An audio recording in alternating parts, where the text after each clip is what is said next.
Trương Lệ, trợ lý của Hứa Mẫn Mẫn.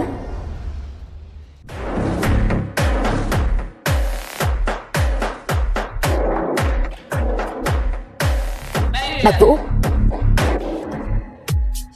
ký đi. Lệ tỷ, nhất định là nhầm rồi. Tình cảm của ta và Mẫn Mẫn tốt như vậy, sao có thể? Ai là chị của ngươi? Ngươi, một thằng viết chương trình. Mẫn Mẫn lúc trước đúng là mù mắt, mới gả cho ngươi.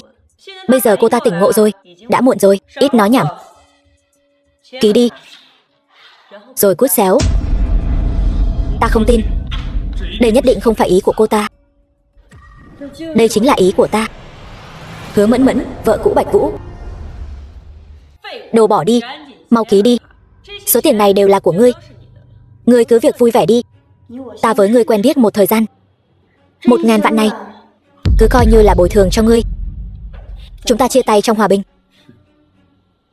Chia tay trong hòa bình. 5 năm. Tình cảm 5 năm, chẳng lẽ chỉ đáng giá từng này tiền sao? Bạch Vũ, ngươi đừng có được voi đòi tiền. Bạch Vũ, ta biết Lam Nguyệt Kỷ Nguyên là do ngươi phát triển, trong lòng ngươi không cam tâm, nhưng ta nói thật cho ngươi biết, bây giờ Hứa thị trò chơi đã đến lúc bay lên trời. Lúc này, ta không cho phép bất cứ ai cản trở ta. Ngươi, một thằng viết chương trình, sao có thể hiểu? Ngay vừa rồi, Hứa thị trò chơi của chúng ta đã mời được người đứng đầu giới game, Thiên Thần Bạch Đế làm người đại diện. Sau hôm nay, ngay cả nhà họ Văn giàu nhất cũng sẽ cầu xin đầu tư vào chúng ta. Thiên Thần Bạch Đế làm người đại diện, cái này đúng là trò cười lớn nhất mà ta từng nghe. Không có ta, các người vậy mà còn ảo tưởng Thiên Thần Bạch Đế làm người đại diện. Đồ bỏ đi, chỉ bằng ngươi còn muốn chỉ huy Thiên Thần Bạch Đế. Đồ bỏ đi, ngươi dám đánh ta. Từ nay về sau, ân đoạn nghĩa tuyệt giữa ta và ngươi.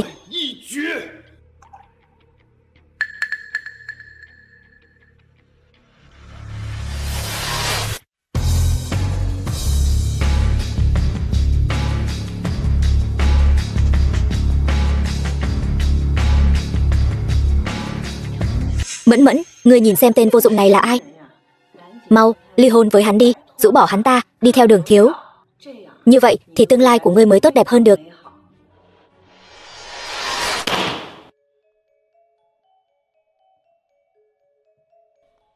Mẹ, sao mọi người lại đến đây?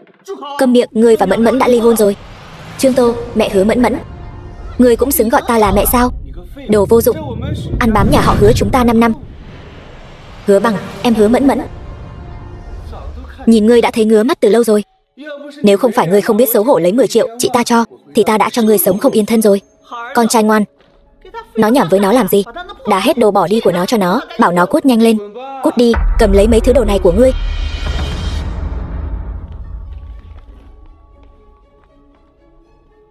Mọi người có ý gì đây? Ý gì? Chính là đuổi ngươi ra khỏi nhà, không cho mang theo gì cả. Đồ của ta không chỉ có nhiêu đây. Đáng ghét. Cái gì mà đồ của ngươi? Ngươi ăn của nhà họ Hứa, uống của nhà họ Hứa, còn muốn lấy đồ đi sao? Cút nhanh, nếu không ta gọi bảo vệ đấy. Mấy thứ đồ này của ngươi, chúng ta sẽ không giữ lại đâu. Ta sẽ đem tất cả đến trạm thu mua phế liệu. Nếu ngươi muốn tìm, thì có thể đến thùng rác mà tìm. Đúng vậy, nhà họ Hứa chúng ta sắp sửa bay lên trời cao rồi. Chúng ta còn sắp kết thông ra với Đường đại thiếu nữa. Tên nhóc khốn nhà ngươi mau cút đi. Đường ra, một thế gia nhỏ bé ở Hồ Thành, ta còn chẳng để vào mắt. Buồn cười. So với Đường đại thiếu, ngươi còn chẳng bằng con cóc ghẻ. Đường đại thiếu mới là người xứng với Mẫn Mẫn. Ngươi láo, dám bất kính với Đường ca của ta, chán sống hả?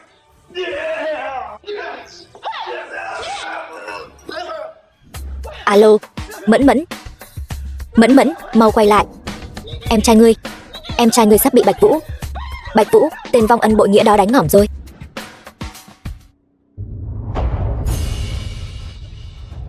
Mau đuổi theo cho ta.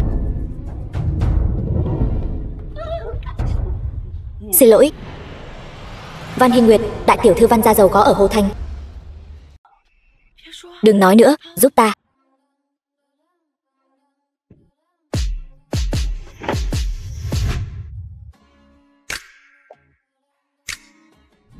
Chia nhau ra đuổi theo, tìm cho ta, cẩn thận một chút. Con đàn bà đó sắp chạy mất rồi, chúng ta không lấy được một xu nào cả.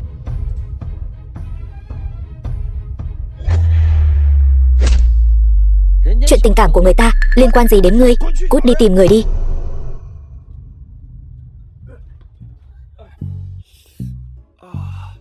Giúp thì giúp, có thể đừng cắn người được không? Ngươi sao lại như vậy? Được lợi rồi còn làm bộ. Ta xin lỗi ngươi được chưa? Xin lỗi? Ta cần tên lang thang nhà ngươi xin lỗi sao? Rõ ràng là ngươi hôn ta. Ngươi nói gì? Ta nói là cảm ơn ngươi đã cứu bổn tiểu thư. Bổn tiểu thư lấy ơn báo đáp, quyết định hậu tạ ngươi thật hậu hĩnh. Ra ngoài mà cũng gặp chuyện này. Vậy ngươi dùng quay chat hay alibi? Dĩ nhiên là. Điện thoại ta đâu rồi?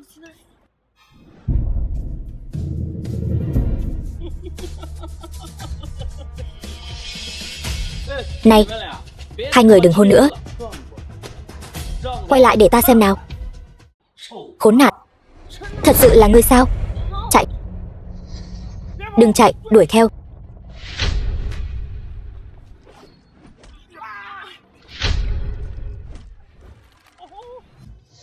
Ngươi lợi hại thật đấy. Ngươi biết võ công sao? Mau chạy đi. Võ công cao cường mấy cũng sợ dao phay mà. Đi mau. Đuổi theo. Buông tay. Ngươi có biết thương hoa tiếc ngọc không hả? Ta vì ngươi mà mất hết gia sản rồi. Ngươi có thể nói lý lẽ chút được không? Ngươi làm sao vậy? Hình như ta bị trật chân rồi. Xin lỗi nhé, ta không thấy.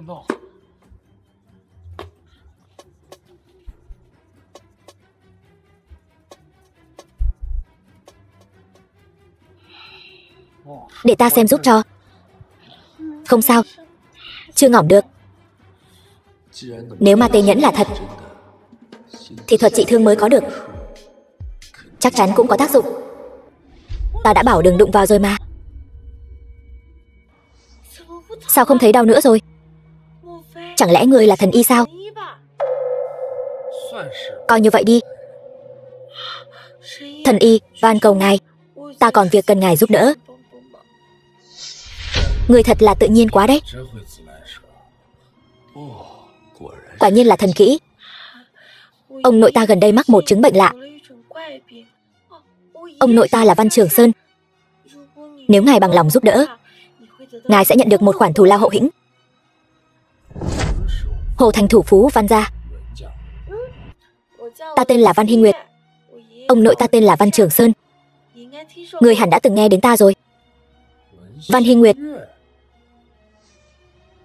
Chưa từng nghe. Ngươi. Nhưng bệnh của ông ngươi ta có thể xem thử. Ông nội, ta đến thăm ông rồi đây. Văn Trường Sơn, gia chủ Văn gia. Ông ơi, ông sao vậy? Văn Trường Sơn là người có thân phận như thế nào mà ở đây lại không có ai chăm sóc, thật bất thường. Hy Nguyệt, ngươi tránh ra trước, cứu người quan trọng hơn.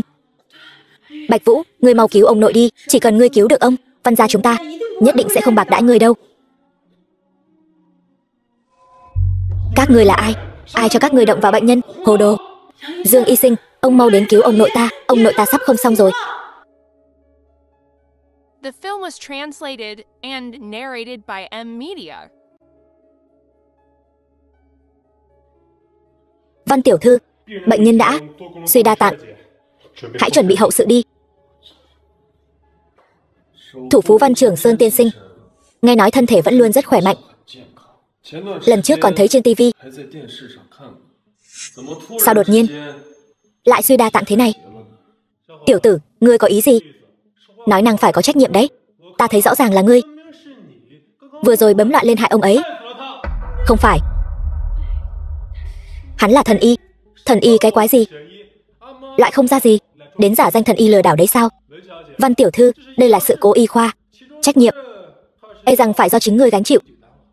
Được, ta gánh chịu. Ông nội, Hy Nguyệt, tin ta. Đồ ngu, ngồi từ mọt gông đi nhé. Alo, nhị gia, lão gia đã quy tiên rồi. Ngươi mau tới đây.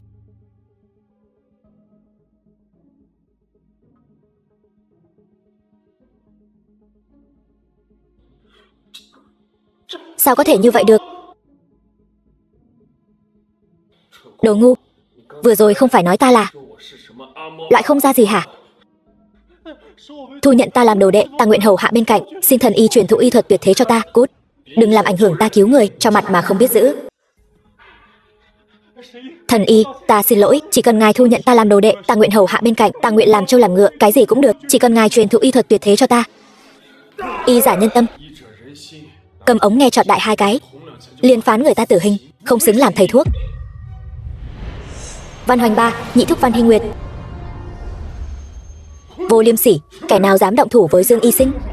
Nhị thúc, rõ ràng là Dương Y Sinh ngăn cản chúng ta cứu ông nội. Buồn cười, lão già kia ngỏm rồi. Ba tỉnh rồi. Nhị thúc, thúc đừng cản nữa, để cho Bạch Vũ xem cho ông nội lần nữa đi. Không được, người muốn để nó hại ngỏm lão gia tử sao? Ý ngươi là sao? Nhị gia chính là bọn họ liên kết với nhau hại lão gia tử, ngài không thể để bọn họ ra tay được. Hơn nữa, lão gia tử ấy là đã được bọn họ cứu sống rồi, dám cấu kết với người ngoài mưu hại lão gia tử. Nhị thúc, rõ ràng là Bạch Vũ cứu ông nội mà. Nói bậy, ngươi dùng người lai lịch không rõ ràng để chữa bệnh, còn nói không có mưu hại. Người đâu, bắt đứa con gái bất hiếu mưu hại gia chủ lại. Dạ gia chủ, lôi nó ra ngoài cho ta, đánh gãy 2 chân nó, còn cả 2 tay nữa. Không được, Bạch Vũ là người cứu ông nội mà. Hinh Nguyệt, đừng nói nhảm với bọn họ nữa, mấy người bọn họ đều là một rộp cả.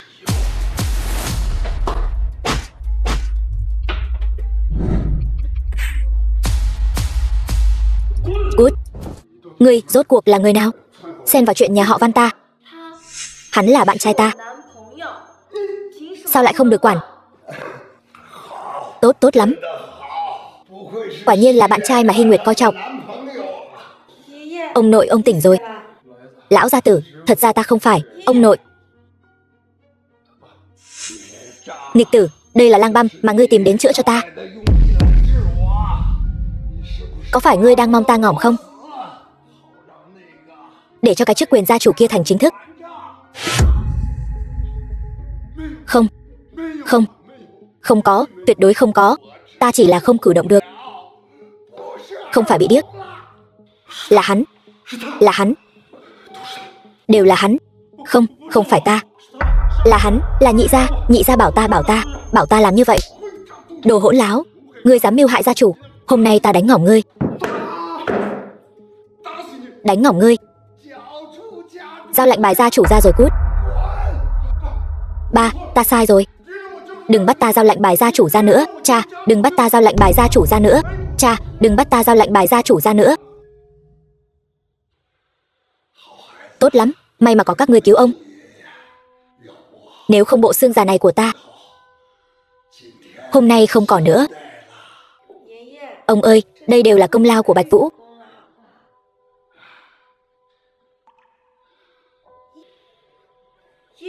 Ông ơi, ông vẫn khỏe mạnh. Sau này bất kể là chuyện gia tộc hay công ty,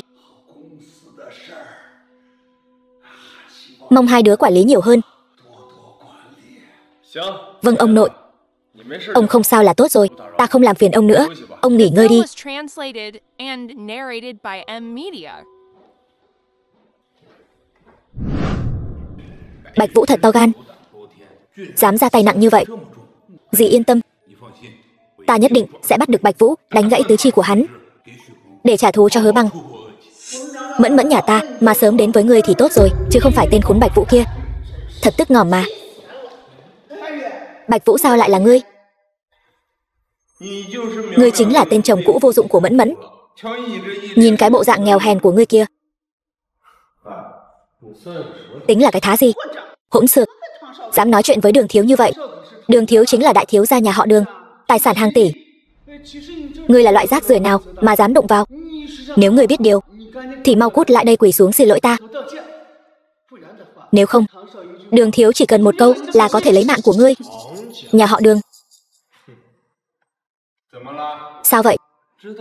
Biết vợ ngươi sắp là đàn bà của ta không cam tâm.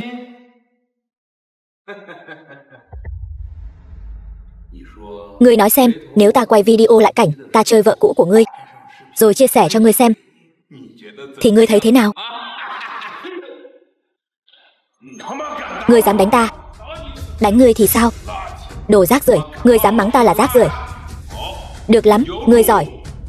Hôm nay ta không lấy mạng ngươi thì ta không phải là Đường Thiếu Hổ Thành. Ta xem ai dám. Đại tiểu thư Văn gia Văn Hy Nguyệt. Nhà họ Đường bây giờ gan to thật. Ngay cả ân nhân của Văn gia chúng ta mà cũng dám động vào. Tin hay không, Văn gia chúng ta chỉ cần động một ngón tay là có thể cắt đứt tất cả các mối làm ăn của nhà họ Đường các người. Văn Hy Nguyệt, ta nể mặt cô. Mới gọi ngươi là đại tiểu thư Văn gia, không nể mặt thì ngươi chỉ là cái rắm. Đường Kiên Ăn nói hàm hồ là phải trả giá đấy. Trả giá? Trả giá cái gì? Văn gia các người bây giờ là nhị phòng nắm quyền, mà còn dám cắt đứt tất cả các mối làm ăn của Đường gia ta. Thật buồn cười. Ngươi hỏi qua anh Bân của ta chưa? Ngươi hỏi qua nhị thúc của ngươi chưa? Thì ra ngươi chỉ là bình hoa di động thôi. Chẳng trách lại đi theo tên vô dụng Bạch Vũ kia. Thật là ngu xuẩn. Xinh đẹp thì có tác dụng gì chứ? Ở Văn gia, cô ta chẳng là cái thá gì cả. Đồ ngu. Ngươi với Văn Bân là anh em tốt mà. Hay là bây giờ gọi điện cho hắn đi, xem người làm chị ta đây có trị được nó không? Gọi thì gọi, đợi Bân ca tới xem các ngươi còn gân cổ được không.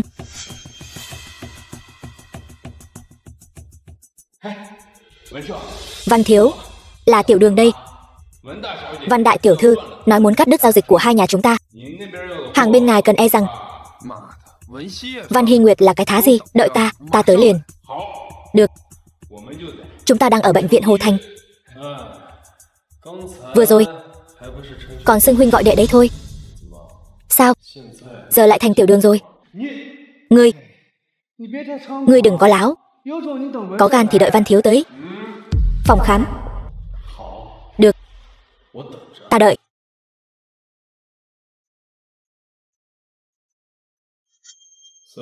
Selena hủy bỏ hợp tác với Hứa thị trò chơi. Tuân lệnh lão bản. Cần Selena ăn ủi không? Không cần. 10 phút nữa đến bệnh viện Hồ Thành đón ta. Người giả ngốc đấy hả? Còn tưởng mình là thiên thần Bạch Đế thật, còn hủy bỏ đại diện game Hứa thị của chúng ta. Văn Hy Nguyệt, nghe nói người cắt đứt đường tài lộc của Văn gia chúng ta. Hôm nay người không cho ta một lời giải thích thì cứ nằm viện luôn đi. Văn thiếu, còn tên mặt trắng này nữa, bọn họ là một ruột. Người lại từ đâu chui ra vậy? Gặp lệnh bài như gặp gia chủ, các ngươi còn không quỳ lạy bái kiến gia chủ. Cái này không phải ở chỗ ba ta sao? Ông ấy không phải sắp mất rồi sao? Sao lại ở chỗ ngươi? Gặp lệnh không bái, ngươi muốn bị đuổi khỏi Văn gia. Văn Bân, bái kiến gia chủ. Đứng dậy đi. Ngươi đến đây còn việc gì nữa không? Không có. Chuyện này là sao? Văn thiếu, có phải ngươi nhìn nhầm rồi không? Con đàn bà này chắc chắn là dùng lệnh bài giả để lừa ngươi. Lệnh bài gia chủ Văn gia chúng ta, ta lại nhận nhầm sao? Hơn nữa ngươi là ai? Đừng có liên lụy ta.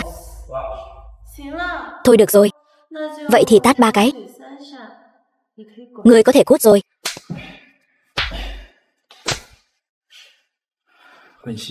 Văn Hy Nguyệt, ngươi đừng có quá đáng. Văn thiếu, cút cho ta. Đi.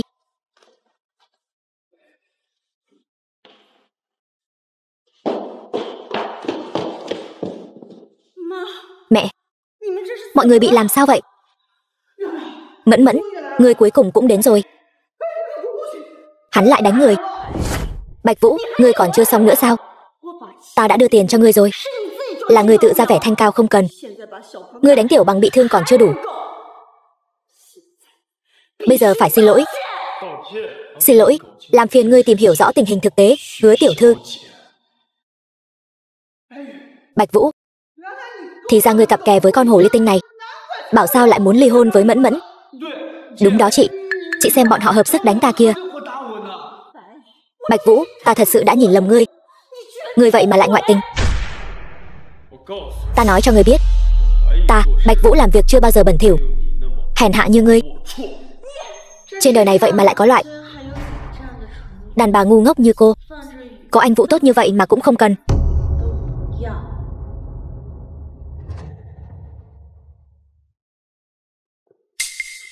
Nói gì? Thiên thần Bạch Đế muốn hủy hợp đồng đại diện. Sao có thể? Bạch Đế tập đoàn sao có thể nuốt lời? Chuyện này không thể nào. Nhà họ Đường chúng ta đã tốn rất nhiều công sức mới liên lạc được với Bạch Đế tập đoàn, thỉnh cầu Bạch Đế đại nhân làm đại diện cho Lam Nguyệt Kỷ Nguyên. Hình như Bạch Vũ vừa gọi điện cho ai đó, nói là hủy hợp đồng đại diện. Bạch Vũ, chuyện này là thật sao? Ngươi nghĩ sao? Bạch Vũ, nếu chuyện này là thật, ta mong ngươi hãy rủ lòng thương. Nếu hợp đồng đại diện bị hủy, công ty sẽ bị ảnh hưởng rất lớn. Ai là bạn của ngươi chứ? Làm ơn tự trọng.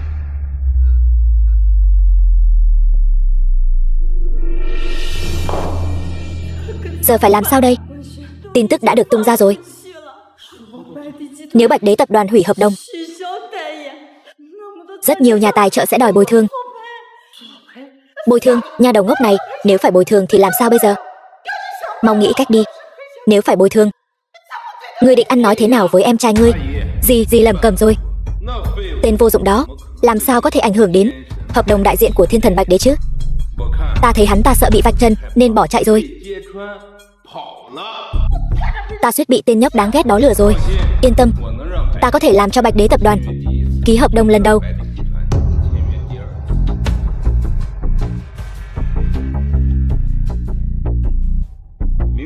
Hôm sau ta sẽ đích thân đưa ngươi đến Bạch Đế tập đoàn. Thật sao Đường ca? Cảm ơn ngươi. Vẫn là Đường đại thiếu gia, tên khốn Bạch Vũ đó. Sau này ta gặp hắn một lần sẽ mắng hắn một lần.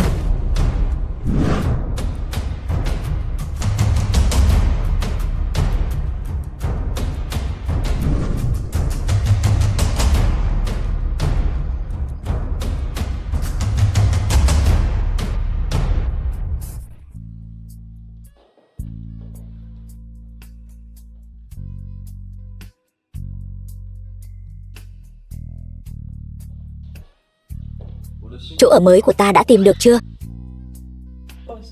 Sếp ơi, chuyện nhỏ này Selena đương nhiên giải quyết dễ dàng. Ta sẽ không vì chuyện nhỏ này mà tìm ngươi đâu. Có chuyện gì thì nói nhanh lên. Được rồi, sếp của ta thật là khô khan. Ta có một tin tốt và một tin xấu. Ngươi muốn nghe tin nào trước? Nói cùng lúc đi. Được rồi, tin tốt là cô vợ cũ của ngài đã đến nhận lỗi, đồng ý tăng giá, mời ngài tiếp tục làm người đại diện. Chẳng qua là luyến tiếc lợi ích mà thôi. Tiếp tục. Tin xấu là việc ngài che giấu thân phận trước đây hình như đã khiến một số kẻ ngu ngốc cướp mất công lao của ngài. Tên Đường Kiên đó cũng đến rồi. Sếp, có cần ta đuổi bọn họ đi không? Không cần, nếu muốn tăng giá, vậy ta sẽ tăng gấp 10 lần. Xem cô ta có đồng ý không?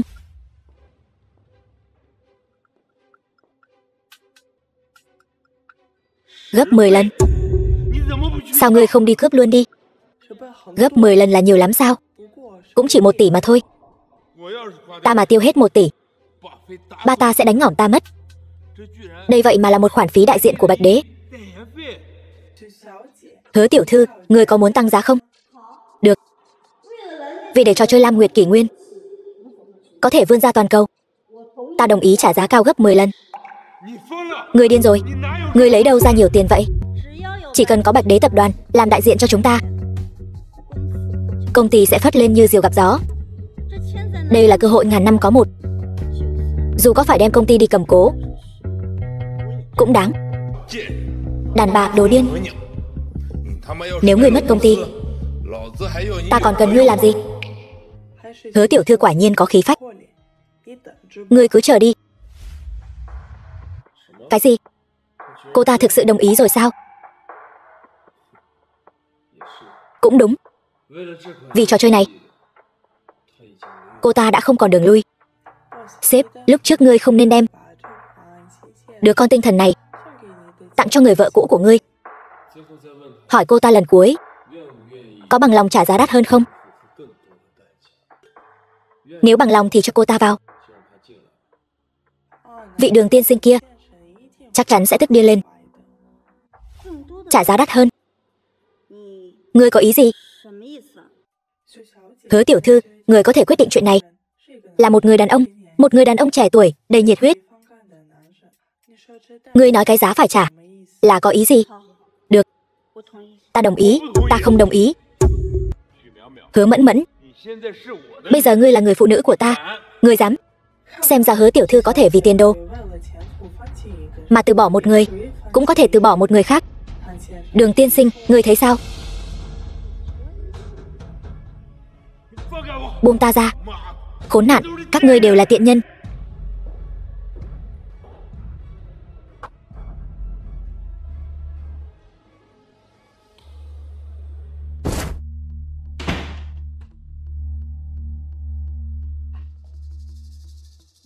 Bạch đế đại nhân, ta là Hứa Mẫn Mẫn của Hứa thị trò chơi. Quỳ xuống.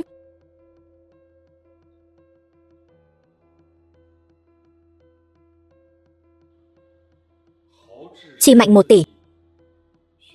Hứa tiểu thư, ngươi thật có khí phách. Chỉ cần là vì Hứa thị trò chơi, vì đứa con tinh thần của ta, ta có thể làm bất cứ điều gì. Đứa con tinh thần của ngươi. Ngươi thật sự nghĩ rằng Hứa thị trò chơi chỉ trong 5 năm có thể phát triển nhanh như vậy là nhờ vào bản thân ngươi sao? Ta.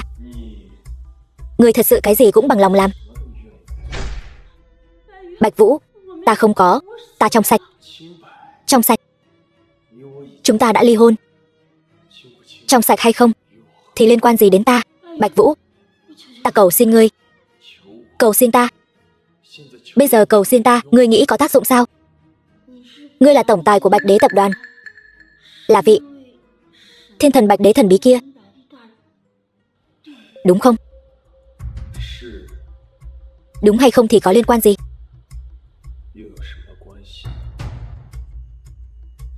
Tốt. Tốt lắm, Bạch Vũ. Ngươi không phải. Sao ngươi lại có thể là Bạch đế được? Nói xem ngươi đã làm thế nào để tiểu thư Selena giúp anh. Lừa gạt ta, đùa giỡn ta. Giỡn mặt ngươi.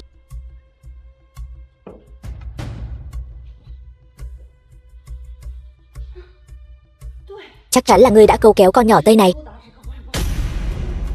làm trai bao phá hỏng chuyện tốt của ta.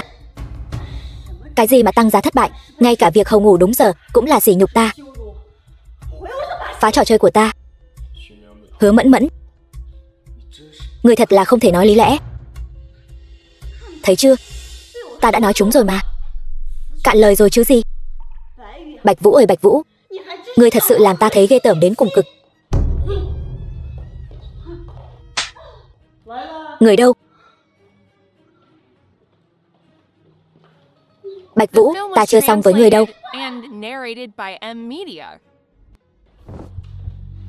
Sếp, Hứa thị trò chơi đều nên là của ngài, giờ đã hủy bỏ đại diện rồi. Cảnh báo. Hủy bỏ đại diện ảnh hưởng không tốt đến trò chơi.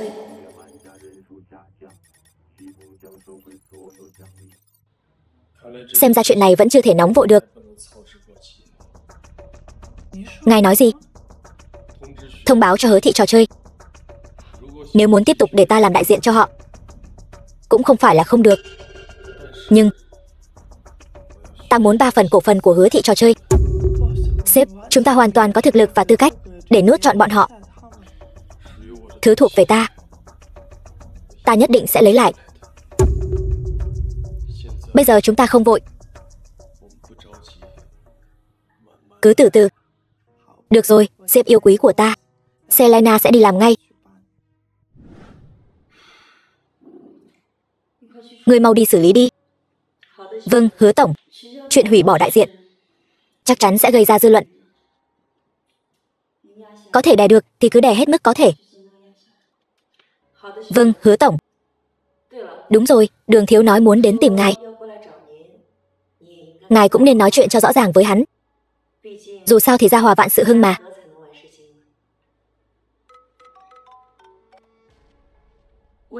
Alo, xin chào, đây là Hứa thị trò chơi. Cái gì? Thiên thần Bạch Đế thật sự đồng ý tiếp tục làm đại diện cho chúng ta. Cái gì? Mau, đưa điện thoại cho ta.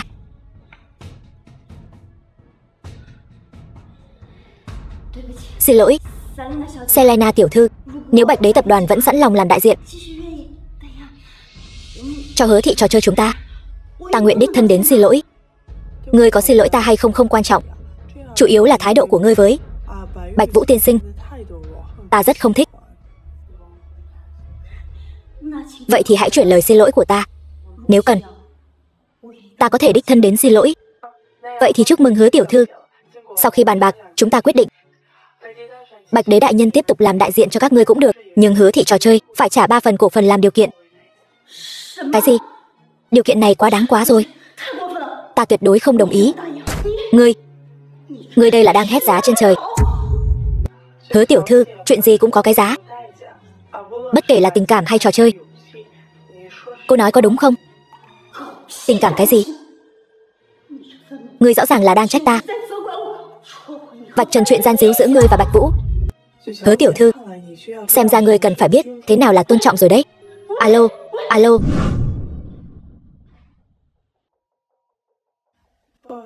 Sếp, xem ra Hứa tiểu thư đã quyết tâm đối đầu với ngài.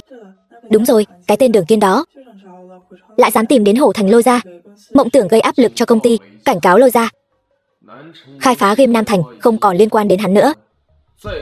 Dám dính dáng nữa xem, cút khỏi Hồ Thành. Cái Hứa thị trò chơi đó, nếu đã muốn cho cô ta một bài học thì cứ làm đi. Vậy phương pháp dạy dỗ là gì? Chuyện này mà còn phải hỏi ta sao? Ta hiểu rồi, ngài cứ yên tâm. Selena nhất định sẽ cho cô ta một bài học nhớ đời. Bọn Hứa tổng lại dám há miệng sư tử. Giờ phải làm sao? Cùng lắm thì không cần cái đại diện này thì đã sao? Hứa thị trò chơi là tâm huyết của ta. Ta tuyệt đối không thể nào. Không, Hứa tổng, chuyện lớn không hay rồi. Lại làm sao nữa? Tập đoàn Bạch Đế đột nhiên phát ra tin tức Thiên thần Bạch Đế có khả năng sẽ trì hoãn việc đại diện cho Hứa thị trò chơi, thậm chí cân nhắc hủy bỏ. Mong các fan đừng cái gì, đừng giận cá chém thớt với Hứa thị trò chơi. Thật tàn nhẫn. Bọn họ thật tàn nhẫn. Bọn họ đây là muốn fan không giận chúng ta sao? Bọn họ đây là muốn fan đang ám chỉ bọn họ đến tấn công Hứa thị trò chơi của chúng ta. Nếu Hứa thị trò chơi thật sự sụp đổ, ta còn theo ngươi chịu khổ làm gì? Thà đem tin tức này nói cho Đường thiếu. Hứa tổng, hiện tại trên các diễn đàn game lớn đã cãi nhau ầm ĩ cả lên rồi. Nói Hứa thị trò chơi trước đây là đang lợi dụng Bạch Đế đại nhân lừa gạt người tiêu dùng, còn muốn đến hiệp hội người tiêu dùng để kiện Hứa thị trò chơi, bắt chúng ta trả lại tiền. Cái gì? Hoàn tiền tuyệt đối không thể. Bây giờ là thời điểm quan trọng nhất của công ty.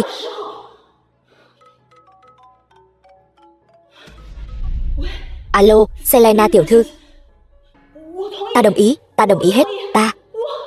Hứa tổng, ta là Liễu Trì An của Liễu Tân Đầu Tư. Chúng ta sẽ tạm dừng việc rót vốn vào Hứa thị trò chơi. Rút vốn? Không được. Mọi người tuyệt đối không thể rút vốn. Tuyệt đối đừng. Xin mọi người đấy. Liễu tổng, chúng ta nói chuyện thêm đi, Liễu tổng. Tương tổng. Hứa tổng, là Hứa thị đầu tư. Nghe không? Các người đều đang ép ta. Hứa tổng, không sao đâu. Còn Đường thiếu mà. Đường thiếu nhất định sẽ nghĩ ra cách. Không được. Không kịp nữa rồi. Chúng ta nhất định phải để tập đoàn Bạch Đế nhanh chóng dừng tay. Nếu không chúng ta sẽ tiêu đời. Nhưng mà Selena tiểu thư, ta đồng ý hết. Đây là một lựa chọn sáng suốt. Tin tức vừa rồi đều là hiểu lầm. Ta sẽ cho người gỡ xuống ngay. Vậy thì mọi người nhanh lên, nhất định phải nhanh. Tiện nhân, ta hỏi cô có phải đã ngủ với nhân vật lớn nào đó của tập đoàn Bạch Đế không? Đường Kiên, ngươi đừng nói chuyện khó nghe như vậy. Ta không có ngủ, người đó thật ra là Phỉ. Cái gì mà không có ngủ? Ta thấy ngươi là mất cả trí lẫn trai. Không những bị người ta chơi, chuyện đại diện cũng bị hỏng bét rồi. Ngươi đúng là đồ vô dụng, Đường Kiên. Ta lâu nay cũng chưa từng động vào ngươi. Ngươi không những để người ta chơi, mà còn làm hỏng việc. Ngươi, Đường tổng, ngươi bớt giận trước đã. Ngươi vẫn nên khuyên nhủ Hứa tổng cho tốt. Tập đoàn Bạch Đế, bọn họ được nước lấn tới, lại còn đòi 3 phần cổ phần, mới chịu đồng ý tiếp tục làm đại diện. Cái gì? 3 phần? Hứa thị trò chơi sớm muộn gì cũng là của ta. Ngươi lại dám lấy tiền của ta cho người khác? Đúng vậy, Đường tổng, ngài phải nghĩ cách đi. Không thể để cho tập đoàn Bạch Đế kia đắc ý. Số cổ phần này phải là của ngài. Không bắt ngươi trả giá thì ta còn mặt mũi nào sống ở Hồ Thành nữa. Chuyện này có gì khó đâu. Ta đã bảo cha ta ra tay, mời hội trưởng thương hội Nam Quốc Lôi Gia ra mặt rồi. Lôi Gia là vị Lôi Gia oai phong lừng lẫy Nam Quốc, cùng với Tần gia ở Kinh Thành, được xưng là Bắc Tần Nam Lôi đó sao? Quả nhiên là Đường tổng. Đó là điều đương nhiên. Cha ta và Lôi Gia có giao tình nhiều năm rồi. Sau này những chuyện nhỏ nhặt thế này cứ giao cho ta. Hứa thị trò chơi là của chúng ta, sao có thể để người ta ức hiếp được? Nhưng mà ta đã đồng ý với họ rồi. Không xong rồi, điện thoại chưa cúp. Bên Hứa tiểu thư xem ra thật náo nhiệt. Selena tiểu thư, chuyện cổ phần này ta nghĩ Hứa tiểu thư, ta phải nhắc nhở cô, dám nuốt lời với tập đoàn Bạch Đế chúng ta, hậu quả rất nghiêm trọng. Nhảm nhí, rõ ràng là bị người cha ta tìm đến, dọa sợ rồi. Ý ngài là chuyện đại diện của chúng ta có thể đàm phán lại được là nhờ ngài đã vận động sao? Đó là lẽ tự nhiên. Bọn họ vậy mà dám đuổi ta ra khỏi Bạch Đế đại hạ để ta mất mặt như vậy. Ta phải tìm chỗ dựa của Đường gia ta, gây áp lực cho bọn họ chứ. Chuyện đại diện của các ngươi cũng thuận thế mà thành công. Thật sao? Vậy còn cổ phần thì sao? Ngươi nói là Lôi Trọng Văn chứ gì? Hắn là cái thá gì? Cũng xứng xen vào quyết định của tập đoàn Bạch Đế ta sao? Vô lễ. Nếu không phải Lôi gia gây áp lực cho các ngươi, thì sao các ngươi lại đột nhiên thay đổi chủ ý? Ngươi muốn nghĩ sao thì nghĩ, chờ ngỏm đi. Này người đàn bà, ngươi mắng ai đấy? Ngươi nói lại cho ta nghe xem. Nói. Đường tổng. Cúp máy rồi. Con tiện nhân, ngươi mắng ai đấy? Ngươi mới cúp máy rồi. Không được. Ta nhất định phải cho con đàn bà này một bài học. Alo ba. Ta không có đứa con như ngươi. Rốt cuộc ngươi đã đắc tội với ai mà lại dám hại Lôi gia mất mặt? Định hỏi tội Đường gia chúng ta sao? Ba, chuyện này là sao? Không thể nào. Còn không phải tại ngươi tìm cái con đàn bà đó rước họa vào thân. Cô ta chính là một tai họa. Không cho phép ngươi dây dưa với cô ta nữa. Mau cút về đây cho ta. Đi theo ta cầu xin Lôi gia tha thứ. Chậm một chút ta đánh gãy chân ngươi. Alo, ba. Đường tổng cẩn thận. Có phải Lôi gia bên đó đã xảy ra chuyện gì không? Đồ đáng ghét. Cần ngươi nhắc nhở sao? Đường Kiên, ngươi điên rồi. Còn ngươi nữa.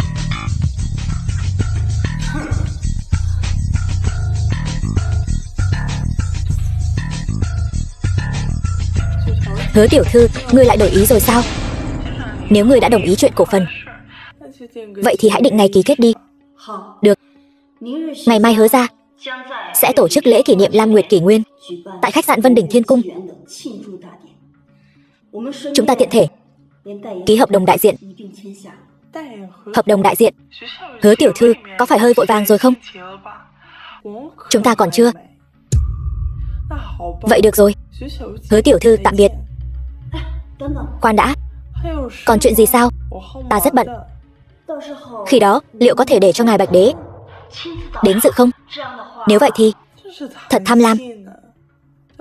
Khi đó ta sẽ xem tâm trạng của ngài Bạch Đế rồi quyết định. Tạm biệt Hứa tiểu thư. Hứa Mẫn Mẫn ơi là Hứa Mẫn Mẫn. Đến lúc này rồi mà tâm tư vẫn chẳng hề đơn thuần chút nào.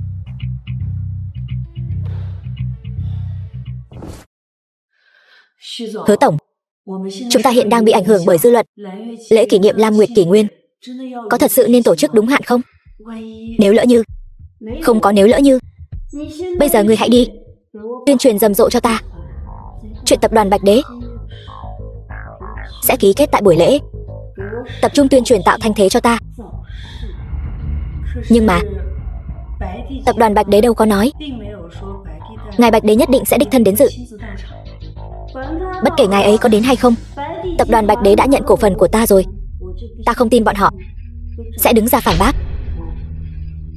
Ta muốn nhân lúc tập đoàn Bạch Đế đang có ảnh hưởng đến ta, ta phải buộc Hứa thị trò chơi và tập đoàn Bạch Đế lại với nhau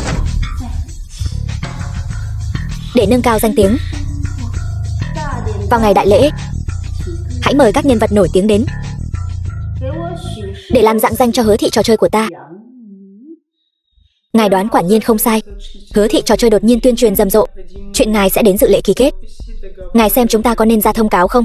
Không cần để ý, dù sao ta cũng sẽ không tham gia. Đến lúc đó cứ để bọn họ tự lo liệu. Lui xuống đi. Chúc mừng Lam Nguyệt Kỷ Nguyên phá 2.000 vạn người chơi.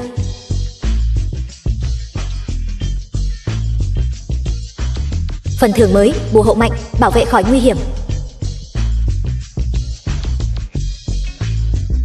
Hiệu quả tuyên truyền tốt vậy sao?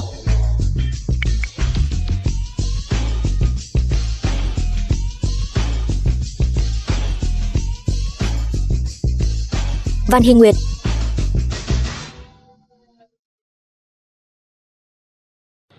Mời khách kiểu này sao? Đến còn trễ hơn cả khách.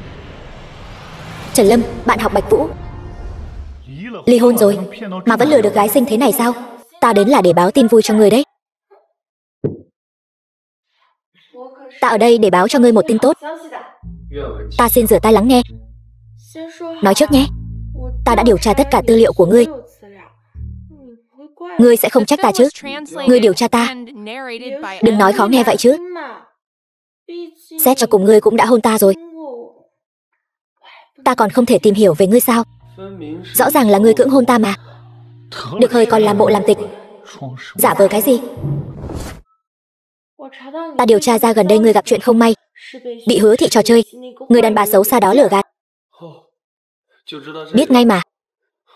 Ta còn tưởng thân phận tỷ phú của ta bị ngươi phát hiện rồi. Nghiêm túc chút đi, nếu không ta sẽ không giúp ngươi. Nói nghe thử xem. Bổn tiểu thư quyết định đầu tư cho ngươi 1 tỷ, giúp ngươi xây dựng công ty game, cạnh tranh với Hứa thị trò chơi. Tin tốt của cô thật là hơi dọa người, nhưng ta không cần. Chỉ ít sao? Vậy ta thêm cho ngươi 1 tỷ nữa. 2 tỷ chắc được rồi chứ? Giả vờ cái gì?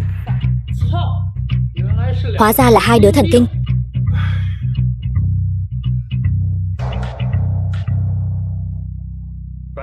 Bạch Vũ, ở đây lừa con gái nhà lành sao? Giỏi đấy giờ. 1 tỷ, 2 tỷ, nói ra như không. Nếu ta không phải bạn học đại học của ngươi thì đã bị ngươi lừa rồi. Ngươi là... Giả vờ không quen ta sao? Ta là Trần Lâm nè. Chúng ta là bạn học mà. Người đẹp, đừng đi cùng loại người này. Hắn ta chỉ là một tên bị vợ cũ đuổi ra khỏi nhà, không tiền. Ngươi còn có đứa bạn ngốc nghếch thế này nữa sao? Ta nhớ ra rồi. Trần Lâm, không phải ngươi đã tiêu hết tiền tiết kiệm của cha mẹ, chạy sang Mỹ Quốc cải tạo rồi sao? Sao lại quay về rồi? Chẳng lẽ là sống không nổi nữa hả? Ngươi biết cái gì? Ta đây là về hỗ trợ xây dựng tổ quốc. Là thấy tiền trong nước dễ lừa hơn chứ gì. Long Quốc không thiếu mỗi mình ngươi. Ngươi, bộ dạng nghèo kiết xác này,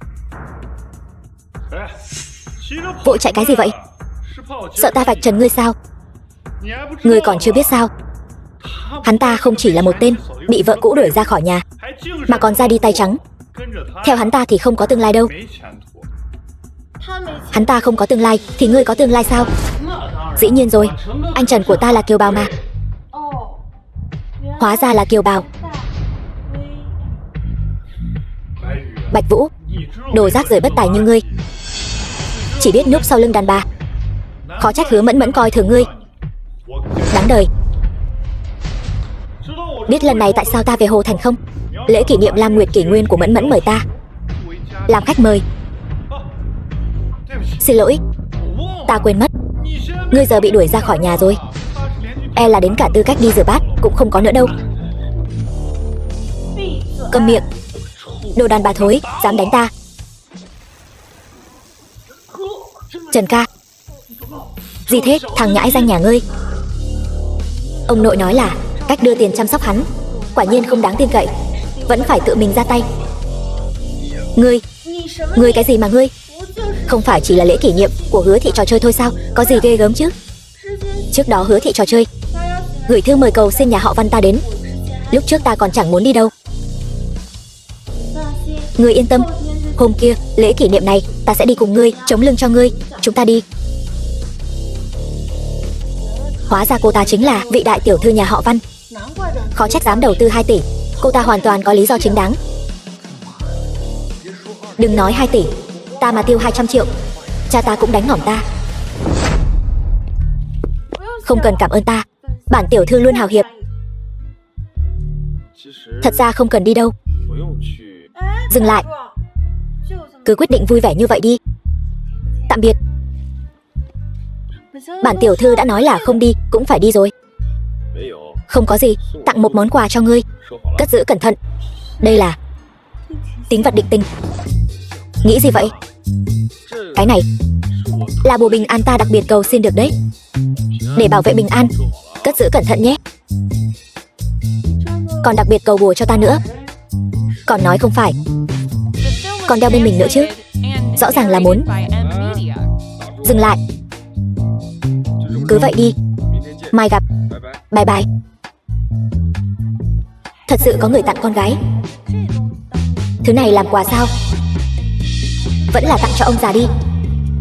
Cứ nói là cháu rể quý của ông tặng.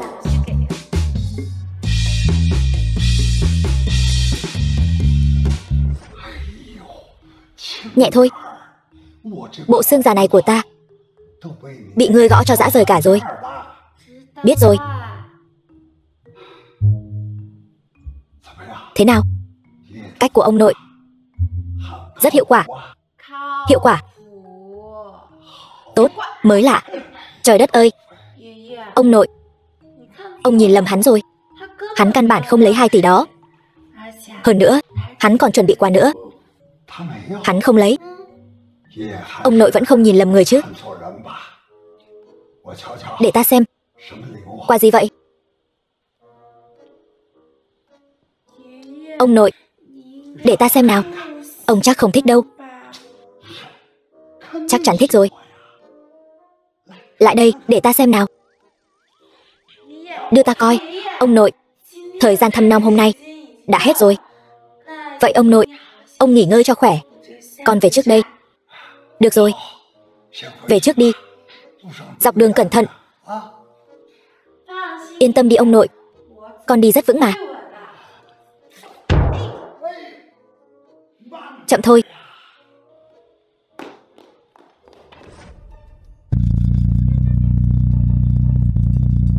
Văn tiên sinh, ngươi đồng ý 100 vạn. Nhớ gọi cho huynh đệ của ta.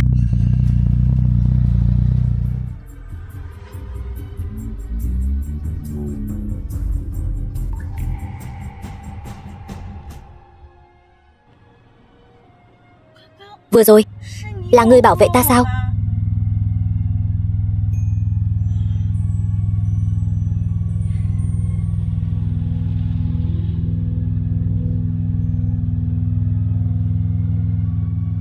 Alo, Vũ ca, đa tạ ngươi. Sao tự nhiên lại cảm tạ ta? Không có gì, tóm lại là thật sự rất cảm tạ ngươi.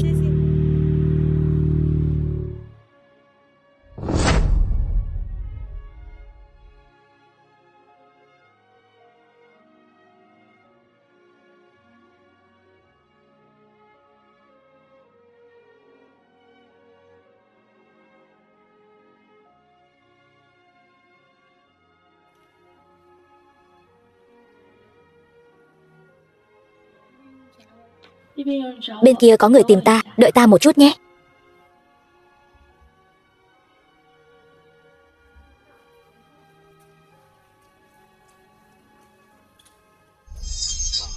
Khiến ta mất mặt trước mọi người. Xem ta hôm nay sửa đẹp ngươi không?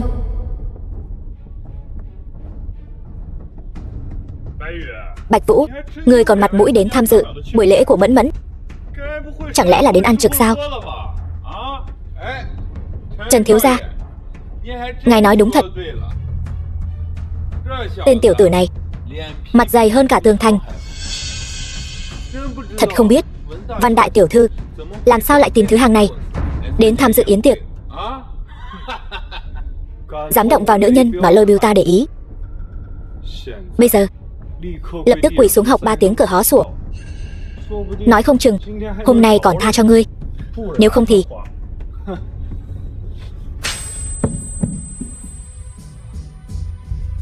ngươi là cái thá gì cũng xứng ở đây sủa bậy. Ngươi dám đánh ta? Người đâu? Lấy mạng hắn cho ta. Lôi thiếu, ngài không sao chứ?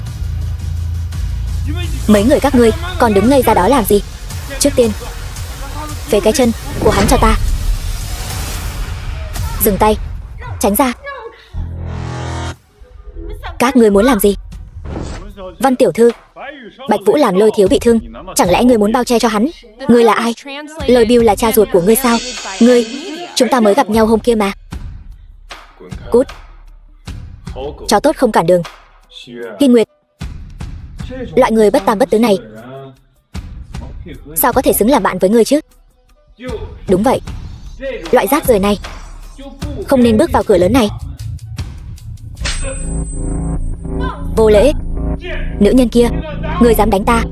Ngươi mắng ai đấy? Hy Nguyệt là nữ nhân mà Lôi Bưu ta để ý, cũng là thứ mà ngươi có thể mắng sao? Yên tâm đi, ta sẽ không để ai làm hại ngươi đâu. Lôi thiếu, xin hãy tự trọng. Đường Kiên, lần trước ta đã cảnh cáo ngươi rồi. Bạch đại ca là thần y chữa khỏi bệnh cho ông nội ta. Ngươi vô lễ như vậy là đang muốn làm địch với Văn gia ta sao? Cái gì? Hắn chính là thần y chữa khỏi cho Văn Trường Sơn. Trẻ như vậy, ta nghe nói bệnh của Văn gia chủ kỳ quái lắm, không ngờ lại được hắn chữa khỏi. Vậy chẳng phải Lôi thiếu bị cắm sừng rồi sao? Ta nghe nói hôm nay hắn định cầu hôn cô ta đấy. Họ Bạch bất quá chỉ là biết chút y thuật tầm thường, có gì ghê gớm chứ? Bất quá chỉ là làm việc cho bọn nhà giàu chúng ta mà thôi, vĩnh viễn không cùng đẳng cấp với người ta. Đồ ngốc, bám được phú bà thì đã sao, rồi cũng bị người ta xử lý thôi. Người của Hứa gia, cút ra đây cho ta. Ta ở đây. Vân Đỉnh Thiên Cung này là sản nghiệp của Lôi gia ta. Nể mặt thiên thần Bạch Đế sẽ đến dự, mới cho Hứa thị trò chơi các ngươi mượn để tổ chức khánh điển. Loại người không ra gì này mà ngươi cũng dám cho vào đây làm bẩn đất của Lôi gia ta, ngươi bồi thường nổi không hả? Thì sao nào? Ngươi muốn ta phải tự mình ra tay sao? Đồ cờ hó, cứ phải đến quậy phá Hứa gia chúng ta mới được hả? Hôm nay có thiên thần Bạch Đế giá lâm, nếu muốn sống thì mau cút xéo cho ta, đuổi ta đi. Ngươi cũng xứng sao? Bạch Vũ, đừng tưởng bám được Văn tiểu thư là ngươi có thể lên mặt. Ngươi là cái thá gì? Nơi này là chỗ ngươi xứng đến sao? Thật nực cười. Hồ thành nho nhỏ này, chẳng có chỗ nào mà Bạch Vũ ta không xứng đặt chân tới. Đừng có nói khoác. Nếu không phải ngươi cứ nằng nặc đòi ta đến, thì cái trò mèo hứa thị trò chơi này ta căn bản chẳng có hứng thú tham gia. Đến lúc nào rồi mà còn. Ta khinh. Bạch Vũ, ngươi ở Hứa gia chúng ta ăn bám 5 năm, chẳng học được bản lĩnh gì, mà lại học được cái thói khoác lác. 5 năm ăn bám. Ngươi đi hỏi Hứa Mẫn Mẫn xem, nếu không có ta thì Hứa thị trò chơi có được như ngày hôm nay không? Sao? Hứa thị trò chơi là sản nghiệp của Hứa gia chúng ta, liên quan gì đến tên phế vật ăn bám như ngươi? Chính xác. Ngươi tưởng mình là ai? Khánh điển hôm nay mời đến chính là thiên thần của giới game toàn cầu, niềm vinh quang của Long Quốc chúng ta, người sở hữu Bạch Đế tập đoàn. Bạch Đế đại nhân, ngươi vậy mà dám nói đây là trò mèo? Chẳng lẽ ngươi tưởng mình họ Bạch là thiên thần Bạch Đế sao? Vậy tại sao không thể là ta? Nếu ngươi là thiên thần Bạch Đế thì ta chính là U Châu Thanh Đế. Trong thế giới game toàn cầu, Thanh Đế chính là nhân vật tầm cỡ ngang hàng với Bạch Đế. Tên phế vật ăn bám này mà có thể là Bạch Đế thì ta cũng có thể là U Châu Thanh Đế. Hy Nguyệt, tên phế vật này toàn nói xàm. Cô đừng để hắn lừa. Bị lừa cũng là ta tình nguyện, liên quan gì đến ngươi? Con đàn bà kia, sớm muộn gì ta cũng chơi nát ngươi, còn phải lấy mạng lão già Văn Trường Sơn nữa. Cả nhà họ Văn đều nằm trong tay ta. Đồ bỏ đi. Ngươi còn dám cười? Người đâu? Lập tức tống cổ hắn ra ngoài cho ta. Buông tay. Ta xem thử kẻ nào dám. Ta là gia chủ nhà họ Văn. Hôm nay kẻ nào dám động thủ chính là công khai đối địch với nhà họ Văn ta. Văn Hy Nguyệt, ta còn ở đây một ngày, nhà họ Văn không đến lượt ngươi làm chủ. Văn thúc, ngài đến rồi, cháu trai. Bận tâm đến loại rác rưởi này làm gì? Quay đầu xử lý là được rồi. Vẫn là chuyện của ngươi và Hy Nguyệt quan trọng hơn. Nhị thúc, ta và Lôi Biêu có thể có chuyện gì chứ? Giá mà cô ta tàn phế thì tốt rồi, đỡ cho ta bao nhiêu việc. Được, ta nghe theo Văn thúc. Hy Nguyệt, lấy ta nhé. Chỉ cần ngươi đồng ý, ta nguyện dâng Vân Đỉnh Thiên Cung làm sính lễ cho nhà họ Văn. Cái gì? Đây chính là khách sạn cao cấp nhất Hồ Thành đấy. Lợi nhuận dòng hàng năm ít nhất 1 tỷ, giống như gà đẻ trứng vàng vậy. Quả nhiên là Lôi thiếu. Tên phế vật họ Bạch này sao có thể sánh bằng. Nếu ta là nhà họ Văn, nhất định sẽ chọn hắn làm con rể. Lôi thiếu, ngươi có lòng rồi. Vân Đỉnh Thiên Cung, ngươi cho nổi sao? Văn Hy Nguyệt, Văn Hoành Ba đã sớm đồng ý rồi. Đợi ngươi gả vào Lôi gia, khách sạn sẽ trả lại nguyên vẹn. Sản nghiệp của Văn gia và ta chia 7/3. Ngươi bảo ta làm sao nỡ buông tay chứ? Tốt. Tốt lắm. Chọn ngày không bằng gặp ngày. Hôm nay ta làm chủ. Văn Hy Nguyệt gả cho Lôi thiếu, hai nhà chúng ta liên hôn, đời đời kết giao. Hy Nguyệt, đợi khi nào thiên thần Bạch Đế đại nhân đến, ta sẽ mời ngài làm chứng hôn cho chúng ta. Vì ngươi, ta có thể trả bất cứ giá nào. Lấy hắn. Lấy Lôi thiếu. Lấy hắn. Ta không đồng ý. Văn tiểu thư, Lôi thiếu nhà chúng ta mạnh hơn tên phế vật Bạch Vũ này gấp vạn lần. Cô đừng có không biết điều. Hy Nguyệt, nhị thúc đều là vì muốn tốt cho con, nhưng con cũng phải nghĩ cho Văn gia chứ. Chuyện hôn sự của ta còn chưa đến lượt ông làm chủ. Nay lão gia bệnh nặng nằm liệt giường, với tư cách là trưởng bối, ta làm chủ, ngươi gả cho Lôi thiếu. Sao vậy? Ngươi, Lôi gia chi chủ. Lôi gia là hội trưởng thương hội Long Quốc, từ trước đến nay vẫn luôn là đối tác thân thiết của Văn gia ta. Thế mà ngươi, vì tên mặt trắng này lại dám từ chối Lôi gia, còn muốn làm gia chủ Văn gia nữa chứ?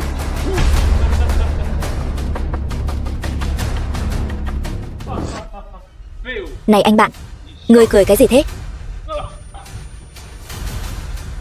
Lôi thiếu, đồ ngu, lần nào cũng tự chuốc lấy nhục. Họ Bạch, ngươi chán sống, đánh nó cho ta.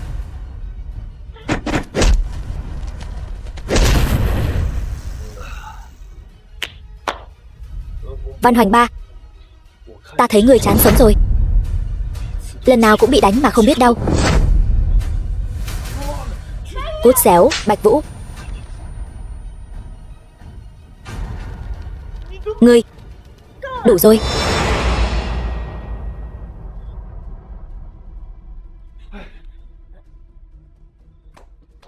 Bạch Vũ, ngươi đừng làm loạn nữa. Con đàn bà này, ta cho ngươi mượn địa bàn, ngươi cứ đứng nhìn ta bị người ta đánh. Xin lỗi Lôi tổng, ta đã liên lạc với Bạch Đế tập đoàn rồi. Chỉ là người của Bạch Đế tập đoàn nói, đại diện Bạch Đế tập đoàn, người đến ký hợp đồng đã đến rồi. Chính là Bạch Vũ. Chị nói bậy bạ gì vậy? Hắn chỉ là một tên phế vật, sao có thể đại diện cho Bạch Đế tập đoàn được? Hoang đường. Hắn chỉ là một tên trai bao, móc nối được với tập đoàn Bạch Đế. Selena tiểu thư có tư cách gì đại diện Bạch Đế tập đoàn?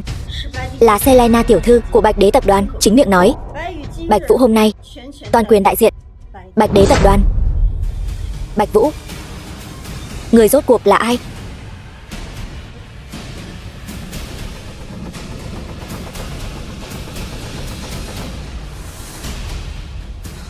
Cái gì? Hắn là người của Bạch Đế tập đoàn? Chẳng lẽ hắn là Bạch Đế đại nhân? Bạch Vũ, cút xuống cho ta. Chỗ này là dành cho Bạch Đế đại nhân. Ngài ấy chưa đến, ai cũng không được ngồi. Ta thấy chỗ này rất tốt, ngồi rất thoải mái. Hỗn xược. Điếc rồi hả? Đây là chỗ của Bạch Đế đại nhân. Hứa Mẫn Mẫn, vị Bạch Đế đại nhân mà các người nói, sao ta chưa từng nghe Selena nói qua? Có phải Hứa thị trò chơi tập đoàn các người lại giở trò lừa gạt người chơi không? Ngươi đừng nói bậy. Vậy ta có thể tiếp tục ngồi đây không? Được. Nếu ngươi là đại diện Bạch Đế tập đoàn đến ký hợp đồng, vậy chắc là Bạch Đế tiên sinh hôm nay không rảnh. Vậy thì ngươi mau ký hợp đồng này đi. Ký đi. Không vội, ta muốn xem thử tên Lôi thiếu này và lão già Văn Hoành Ba có gan to cỡ nào, dám ép buộc nữ nhân của ta liên hôn. Bạch Vũ, ngươi chỉ là đạp phải phân, chỉ là công cụ được Bạch Đế tập đoàn phái đến ký hợp đồng thôi. Dám tranh giành nữ nhân với ta, đúng là cũng không tự soi gương xem mình là ai. Không phải chỉ là ký hợp đồng thôi sao? Sao nào? Thật sự coi mình là Bạch Đế đại nhân rồi. Bạch Vũ, trước đây ta chưa từng phát hiện gan ngươi lại lớn đến vậy. Ta bảo ngươi này, ta làm vậy đều là vì ngươi thôi. Ta khuyên ngươi mau cút khỏi cái ghế này, nếu không cái giá phải trả không phải thứ ngươi gánh nổi đâu. Ghế riêng của Bạch Đế. Ta Bạch Vũ hôm nay ngồi rồi, ta muốn xem thử cái giá phải trả là gì. Mẫn Mẫn, loại người như hắn làm sao hiểu được Bạch Đế tập đoàn, vương tầm quốc tế. Ngay cả ta, Thương hội Nam Bắc Long Quốc, cũng phải nể mặt hắn 3 phần. Bạch Đế đại nhân là vị đại nhân thần bí vô song, nếu đắc tội với ngài ấy thì không ai cứu được ngươi đâu. Bạch Vũ, cái ghế của thiên thần Bạch Đế không phải ai cũng có tư cách ngồi đâu. Ta khuyên ngươi mau cút xuống cho ta. Hứa Mẫn Mẫn, hợp đồng với Bạch Đế tập đoàn ngươi còn muốn ký không? Ngươi dám dọa ta? Hứa Mẫn Mẫn, ngươi đúng là không biết hối cải. Ta cho ngươi cơ hội mà ngươi không biết tận dụng. Bớt sàm ngôn, mau cút khỏi tôn vị của thiên thần Bạch Đế. Ngươi không xứng ngồi. Đồ ngu, dám xúc phạm Bạch Đế đại nhân trước mặt mọi người. Ngươi làm vậy thì từ nay về sau thiên hạ sẽ không còn chỗ cho ngươi dung thân nữa.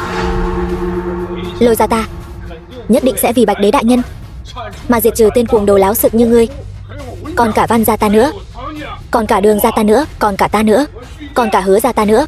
Cuồng đồ, cút xuống, cút xuống, cút xuống, cút xuống. Ta không đồng ý. Văn gia chúng ta cũng không đồng ý. Hỗn xược. Ngươi có biết xúc phạm Bạch Đế sẽ có hậu quả nghiêm trọng đến mức nào không? Cút xuống. Lão gia tử đúng là mù mắt, mà giao Văn gia cho ngươi Đúng là hồ đồ đến cùng cực. Ngu xuẩn. Hy Nguyệt, ngươi đừng để hắn lừa nữa.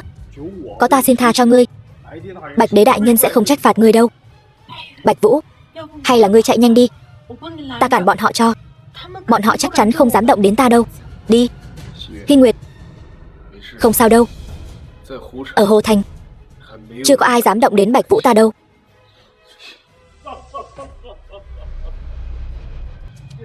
Đây là đám cờ háo mèo nào đây? Dám xưng bá ở Hồ Thành. Ba, sao ba lại đến đây? Văn gia Văn Hoành ba. Bái kiến hội trưởng đại nhân. Bái kiến hội trưởng đại nhân. Nào, mọi người cũng đừng quên Tống ty trưởng của chúng ta. Mau mau bái kiến Tống ty trưởng.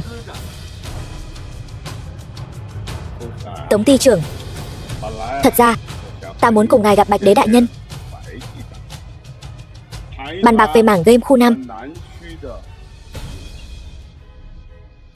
Cũng là vì sự phát triển của Hồ Thành chúng ta mà. Ngài xem đám cuồng đồ này, toàn nói những lời ngông cuồng. Tống ty trưởng, bọn chúng đang tát vào mặt chúng ta đấy. Tên đáng ghét, gặp ta và hội trưởng Lôi, ngươi còn dám ngồi đó sao? Người đâu? Lôi hắn xuống cho ta. Tống Thành, ngươi muốn đối đầu với tập đoàn Bạch đế sao? Ngươi và tập đoàn Bạch đế có quan hệ gì? Đừng nghe hắn nói nhảm. Hắn chẳng qua chỉ là tên bù nhìn được tập đoàn Bạch đế phải đến ký hợp đồng mà thôi. Bù nhìn thì không thể đại diện cho tập đoàn Bạch đế sao? Ta thấy ngươi cũng chẳng phải hội trưởng Nam Quốc, sao cũng giống như cờ hó hoang ở đây mà sủa bậy. Ngươi, Tống ty trưởng, người ta hình như không coi ngươi ra gì cả. Ngươi trẻ tuổi, gan dạ là chuyện tốt, nhưng đôi khi cũng khiến người mất mạng. Cảnh vệ. Đúng, bắt tên cuồng đồ này vào đại lao, cho hắn sống không yên thân. Đúng vậy, hắn dám không coi ngài ra gì, quả thật là chán sống. Đồ ngu xuẩn, ngươi đắc tội nhiều người như vậy, ai cũng không cứu được ngươi đâu. Ngu dốt, đồ khốn nạn. Dừng tay, ta xem ai dám. Người đâu? Bắt hắn xuống cho ta, đánh cho tàn phế. Tống Thành, người hôm nay muốn làm tay sai cho bọn chúng, chẳng lẽ không sợ ngày sau tập đoàn Bạch đế thanh toán sao? Thanh toán? Ngươi chỉ là một tên tiểu tốt chưa từng nghe tên của tập đoàn Bạch đế thôi. Lôi ra là thượng khách của tập đoàn Bạch đế đấy, phụ trách dự án game khu Nam. Ngươi dám vô lễ với hắn, dù người của tập đoàn Bạch đế đến đây cũng sẽ không tha cho ngươi. Lôi ra cái khỉ gì? Hắn cũng xứng làm thượng khách của tập đoàn Bạch đế sao? Dự án phát triển game khu Nam liên quan đến sự trỗi dậy của game Long Quốc.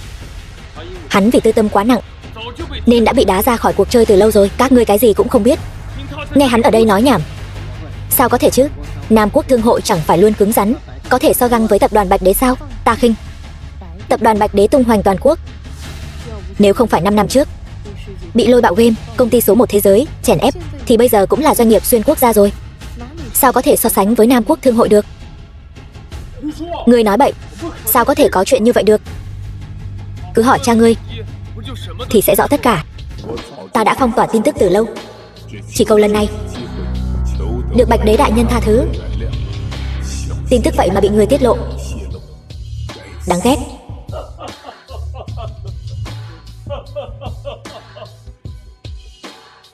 Kẻ sắp ngỏm còn ở đây nói nhảm.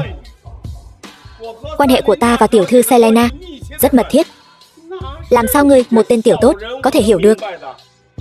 Tống ty trưởng, còn không ra tay sao? Còn để hắn tiếp tục ở đây mê hoặc lòng người sao? Người ta dù sao cũng là ty trưởng Hồ Thành, ngay cả tập đoàn Bạch đế cũng phải nể mặt. Còn ngươi thì hay rồi, sai khiến như sai vặt. Lôi Gia, dự án game khu 5 liên quan đến mạch sống kinh tế của Hồ Thành. Ngươi thật sự bị đá ra ngoài rồi. Ngươi thật sự không ra tay sao hả? Được, ta sẽ gọi điện cho tiểu thư Selena ngay bây giờ. Xem nào, lũ cuồng đồ các ngươi có tư cách gì mà ngồi ở đây? Tại ngươi phá hỏng chuyện tốt của ta. Nếu đã dám ngồi vào vị trí của Bạch Đế đại nhân, vậy thì để ngươi ngỏm đi, xem ai dám chất vấn ta. Lôi Trọng Văn. Tiểu thư Selena, nói cho cô một tin xấu. Tên mà cô phái đến hình như điên rồi, dám bất kính với Bạch Đế đại nhân ngay tại chỗ. Được, ta nhất định sẽ giải quyết chuyện này. Thôi được rồi, Lôi Trọng Văn, bài học dành cho ngươi vẫn còn quá nhẹ. Hủy bỏ tư cách hợp tác của ngươi vẫn chưa đủ phải không? Ngươi còn dám bất kính với Bạch tiên sinh thì lôi ra cút khỏi Hồ Thành đi. Tiểu thư Selena, là hắn chiếm chỗ của Bạch Đế đại nhân, đâu phải ta. Bạch tiên sinh được Bạch Đế đại nhân đích thân ủy quyền. Ngươi có dị nghị gì không? Ta không có dị nghị gì. Ba, tình hình thế nào rồi? Có phải bây giờ có thể làm thịt tên cờ hó đó không? Làm thịt ngươi thì có, còn không mau xin lỗi Bạch tiên sinh. Sao có thể? Sao hắn ta có thể được gọi là tiên sinh? Hỗn xược, ngươi muốn Lôi Gia bị người hại ngỏm sao?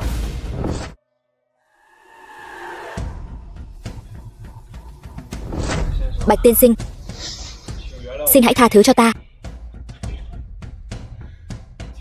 Xin Bạch tiên sinh tha thứ.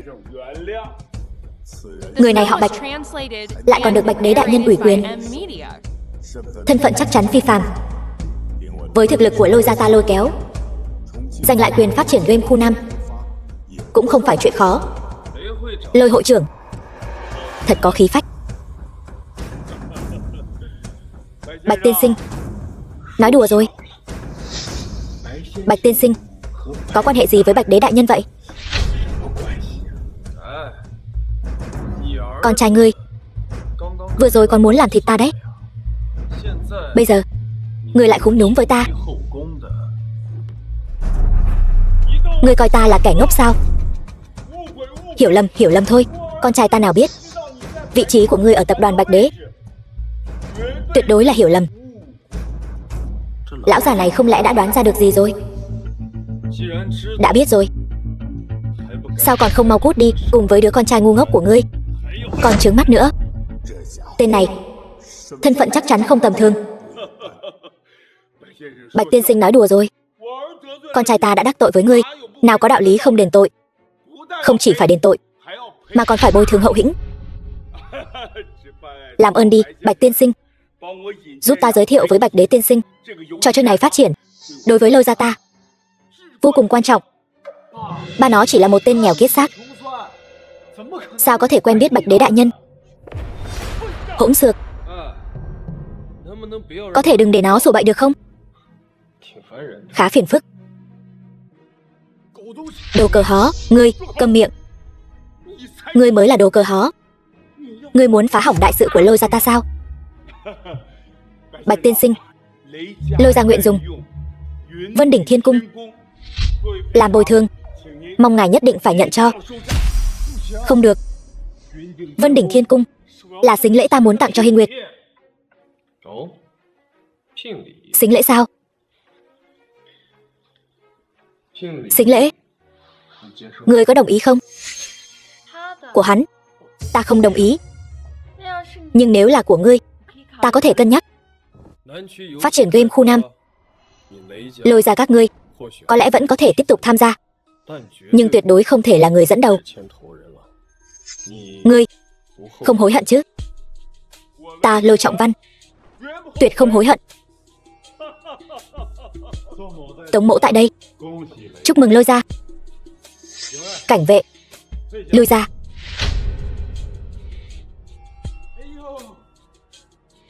Chúc mừng Lôi Gia. Phát triển game khu 5 có ngài, nhất định sẽ thành công vang dội. Bạch Vũ, người khác tin lời ma quỷ của ngươi, ta thì không tin. Chư vị, hôm nay là ngày trọng đại, Hứa thị trò chơi và Bạch Đế tập đoàn ký kết hợp đồng. Ta tuyên bố, buổi lễ tiếp tục.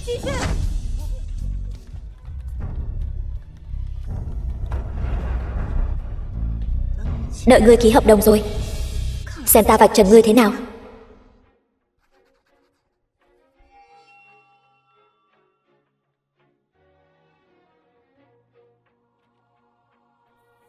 Khi Nguyệt, nàng thấy trang trí của Vân Đỉnh Thiên Cung thế nào? Có thích không? Khá tốt, sao vậy? Nếu thích thì tặng cho nàng đấy. Thật sao?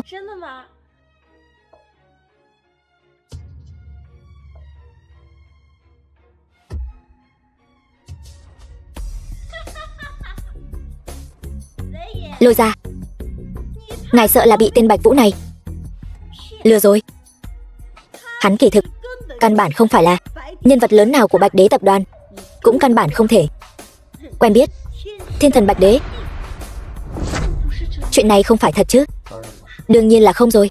Cô ta chỉ là ghen tị với người đến phát điên thôi. Ghen tị với cô ta? Thật nực cười. Ta thấy người sắp ngỏm đến nơi rồi mà còn nói năng lung tung. Tên vô dụng. Ngươi lại muốn ăn đòn rồi phải không? Ngươi, Bạch Vũ, ngươi có biết cái giá phải trả khi đùa giỡn với Lôi gia ta không? Tên khốn, ngươi dám giễu cợt Lôi gia chúng ta, thật là chán sống. Ngươi rốt cuộc có quan hệ gì với Bạch Đế tiên sinh? Ngươi đoán xem. Không giả bộ được nữa rồi chứ gì? Còn không mau quỳ xuống đất cầu xin Lôi gia tha thứ. Muốn lấy Vân Đỉnh Thiên Cung này, ngươi cũng xứng sao? Đúng vậy. Không chứng minh được thân phận của mình, quỳ xuống đất cho ta, khấu đầu 100 cái. Bạch Vũ, ta khuyên ngươi nên nhận lỗi. Trễ hơn thì ngươi sẽ không còn cơ hội nữa. Đồ ngu. Hôm nay ta đứng đây, xem ai dám làm gì ta. Bạch Vũ, ngươi thật sự là không thấy quan tài không rơi lệ mà. Vẫn chưa từ bỏ ý định sao?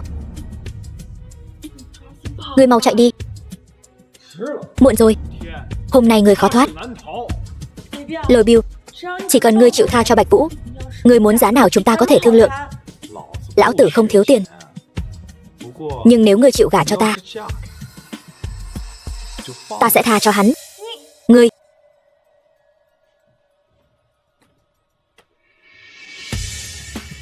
Đừng nói nhảm với hắn nữa. Đợi lát nữa sẽ có lúc hắn khóc. Người đâu? Sự hắn.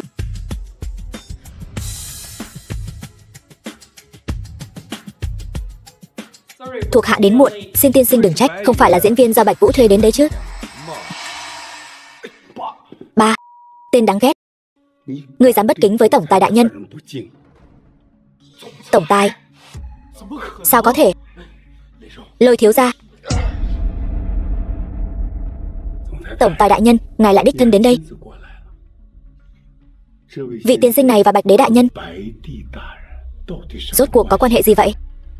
Bạch tiên sinh và Bạch Đế đại nhân quan hệ rất thân thiết, toàn quyền đại diện cho Bạch Đế đại nhân. Ngươi có ý kiến gì không? Không thể nào. Hắn sao có thể có quan hệ thân thiết với Bạch Đế đại nhân chứ? Tuyệt đối không thể. Làm gì? Sao vậy? Sao không ra tay? Các ngươi làm gì vậy? Mau lui xuống.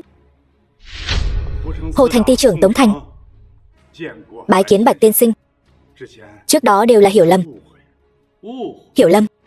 Xem ra việc phát triển game khu Nam cũng không cần tổ chức ở Hồ Thành nữa rồi. Bởi vì đều là hiểu lầm. Không, không phải hiểu lầm, là ta có mắt như mù. Xin tiên sinh thứ lỗi. Thôi được rồi, nể tình ngươi chưa ra tay, lui xuống đi. Đa tạ Bạch tiên sinh. Lôi hội trưởng, hai cha con các ngươi thù hằn với ta rất lớn nha. Mau quỳ xuống cầu xin Bạch Đế đại nhân tha thứ. Quỳ xuống cầu xin lỗi. Bạch tiên sinh, xin lỗi. Đều là hắn. Văn Hoành Ba bảo ta đi lừa Văn Hy Nguyệt, chia đôi gia sản Văn gia. Hỗn xược. Câm miệng. Hy Nguyệt, ta là nhị thúc của con. Con nghe ta giải thích. Nhị thúc, vì chức gia chủ lại dám cấu kết với người ngoài, chiếm đoạt sản nghiệp gia tộc. Người muốn làm đứa con bất hiếu của Văn gia sao?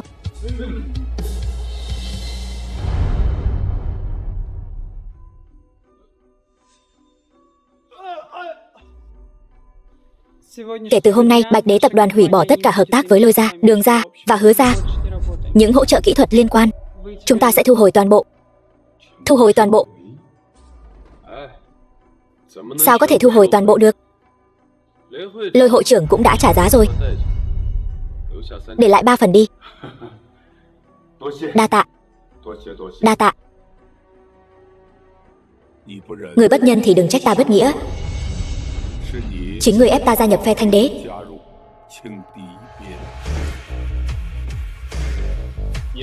Hai người các ngươi không phải muốn khấu đầu sao? Bây giờ có thể bắt đầu rồi. Ta sai rồi, xin ngài tha cho ta. Tất cả là tại cô ta. Tất cả là do Hứa Mẫn Mẫn này. Cô ta mê hoặc ta, không liên quan gì đến ta cả. Hiểu lầm thôi. Ta còn chẳng quen biết bọn họ. Vũ ca, tin ta đi. Cầm miệng. Nhanh chóng làm theo. Vũ ca, ta sai rồi. Xin ngài tha cho ta. Tha cho ta.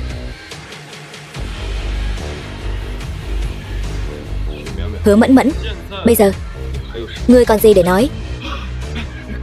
Ca, ngươi là huynh ruột của đệ. Dù sao thì ngươi cũng coi như là người nhà họ Hứa. Xin ngươi rủ lòng thương. Ta nói cho ngươi biết, ta sớm đã cùng với nhà họ Hứa các ngươi không có nửa xu quan hệ, cớ gì phải tha cho các ngươi. Bạch Vũ, ngươi căn bản không thể quen biết Bạch Đế đại nhân. Ngươi đừng lừa ta nữa. Ngoan cố.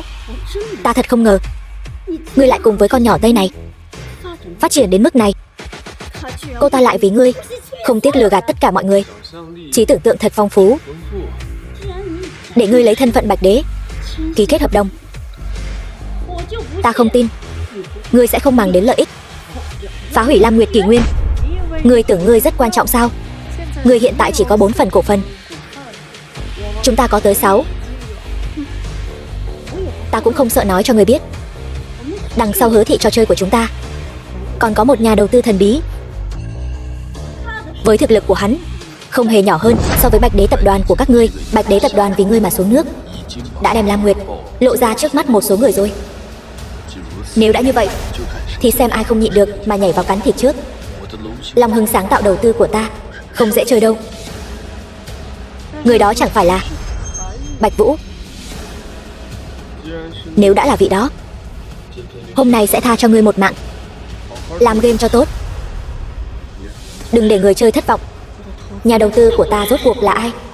Ngay cả tổng tài Bạch Đế tập đoàn cũng phải kiêng dè.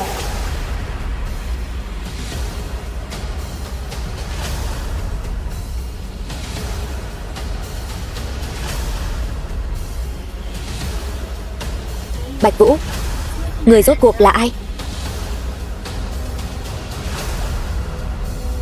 Không ngờ người đứng sau Hứa ra lại lợi hại như vậy. Chỉ cần có thể lôi kéo được hắn, Bạch Đế tập đoàn có cổ phần thì đã sao? Đừng hòng cưỡi lên đầu ta. Đồ ăn cháo đá bát.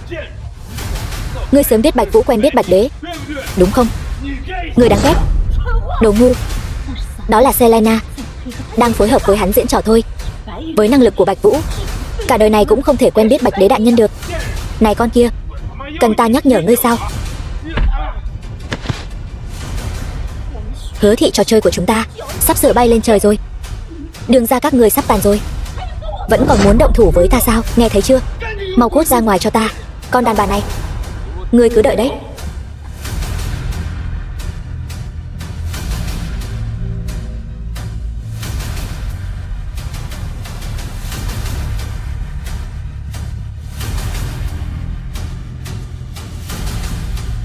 Ta tuyên bố, đại điển Lam Nguyệt tiếp tục được tổ chức thuận lợi. Lão bản, ngài đã có 6 phần cổ phần của Hứa thị trò chơi rồi. Lấy được Lam Nguyệt chính là...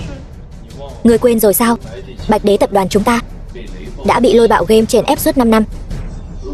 Nếu Mr. God biết chúng ta làm ra một trò chơi mới, nhất định sẽ không tiếc bất cứ giá nào để nhắm vào chúng ta. 5 năm trước, hắn đã dùng thủ đoạn vô sỉ để bôi nhọ chúng ta. Lần này có Long Hưng sáng tạo của ngài, nhất định sẽ thành công. Trò chơi trong nước, muốn vươn ra thế giới, dù có khó khăn đến đâu, cũng phải thành công.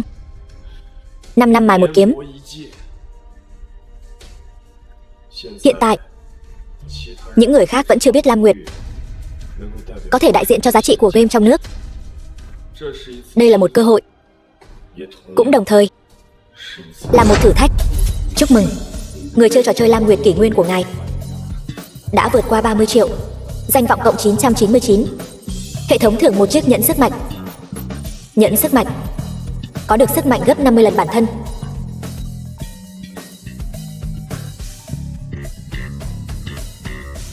Alo, Hy Nguyệt.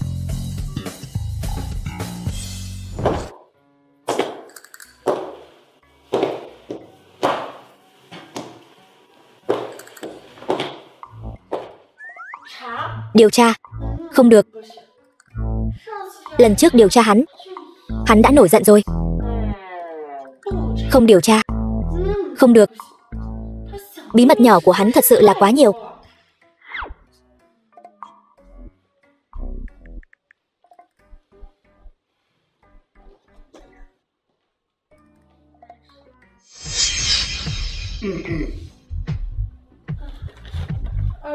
Nhị thúc, người vẫn chưa nghỉ ngơi sao? Gọi điện cho ai vậy? Không ai, một người bạn. Ta lên lầu trước đây. Chậm đã, đừng vội nghỉ ngơi. Nhị thúc có lời muốn dặn dò con. Dặn dò? Ta, lão gia tử giao Văn gia cho con đã đủ vất vả rồi, không bằng giao Vân Đỉnh tiểu điếm cho Tiểu Bân quản lý, chia sẻ gánh nặng cho con. Đúng vậy chị, chúng ta đều là người một nhà. Không bằng giao cho ta đi. Vân Đỉnh tiểu điếm là của Bạch đại ca, ta căn bản không có ý định lấy. Cái gì của con của hắn? Của con chính là của Văn gia, không thể nói lý. Đứng lại, con chẳng lẽ muốn từ chối? Đúng. Vân Đỉnh Thiên Cung trị giá chục tỷ, hơn nữa đây là sản nghiệp gia tộc, con có tư cách gì quyết định? Nhị thúc, người dám đánh ta? Chị, đừng kích động. Cút ra. Sao? Con còn muốn đánh ta sao? Ta là gia chủ, hôm nay chuyện này nhất định phải cho ta một lời giải thích. Hôm nay ta nói rõ ở đây, không lấy được Vân Đỉnh Thiên Cung, ngày mai ta sẽ chuyển tin tức ra ngoài, để hắn không còn mặt mũi nào sống ở Hồ Thành. Người vong ân bội nghĩa, ông nội là do hắn cứu tỉnh lại. Thằng nhãi đó nếu thật sự có bản lĩnh, lão già đó hiện giờ vẫn chưa xuống giường được. Ta nói cho ngươi biết, nếu ngươi còn không nghe lời, ngày mai ta sẽ rút ống thở của lão già đó. Ngươi điên rồi, đó là ông nội đấy. Chị, chúng ta sẽ hại ngươi sao? Nhà chúng ta nuôi ngươi lớn đến chừng này, làm chút việc cũng không chịu, chẳng lẽ ngươi là đồ vong ân bội nghĩa sao? Dám đối đầu với ta, ta cảnh cáo ngươi, hôm nay dù ngươi có phải ngủ với hắn, cũng phải lấy Vân Đỉnh Thiên Cung về cho ta. Mơ tưởng hão huyền. Hôm nay ngươi muốn đi cũng phải đi, không muốn đi cũng phải đi. Phong đã chuẩn bị sẵn cho ngươi rồi. Không lấy được Vân Đỉnh Thiên Cung thì ngươi cứ ra nghĩa địa mà tìm lão già đó.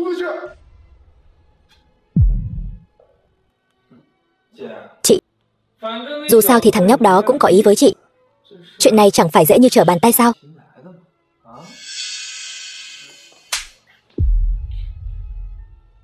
Ta cảnh cáo ngươi, dám động đến ông nội, ta sẽ lấy mạng Văn Bân, xem ai tàn nhẫn hơn. Đồ tiện nhân.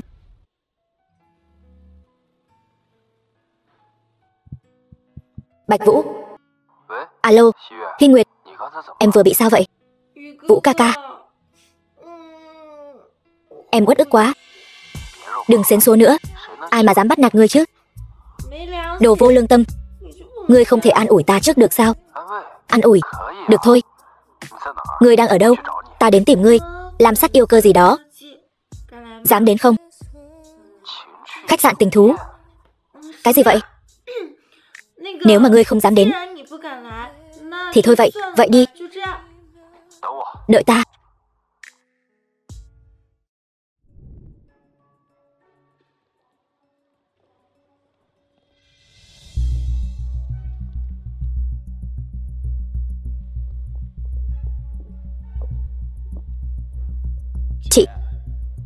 Hứa thị trò chơi của chúng ta giờ thì phát đạt rồi.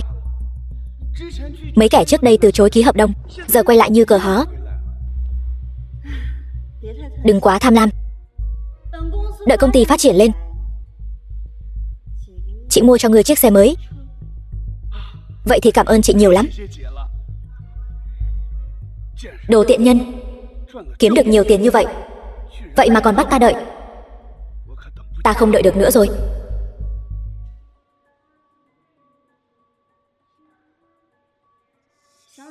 Thôi, muộn rồi. Ta về nhà trước đây. Về sớm với mẹ đi. Đừng có làm loạn ở ngoài đấy. Dạ chị.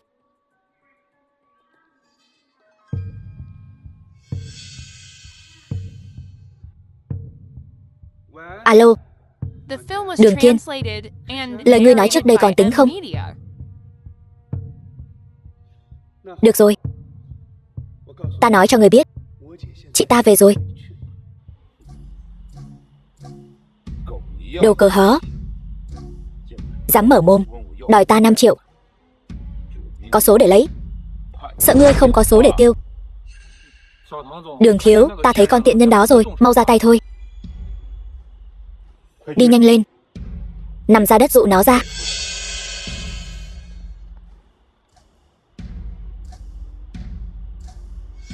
Con tiện nhân, có thuốc mới của Nhật Bản.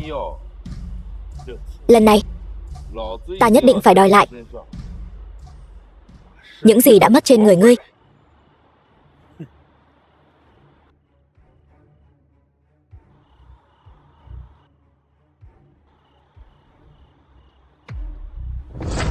Sao?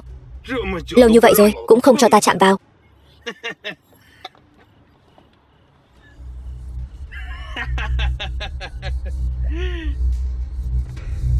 Đi nhanh lên, lấy lam sắc yêu cơ của ta ra đây. Hôm nay ta phải chơi cho đã. Vũ ca ca, lại đây nào.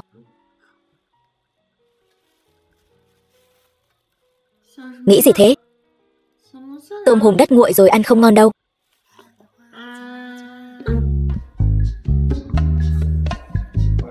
Cay quá đi.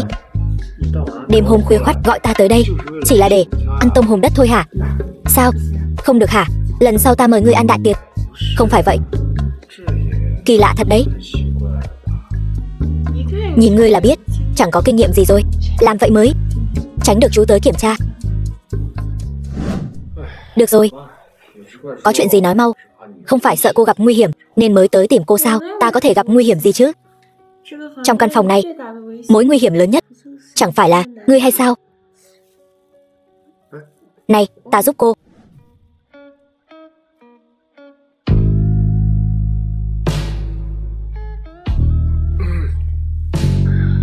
Hay là nói chuyện chính trước đi.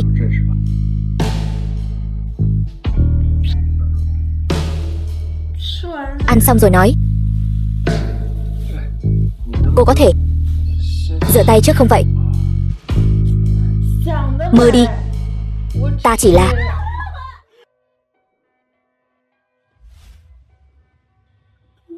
Thật không vậy? Chú ở Hồ Thành thật sự tới kiểm tra rồi. Cô không phải rất có kinh nghiệm sao?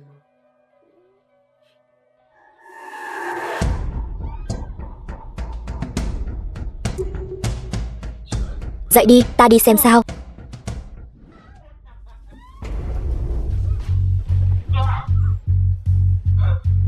Bạch Vũ, ngươi sao ngươi lại ở đây?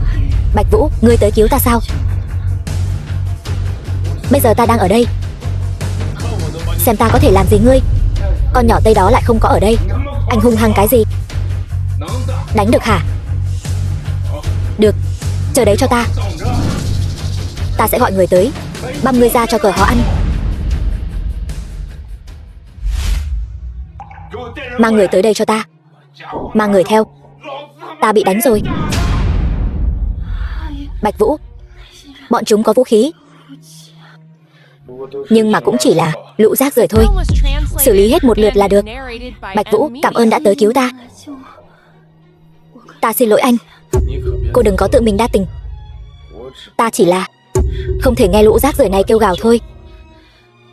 Bạch Vũ, bây giờ ta và anh đều đã có con đường riêng của mình. Chẳng phải như vậy tốt hơn sao? Ta không buông tha cho ngươi. Ngươi và Selena cũng không thể ở bên nhau.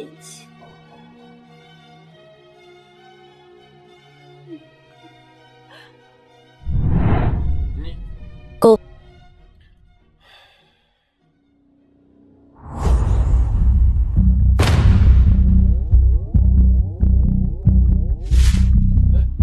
Phi Nguyệt, ngươi tới khi nào vậy?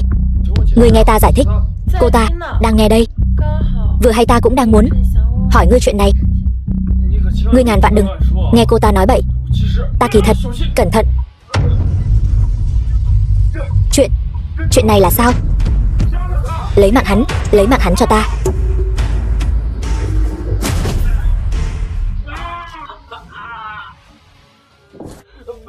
Bạch Vũ, không liên quan tới ta. Ta còn chưa chạm vào Hứa Mẫn Mẫn. Thật sự một lần cũng không có. Ngươi tin ta. Bây giờ biết cầu xin tha thứ rồi. Muộn rồi, ngươi tha cho ta đi.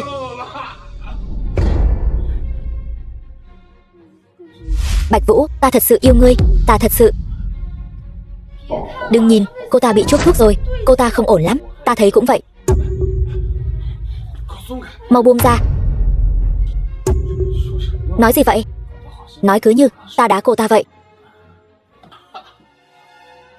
Bạch Vũ không. Vũ ca, chuyện này không liên quan tới ta.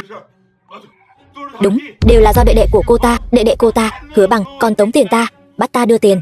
Thật đó, có hình có bằng chứng. Không tin người xem. Vũ ca, đệ đệ cô ta vì tiền mà bán cô ta đi.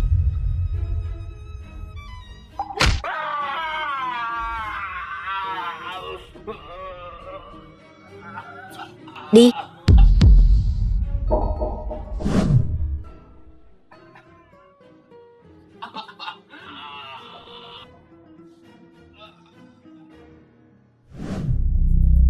Selena, cái thứ rác rưởi trong lam sắc yêu cơ này xử lý cho ta. Vâng sếp, xử lý đi đâu? Cứ ném tới Siberia. Câu cá tuyết đi. Phi Nguyệt, người chắc chắn muốn cùng ta đưa cô ta về. Đương nhiên. Lỡ như ngươi làm chuyện xấu thì làm sao? Ngươi. Ta sợ ngươi không kiềm chế được, lại bị cô ta lừa gạt thôi. Được rồi, ngồi cho vững.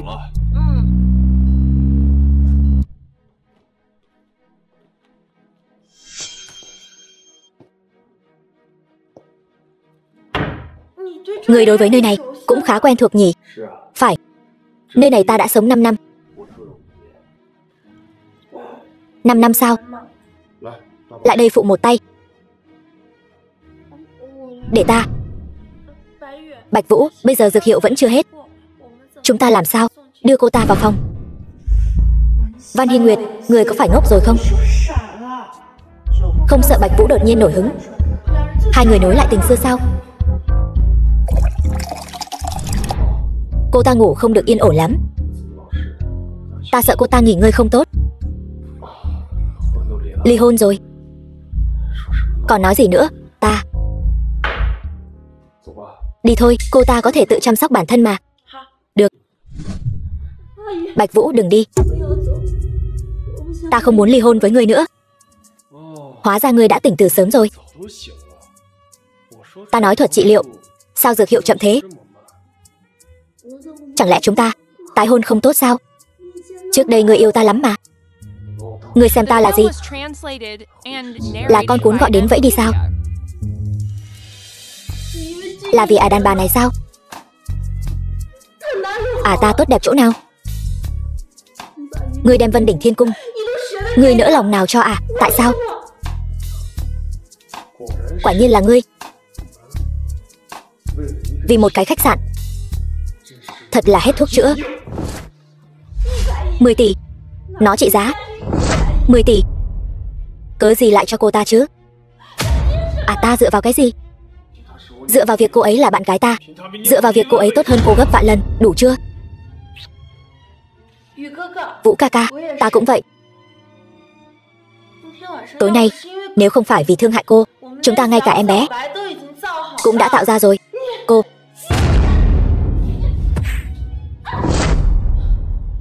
Trước đây cô vì những lợi ích đó, ta ở phía sau lén lút ủng hộ cô, để cô tận hưởng niềm vui thành công. Nhưng không ngờ, cô căn bản không biết cái gì gọi là thỏa mãn. Đến nỗi, cô bây giờ lại cảm thấy ngay cả tình cảm cũng có thể dùng lợi ích để trao đổi. Ngươi khi nào? Khi nào thì? Hứa Mẫn Mẫn, cô thật sự nghĩ rằng Hứa thị trò chơi là dựa vào một mình cô phát triển lên sao? Cô thấy bản thân mình có năng lực đó sao? Cô xứng sao? Chúng ta đi. Đúng rồi, thuận tiện nhắc cô một câu, đừng có chuyện gì cũng nghe mẹ cô và cái tên Hứa Bằng đó. Không khéo Hứa thị trò chơi sẽ sập, cô bị bán đi cũng không biết.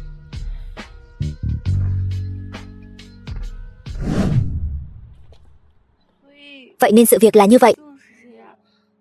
Nhị thúc dùng tính mạng của ông nội để uy hiếp ta. Ta cũng không ngờ ngươi sẽ xuất hiện. Ngươi sẽ không trách ta chứ? Sao ta lại trách ngươi được? Chỉ là không ngờ ngươi lại thật sự mời ta ăn tôm hùm đất. Ngươi đúng là đồ ngốc mà.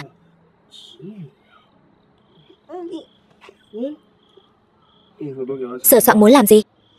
Cô không sợ tạo ra một em bé thật sao?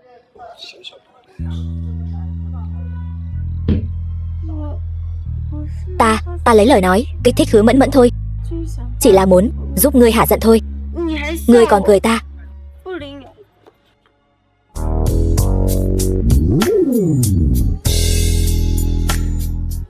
Đa tạ Bạch đại ca. Chúng ta về nhà thôi. Đi thôi.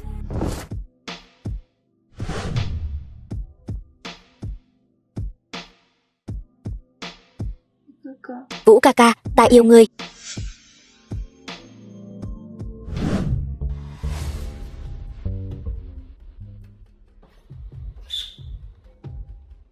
Gọi tên lần trước cho ta. Con đàn bà này dám dẫn trai về nhà, thật đúng ý ta. Bạch Vũ, mở cửa. Ta biết ngươi ở trong đó ngủ với con gái nhà Văn. Ngươi đừng hòng chạy thoát. Cửa sổ sau ta đã mở, cớ gì lại cho cô ta chứ? Ngươi đứt cánh cũng khó bay. Mở cửa. Nhị thúc ngươi sắp vào rồi, sợ sao? Có ngươi ở đây, ta không sợ. Đúng vậy ba, Văn gia không thể chịu thiệt được. Tông cửa ra cho ta.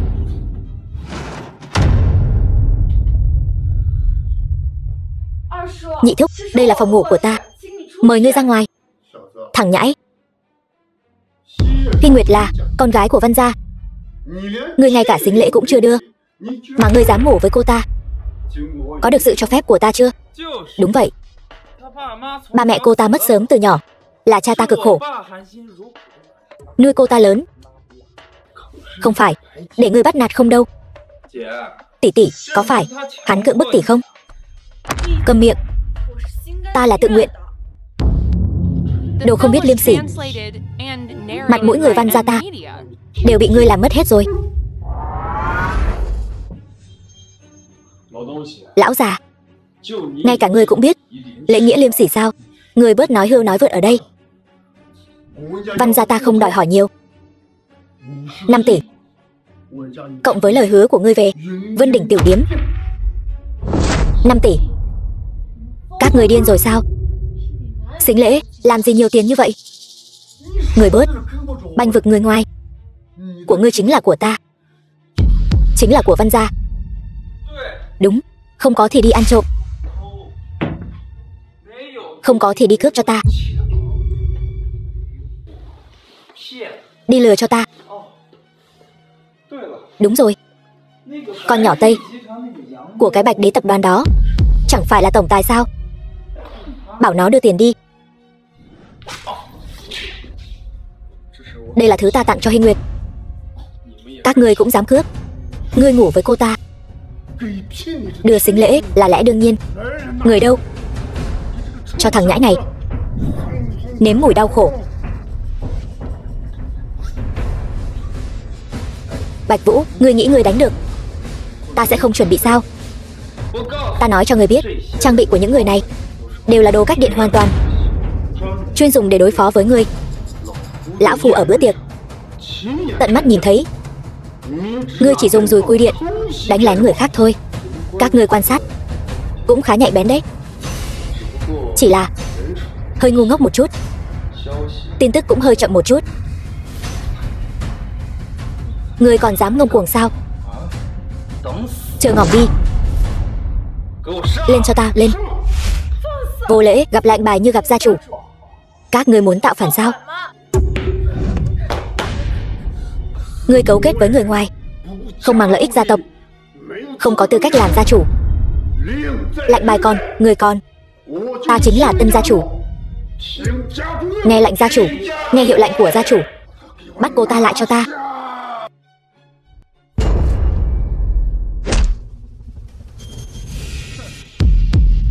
Còn ngây ra đó làm gì?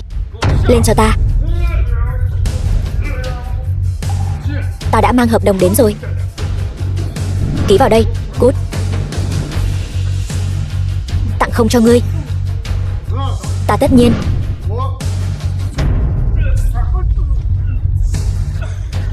Không thể nào. Không thể nào sao? Ai nói với các ngươi ta chỉ mang theo dùi cui điện? Dưới nách ta còn có một cái kích thủy lực nữa. Cứu ta với. Bạch Vũ, mau buông tay ra. Làm việc chừa một đường lui, ngươi đừng có quá đáng. Buông ra.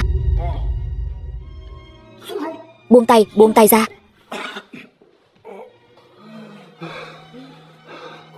Quá đáng, các ngươi chỉ cần mở miệng là muốn 5 tỷ, cướp đoạt Vân Đỉnh Thiên Cung, ỷ mạnh hiếp yếu Hy Nguyệt bơ vơ. Chuyện này không thể gọi là quá đáng, thật đúng là không biết xấu hổ. Con gái của Văn gia, ta thay cha nó, nuôi nó lớn, đây là nó nợ ta. Nhị thúc, người quá đáng rồi. Từ khi cha ta mất, là ông nội chăm sóc ta lớn lên. Ngươi đã chăm sóc ta mấy lần? Đều là hai người ức hiếp ta. Câm miệng. Đừng tưởng rằng hai người ngủ với nhau một lần là ngươi quên thân phận của mình. Sính lễ không đưa thì hai người đừng hòng ở bên nhau. Dựa vào đâu? Ta chính là tân gia chủ. Ta nói là được.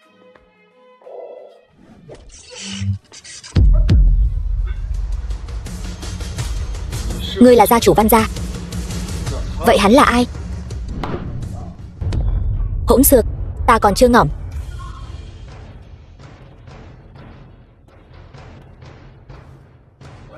Văn gia khi nào? Đến lượt ngươi quyết định. Cha, ông nội, ông không phải sức khỏe không tốt sao? Sao ông lại về rồi?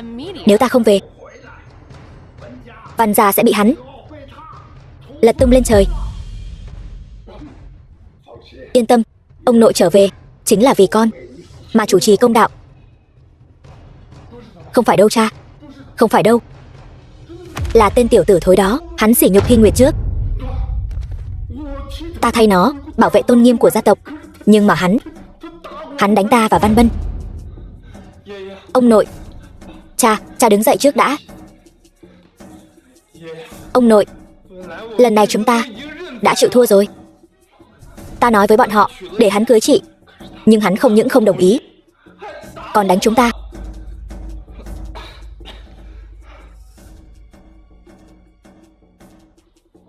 Nói bậy, ta rõ ràng là tự nguyện. Câm miệng. Đồ không biết liêm sỉ. Người ta căn bản không coi trọng cô, ngay cả sính lễ cũng lừa cho cô. Cô còn liều mạng bám theo. Cô có lỗi với sự nuôi dạy của Văn gia dành cho cô không? Vô lễ. Bạch tiên sinh thân phận tôn quý, gọi đại một cuộc điện thoại cũng đủ làm rung chuyển giới game Long Quốc. Sính lễ còn con thì tính là gì? Cho dù là thâu tóm toàn bộ sản nghiệp nhà họ Văn của các ngươi cũng dư sức. Cái ngữ tôn quý cờ hó. Bây giờ người đứng đầu giới game Long Quốc chính là Thanh đế Tần Minh Duệ rồi. Ngươi tưởng rằng ngươi cứ tìm đại một diễn viên là có thể thay thế Bạch đế, gánh vác trọng trách của Bạch đế tập đoàn hay sao? Coi tất cả chúng ta đều là đồ ngốc sao? Ngươi có ý gì? Bạch đế 5 năm không xuất hiện, e rằng đã ngỏm từ lâu rồi. Đồ ngu, bị người ta lừa lên giường, còn tưởng bám được đại gia rồi cơ đấy. Ta khinh. Dám phỉ báng đại nhân đã mất. Các ngươi chán sống. Selena.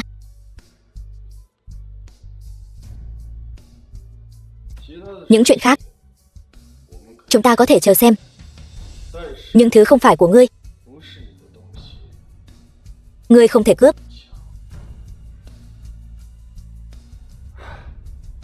Bạch tiên sinh yên tâm, nhà họ Văn chúng ta nhất định sẽ cho ngài một lời giải thích.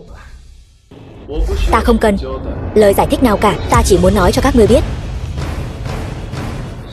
Hy Nguyệt không phải là quân cờ của bất kỳ ai trong các ngươi. Chuyện hôm nay ta tuyệt đối không cho phép xảy ra lần nữa. Nếu không thì Bạch tiên sinh cứ yên tâm, chỉ cần lão già còn sống một ngày thì sẽ không có ai dám động đến Hy Nguyệt một sợi tóc. Cha thật sự tin hắn có bản lĩnh. Sao có thể?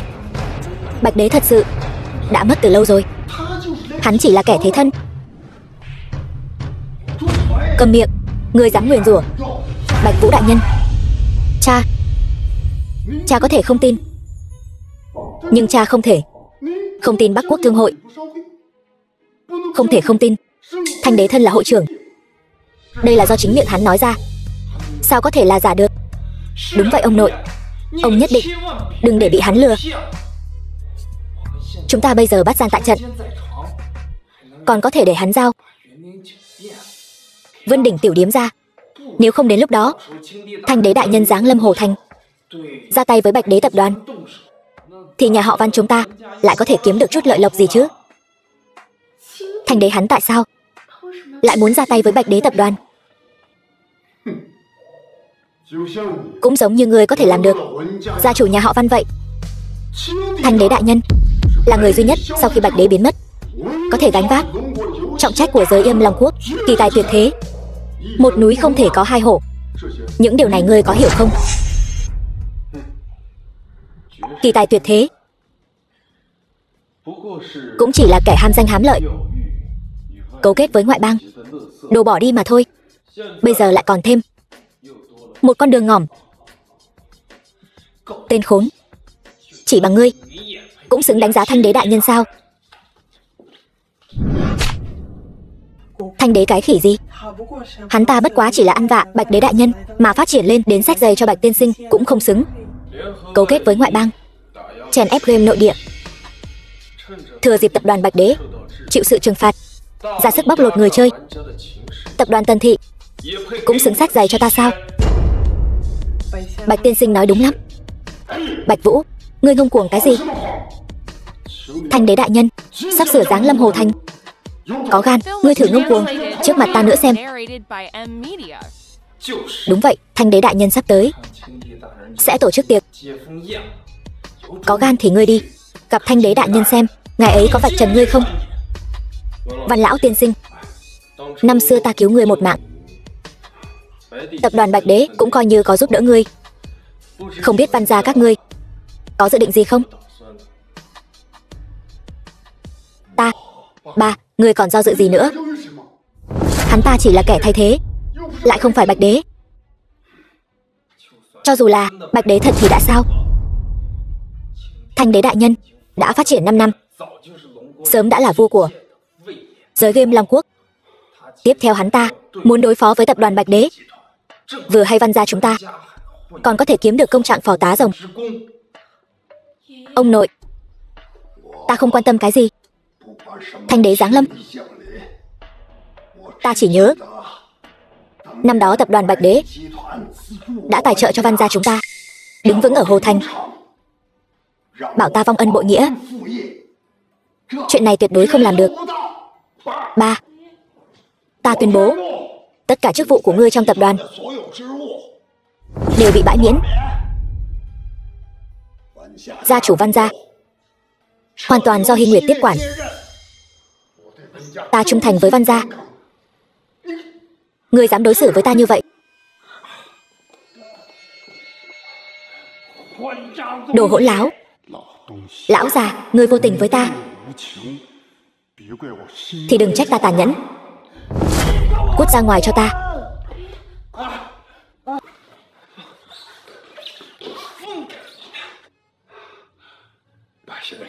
Bạch tiên sinh, ta không biết. Tập đoàn Bạch Đế bước tiếp theo sẽ làm gì? Văn gia chúng ta đều nguyện ý vận dụng tất cả tài nguyên giúp tập đoàn Bạch Đế trở lại đỉnh cao. Chỉ cầu xin ngươi có thể tha thứ cho sự vô lễ của Văn gia. Ông nội, chuyện này không cần làm phiền lão tiên sinh, ta tự có cách ứng phó. Nhưng mà, không có nhưng mà. Thứ của ta, Bạch Vũ, bất cứ ai cũng không thể cướp đi. Selena, mau dìu lão ra về bệnh viện nghỉ ngơi đi. Thanh đế đại nhân, tin Bạch Đế đã mất, chúng ta đã lan truyền ra ngoài rồi. Tần Minh Duệ, U Châu Thanh Đế, hội trưởng Bắc Quốc Thương hội. Vậy sao? Mọi việc làm rất tốt. Ngồi đi.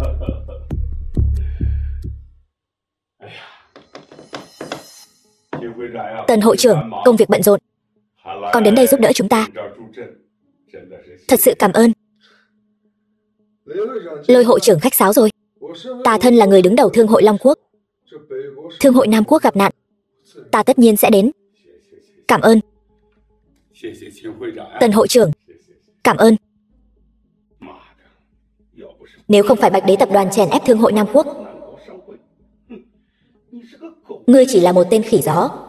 Mời Thanh đế đại nhân ra tay. Mọi chuyện ta đều biết. Vợ của Lôi tiểu đệ bị cướp mất rồi, rất sốt ruột. Ta cũng rất đồng cảm. Chỉ là Bạch Đế tập đoàn này gia đại nghiệp lớn, không thể nóng vội được. Ngồi xuống. Ngồi xuống.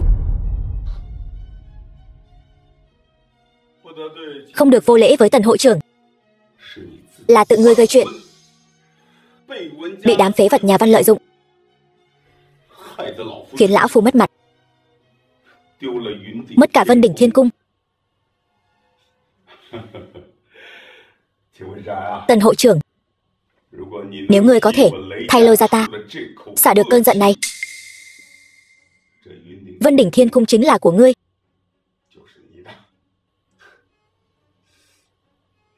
Vân Đỉnh Thiên Cung không đủ. Vậy còn có Lôi gia ta. 1/3 tài sản, kèm theo Thương hội Nam Quốc, hoàn toàn quy phục.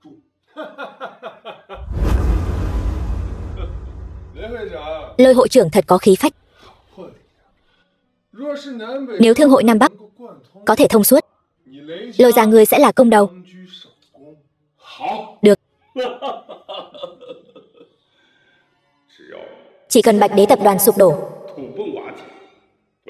Lôi gia ta nhất định từ trên thi thể của nó hấp thụ dinh dưỡng, được tái sinh. Tần hội trưởng, ngươi thấy sao? Lôi gia ta ngày mai sẽ tổ chức tiệc đón tiếp cho ngươi. Chi bằng ngay lúc này triệt để ra tay với Bạch Đế tập đoàn này. Được. Cũng đến lúc nên cho mọi người biết, ta, U Châu Thanh Đế đến Hổ Thành, chính là ngày Bạch Đế tập đoàn diệt vong. Nhưng trước đó, ta có việc nhỏ cần các ngươi đi làm. Tần, dạo này ngươi làm tốt lắm. Mà Long Quốc dạo này lại có một đêm nội địa, chú ý một chút. Ta không muốn chuyện 5 năm trước lại xảy ra lần nữa, ngươi hiểu chứ? Hiểu. Ngài cứ yên tâm, chuyện như Bạch Đế tập đoàn tuyệt đối sẽ không xảy ra lần thứ hai. Ngài yên tâm.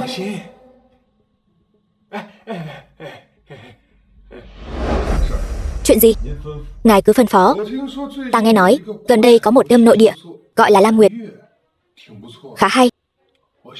Ta muốn mua lại nó. Ngài nói là Lam Nguyệt của Hứa thị trò chơi đó.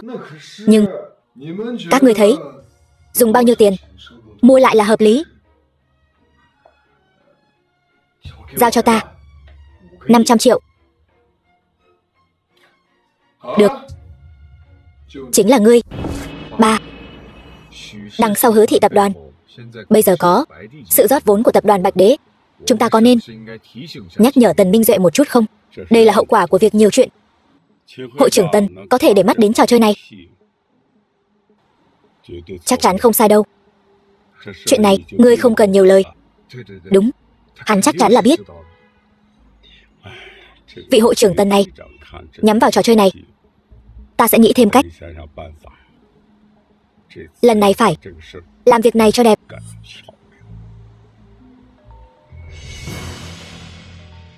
Đường Duy Sơn là Đường Duy Sơn. Hắn chẳng lẽ cũng muốn bám víu vào Bạch Đế đại nhân? Bắt máy đi. Alo, Lôi thiếu. Lần này ngươi nhất định phải giúp ta. Đường Kiên có thể đã bị đàn bà nhà họ Hứa hại rồi. Cơ hội đến rồi.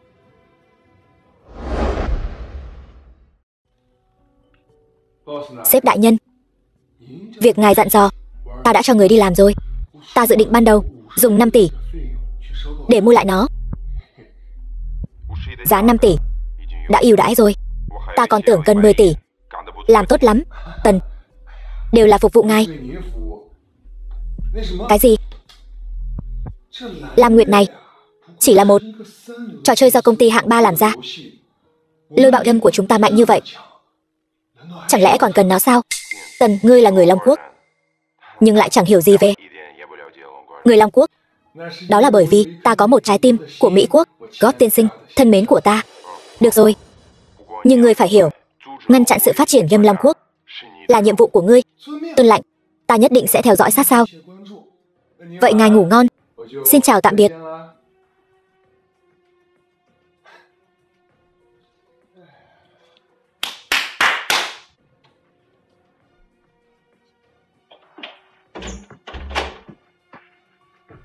Tiên sinh, xin chào, ta là quản lý ở đây. Ngài xem, ít nói nhảm. Mau sắp xếp cho ta 10 cô gái đẹp nhất. Nhanh lên, Lôi gia đã sớm dặn dò. Ngài đợi chút.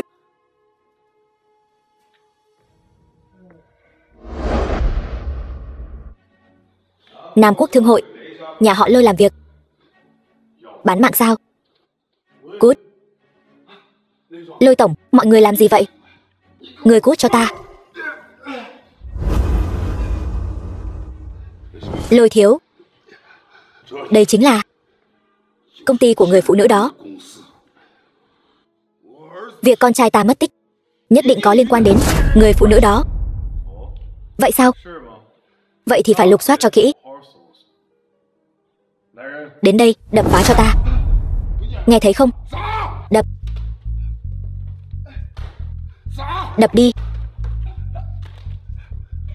Đồ súc vật. Con trai ngươi sống hay mất không quan trọng. Quan trọng là cho ta cái cớ để ra tay. Ngươi có biết mình đang làm gì không? Đây chính là Hứa thị trò chơi. Hứa Mẫn Mẫn vẫn chưa đến sao? Chưa. Không.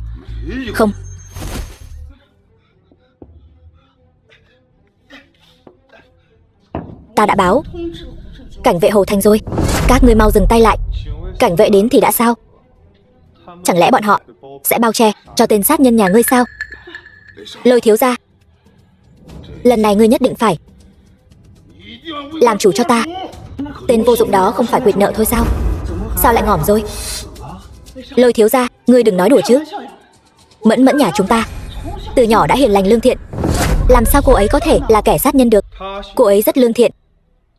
Cô ta chỉ là một đàn bà xấu xa thôi. Trước tiên dụ dỗ Đường Kiên ngủ với cô ta, sau đó thừa cơ mưu hại. Ngươi nói bậy.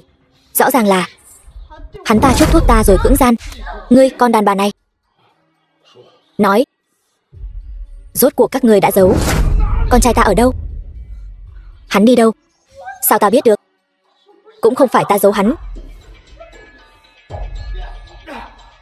Buông ra. Các ngươi không được động vào Tiểu Băng. Buông ra. Chỉ cần ngươi nói ra tung tích của Đường Kiên, rồi trả thêm một chút, ta sẽ thả em trai ngươi. Thế nào? Ngươi mau nói đi. Ngươi muốn hại em trai ngươi sao? Hứa tiểu thư vẫn còn đang suy nghĩ sao? Trong lòng ngươi, tên phế vật Bạch Vũ đó còn quan trọng hơn em trai ngươi sao? Ngươi mau nói đi, con nha đầu này. Bạch Vũ, ngươi đối với ta vô tình, vậy ta cũng là bị ép buộc, đừng trách ta. Tung tích của Đường Kiên ta không biết. Các ngươi có thể đi hỏi Bạch Vũ. Bạch Vũ, thật sự là Bạch Vũ hại con trai ta. Bình tĩnh. 3 ngày nữa là tiệc đón tiếp của Thanh Đế đại nhân. Đến lúc đó Bạch Đế tập đoàn cũng khó mà tự bảo vệ mình, huống chi là tên phế vật Bạch Vũ kia. Được, ta đợi. 3 ngày sau, sống phải thấy người, ngọc phải thấy xác. Ngươi nói nghe sảng khoái thật. Tên phế vật Bạch Vũ đó nếu biết được, chắc chắn sẽ rất đau lòng. Nếu đã vậy, các ngươi cút đi. Đừng vội. Hứa thị trò chơi các ngươi làm đâm Lam Nguyệt Kỷ Nguyên cũng không tệ. Có người muốn trả 50 triệu. Ngươi thấy thế nào? Lam Nguyệt là át chủ bài của Hứa thị trò chơi. 50 triệu mà ngươi cũng muốn mua. Ngươi đúng là nằm mơ giữa ban ngày. Trò chơi trong lòng ngươi còn quan trọng hơn cả tên phế vật đó. Nhưng ta đây, làm việc cho Thanh Đế đại nhân. Ngươi không nể mặt thì phải trả giá đấy. Chị cứu ta.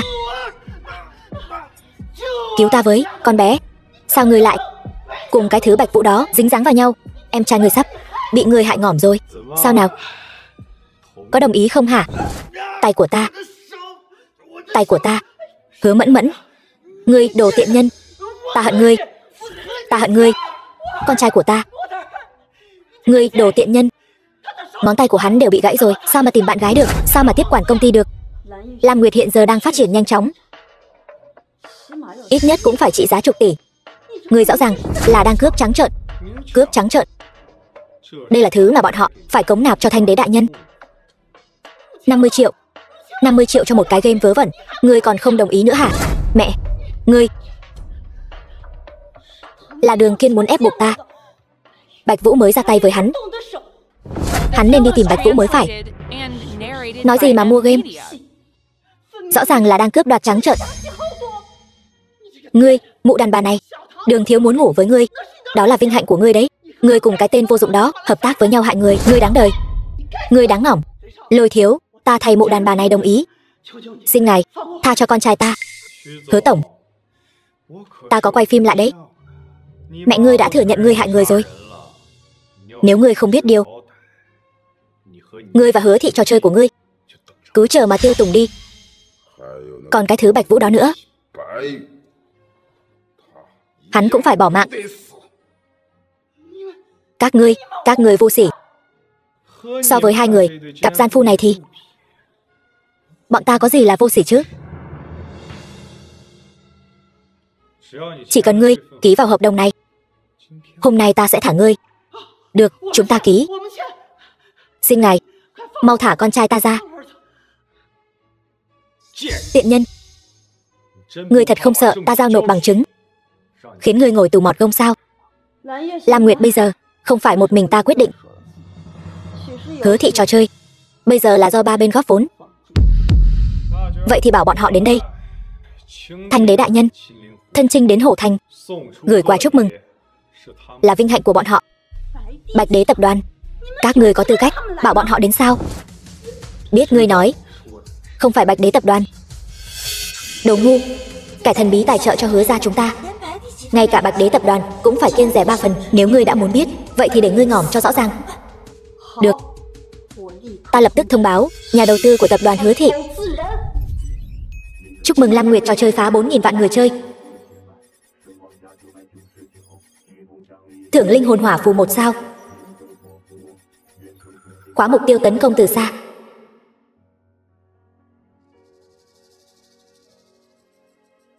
Sếp, ngài thật sự chuẩn bị tự mình đi quay quảng cáo.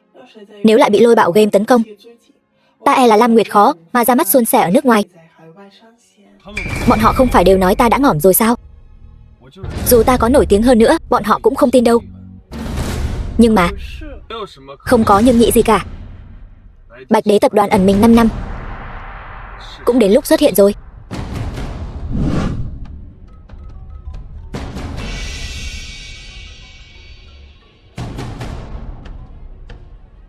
Nói, có phải cô Selena không?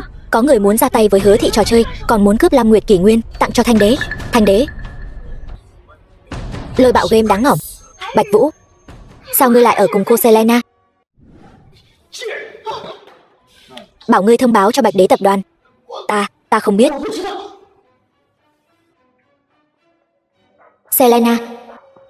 Bạch Vũ, là ngươi cái đồ khốn nạn. Ngươi rốt cuộc đã đưa con trai ta đi đâu rồi?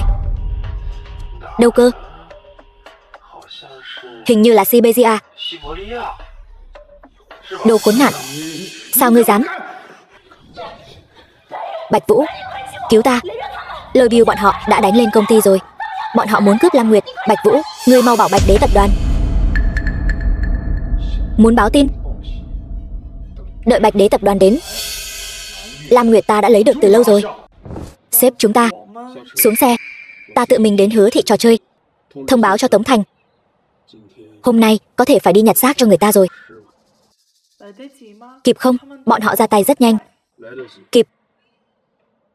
Đúng rồi. Ba của Đường Kiên tên là gì? Đường Duy Sơn. Có chuyện gì vậy sếp?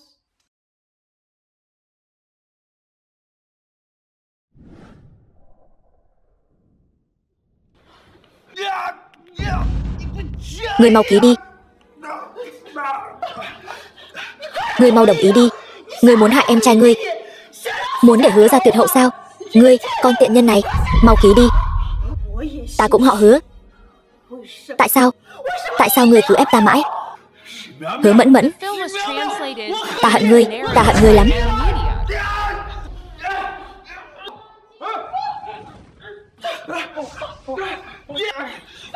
Tiểu Bằng, con gắng lên.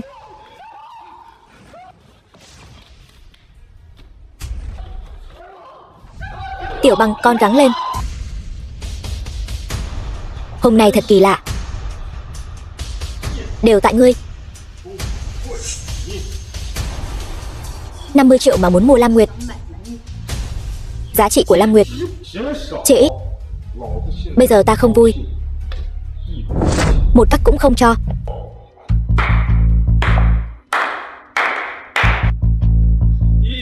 Một xu cũng không cho. Mấy người làm ăn được đấy. Bạch Vũ, ngươi thật sự dám đến đây? Ngươi rốt cuộc đã đưa con trai ta đi đâu? Hai đứa bay nghe đây. Hôm nay hắn ta chỉ có một mình.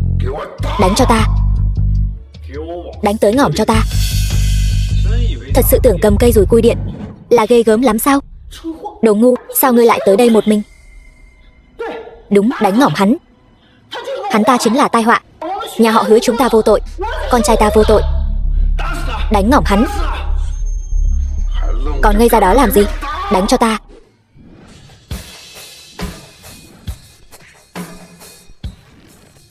Đừng nhúc nhích. Con trai ngươi đang ở Siberia. Bộ xương già này của ngươi cũng muốn đi nghỉ dưỡng sao? Ngươi.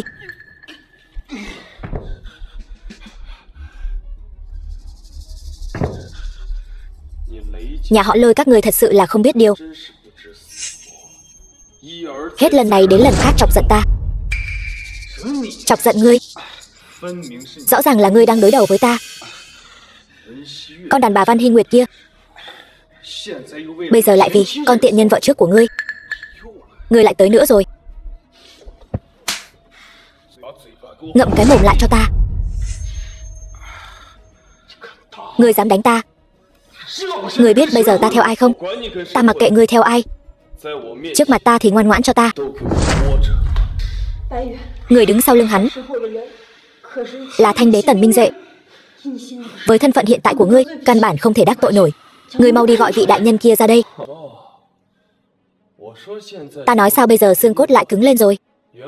Thì ra là đi theo tên phế vật Tần Minh Duệ kia. Làm cờ hó cho hắn ta sao? Láo xược. Tên của Thanh Đế đại nhân cũng là thứ mà ngươi có thể sỉ nhục sao? Ta nói cho ngươi biết, Thanh đế đại nhân hiện tại đã thân chinh đến Hổ Thành. Trong buổi tiệc đón tiếp ngày mai, Bạch đế tập đoàn sẽ sụp đổ. Thời đại này là thuộc về Nam Bắc Thương hội chúng ta rồi. Ngươi đừng tưởng rằng ngươi dựa vào Bạch đế tập đoàn là ngươi có thể yên tâm rồi. Đợi đến khi ngươi rơi vào tay ta, ta nhất định sẽ cho ngươi sống không yên thân. Sụp đổ? Ai có tư cách để cho Bạch đế tập đoàn sụp đổ chứ? Nhờ tên phế vật Tần Minh Duệ chỉ biết quỳ gối liếm gót tên ngoại quốc kia sao? Ngươi đừng đắc ý cái mồm nữa. Thanh đế đại nhân lần này mang đến trăm tỷ tài sản, nhất định phải đẩy đổ Bạch đế tập đoàn. Cái tên bị Bạch đế tập đoàn đẩy ra ngoài như ngươi còn có thể sống yên ổn được mấy ngày nữa. Ngươi hại con trai độc nhất của ta, hủy hoại cơ nghiệp nhà họ Đường ta. Ta sẽ không tha cho ngươi. Cút. Ta nói cho ngươi biết, không có Bạch đế tập đoàn, mấy công ty các ngươi có thể phát triển lên được sao? Bây giờ phản bội, có phải là hơi vội vàng rồi không? Chim khôn chọn cây mà đậu. Chuyện này cũng không trách được chúng ta. Bạch đế tập đoàn thật sự sắp sụp đổ rồi sao? Vậy đại diện của Lam Nguyệt chẳng phải là tiêu rồi?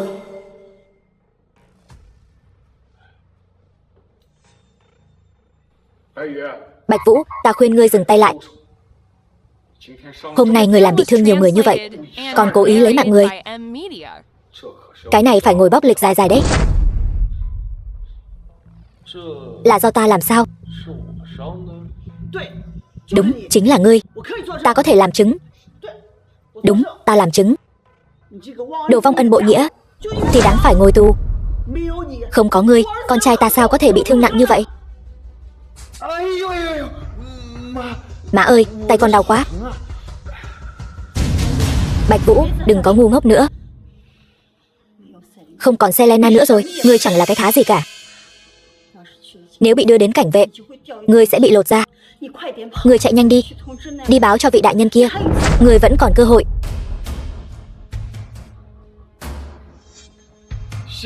Bây giờ muốn chạy, muộn rồi.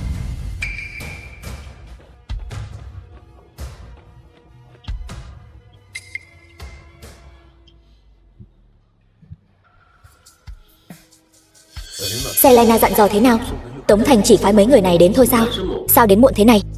Thôi được rồi, bắt hết bọn chúng rồi về thôi.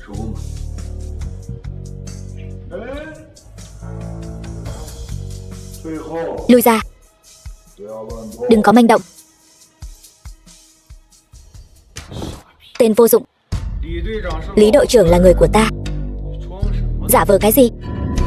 Ta nói cho người biết, hôm nay tụi bay một đứa cũng đừng hòng chạy.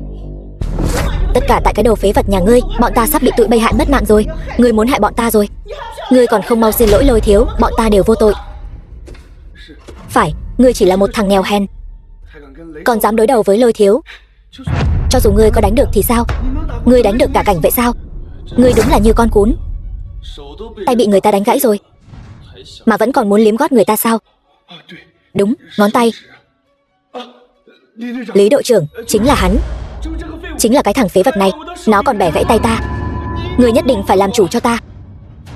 Quả không hổ danh là người đã đưa chị lên giường Đường Kiên. Bạch Vũ, những gì ngươi nói là thật sao? Ngươi đúng là không biết xấu hổ. Đồ khốn nạn, dám hại con trai ta. Không, không có, tuyệt đối không có. Đều là con đàn bà này, tự nó quyến rũ Đường thiếu. Không liên quan đến ta, thật sự không liên quan gì cả. Đừng đánh con trai ta. Con đàn bà này, ngươi còn không mau nói là tự ngươi quyến rũ Đường thiếu, không liên quan gì đến Tiểu Bằng. Mau nói. Mẹ, trong mắt mấy người ta lại hạ tiện như vậy sao? Con đàn bà kia, Đường thiếu ngủ với ngươi là phúc phận của ngươi đấy, ngươi còn dám cãi lại. Mẹ, thôi đừng nói nhảm với bọn chúng nữa. Bọn chúng đều là một lũ. Nếu không lấy được Lam Nguyệt, bọn chúng sẽ không chịu bỏ qua đâu. Láo xược. Ngươi giữa ban ngày ban mặt lại hành hung, Bây giờ lại còn dám vu khống cảnh vệ chúng ta. Đúng vậy, Lý đội trưởng, mau lấy mạng hắn đi. Trong tay có hung khí, bỏ vũ khí xuống, hai tay ôm đầu. Nếu không, ta sẽ xử lý ngươi ngay tại chỗ. Tống Thành ty trưởng của các ngươi ở đây cũng không dám nói chuyện với ta như vậy. Ngươi còn nhận ra ty trưởng của chúng ta sao? Không cần nói nhảm với hắn, hắn là hung thủ, lấy mạng người rồi. Các ngươi mau lấy mạng hắn. Lấy mạng hắn đi. Đúng, hắn còn hại Đường thiếu. Mau lấy mạng tên tai họa này. Bỏ vũ khí xuống, hai tay ôm đầu. Đây là lần đầu tiên ta cảnh cáo ngươi. Nếu các ngươi là cùng một bọn, vậy thì đừng lề mề nữa. Có gan thì đến chém ta. Ta nói hai tay ôm đầu. Đây là lần thứ hai ta cảnh cáo ngươi. Lôi bìu vô dụng. Không phải nói đến trấn áp sao? Chẳng lẽ thật sự muốn động đao? Mau chém ngỏm hắn cho ta. Giữa ban ngày ban mặt lấy mạng người, ta xem ai dám. Ty trưởng, đồ hỗn láo, dám động đao với Bạch tiên sinh. Hắn chính là kim Phật của Hồ Thành chúng ta. Kim Phật, hắn cũng xứng sao?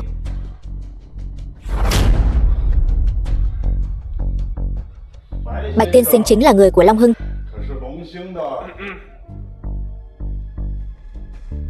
Dám bất kính với Bạch tiên sinh. Người đâu? Ấn bọn chúng xuống đất cho ta.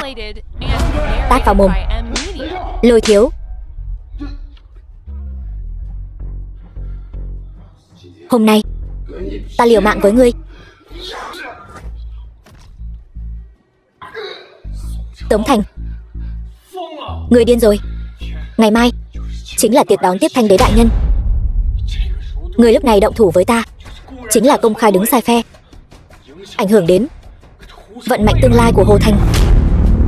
Đứng cùng phe với các ngươi mới gọi là hủy hoại tương lai của Hồ Thành. Đồ ngu xuẩn, ngươi căn bản không biết mình đang đối mặt với ai. Chỉ vỏn vẹn 5 năm đã có thể đầu tư Long Hưng đến quy mô hàng nghìn tỷ. Hiện nay lại liên kết mạnh mẽ với Bạch đế tập đoàn. Thanh đế chỉ là con sâu thôi. Ngu xuẩn. Nam Bắc thương hội sắp liên kết, Bạch đế tập đoàn sẽ không còn ngày ngóc đầu lên được. Tên phế vật này còn có thể có giá trị gì? Tống ty trưởng lôi bọn chúng ra ngoài. Mang đi. Hứa Mẫn Mẫn, ta nói cho ngươi biết, Thanh đế đại nhân muốn Hứa thị tập đoàn của các ngươi không thể chạy thoát.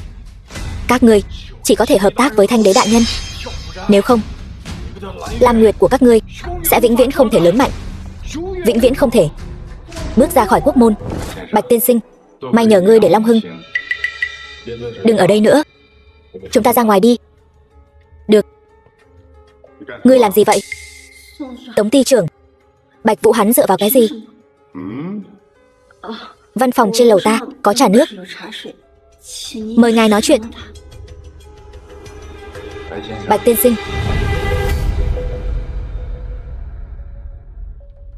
Được thôi, người tốt nhất đừng có động tâm tư gì nữa. Hứa thị trò chơi không chịu nổi ngươi quậy phá như vậy đâu. Dọn dẹp chỗ này sạch sẽ, xử lý tốt thương binh. Bạch tiên sinh đại nhân không chấp tiểu nhân, còn đầu tư mấy trăm tỷ cho Long Hưng sáng tạo ở Hồ Thành. Tống mỗ thật là cảm kích vô cùng. Có thể cải thiện Hồ Thành, ta rất vui lòng. Nhưng mà ta cũng vì Long Hưng sáng tạo, có thể cùng Bạch đế tập đoàn liên kết tốt hơn. Đúng rồi, ở tiệc đón tiếp của Tần Minh Duệ, ta muốn nhờ ngươi giúp ta làm một việc. Lời ngài dặn dò, tại hạ nào dám không theo. Đợi việc này xong rồi, vấn đề đầu tư Long Hồ chúng ta lại bàn kỹ được không? Đương nhiên có thể.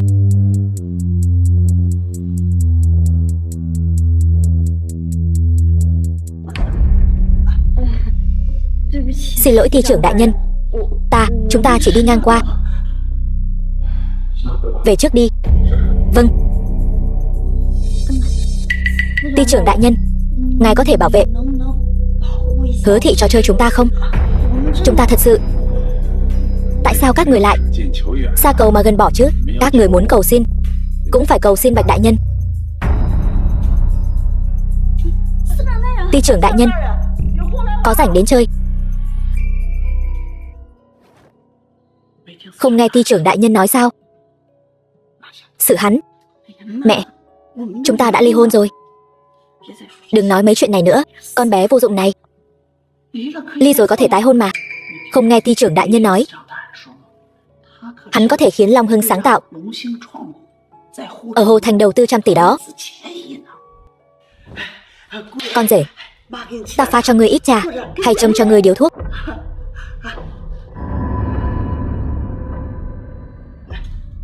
Mẹ, ngươi đừng có quậy nữa. Bạch Vũ hút thuốc khi nào chứ? Ta không phải. Thấy hai đứa gương vỡ lại lành. Ta không phải. Mừng quính lên sao? Thôi được rồi, hai mẹ con nhà ngươi đúng là ghê gớm. Cảm ơn lời khen của con rể, để ta pha cho ngươi ít trà. Đừng phiền nữa. Con rể của các người đã bị ta đưa đến Siberia rồi. Con rể, sao ngươi còn giận chứ? Những gì ta nói trước đây đều là giả. Cầm miệng. Sự nhẫn nại của ta có giới hạn. Hứa Mẫn Mẫn, cô muốn Hứa thị trò chơi không còn bị làm khó nữa phải không? Ta đồng ý với cô, nhưng ta có một điều kiện. Ta hy vọng cô thực hiện. Chỉ cần có lợi cho sự phát triển của Hứa thị trò chơi, điều kiện gì ta cũng đồng ý. Cho dù ngươi muốn tái hôn, ta cũng... Thôi đi. Bây giờ ta với ngươi căn bản chẳng còn hứng thú gì nữa. Ta cũng không bắt nạt ngươi. Ta đưa 1 tỷ lấy lại Lam Nguyệt kỷ nguyên của ta. Cái gì? Ngươi cũng muốn thừa cơ cướp bóc sao? Đồng ý. Chúng ta đồng ý. Đồng ý. Mẹ, tâm huyết của con đều đặt cả vào Lam Nguyệt kỷ nguyên. Con tuyệt đối không đồng ý. Con bé vô dụng này, con điên rồi sao? Cái này mà con cũng không đồng ý. Đây chính là 1 tỷ đó. So với cái tên họ Lôi kia, nhiều hơn hẳn 20 lần đấy. 5 năm trước, nếu không có ta, tâm huyết của ngươi chẳng đáng 1 xu. 5 năm trước, xem thử nè, đây là trò chơi mới mà công ty chúng ta phát triển. Cút. Trò chơi nội địa cái gì? Toàn là hàng đạo nhái. Không phải đâu, Bạch đế không đạo nhái.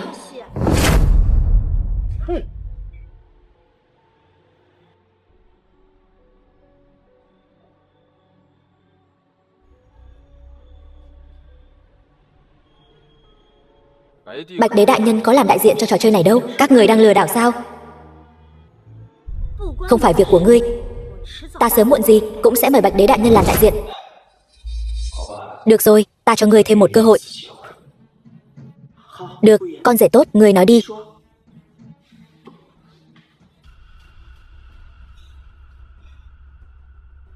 Ta chỉ lấy lại trò chơi Lam Nguyệt kỷ nguyên. Số cổ phần còn lại của Hứa thị trò chơi ta không cần một chút nào.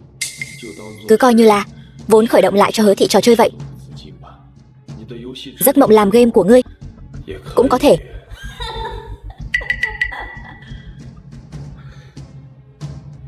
Ngươi cười cái gì? Ta cười. Ta suýt chút nữa lại bị ngươi lừa. Lẽ nào hắn ta đang lừa gạt?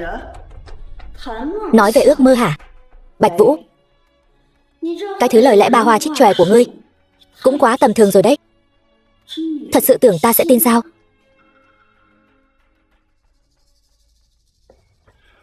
Trò chơi của chính mình mà tự bỏ tiền ra mua, đã nể mặt ngươi lắm rồi đấy. Câm miệng. Nếu không phải ngươi bỏ tiền ra, ngươi không xem tiền ra gì, ta thật sự đã tin rồi. Ý gì? Lần trước ngươi hào phóng lắm mà. Ngươi đem Vân Đỉnh Thiên Cung gần chục tỷ của nhà họ Lôi tặng cho đại tiểu thư nhà họ Văn. Mẫn Mẫn, con rể tốt giàu sụ thế kia, lấy đồ không phải của mình đi tặng người khác, dĩ nhiên là hào phóng rồi. Lần này 1 tỷ gì đó. E rằng cũng đều không phải tự hắn ta bỏ ra đâu. Vậy chẳng phải cũng là tiền cả sao? Má, cái thân phận ghê gớm gì đó của hắn ta chỉ là một tên bần cùng thôi. Tất cả chỉ là để lừa gạt chúng ta. Hắn xúi giục Tống ty trưởng mạo danh. E rằng chính là mạo danh, người đứng sau hỗ trợ Hứa thị trò chơi của chúng ta. Được lắm, Bạch Vũ. Đồ vô dụng. Ngươi còn dám mạo danh đại gia để lừa ta? Ngươi dùng cái mông của ngươi mà nghĩ đi. Tại sao họ lại tranh nhau đưa tiền cho các ngươi? Là vì ngươi xinh đẹp sao? Hay là vì ngươi biết làm trò điên sao? Câm miệng. Ngươi muốn nói sự hỗ trợ của tiên sinh Selena là vì ngươi sao? Sao ngươi không nói chính ngươi là tiên sinh Selena luôn đi? Bạch Vũ, ngươi thật sự quá tự phụ rồi đấy.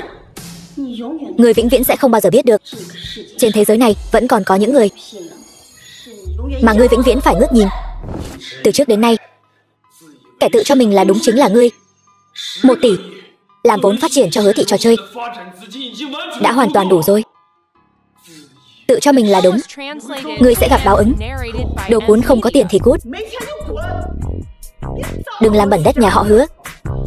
Lão già, ngươi chẳng phải chỉ muốn tiền thôi sao? Ta bây giờ sẽ lấy tiền đến đây. Có thể nào khiến cô ta ngậm miệng lại, đồng ý không? Được thôi. Chỉ cần ngươi có thể lấy ra, ta sẽ nhận ngươi làm con rể. Dập đầu cho ngươi cũng được. Tốt.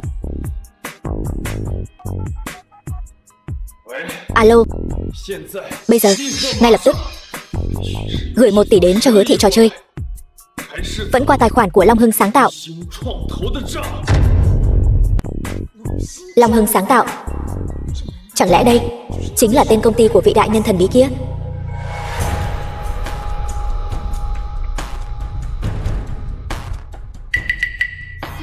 Sao lại là ngươi? Hứa tiểu thư nhanh vậy đã không nhận ra ta rồi sao? Chúng ta vừa mới nói chuyện điện thoại. Giọng của ngươi. Tiên sinh xe. Mở dương ra. Sếp, cô ta ngốc quá. Đến giờ vẫn chưa biết thân phận của ngài. Giới thiệu một chút, CEO của Long Hưng sáng tạo. Ông chủ của ta cũng là nhà đầu tư của Hứa thị trò chơi của cô.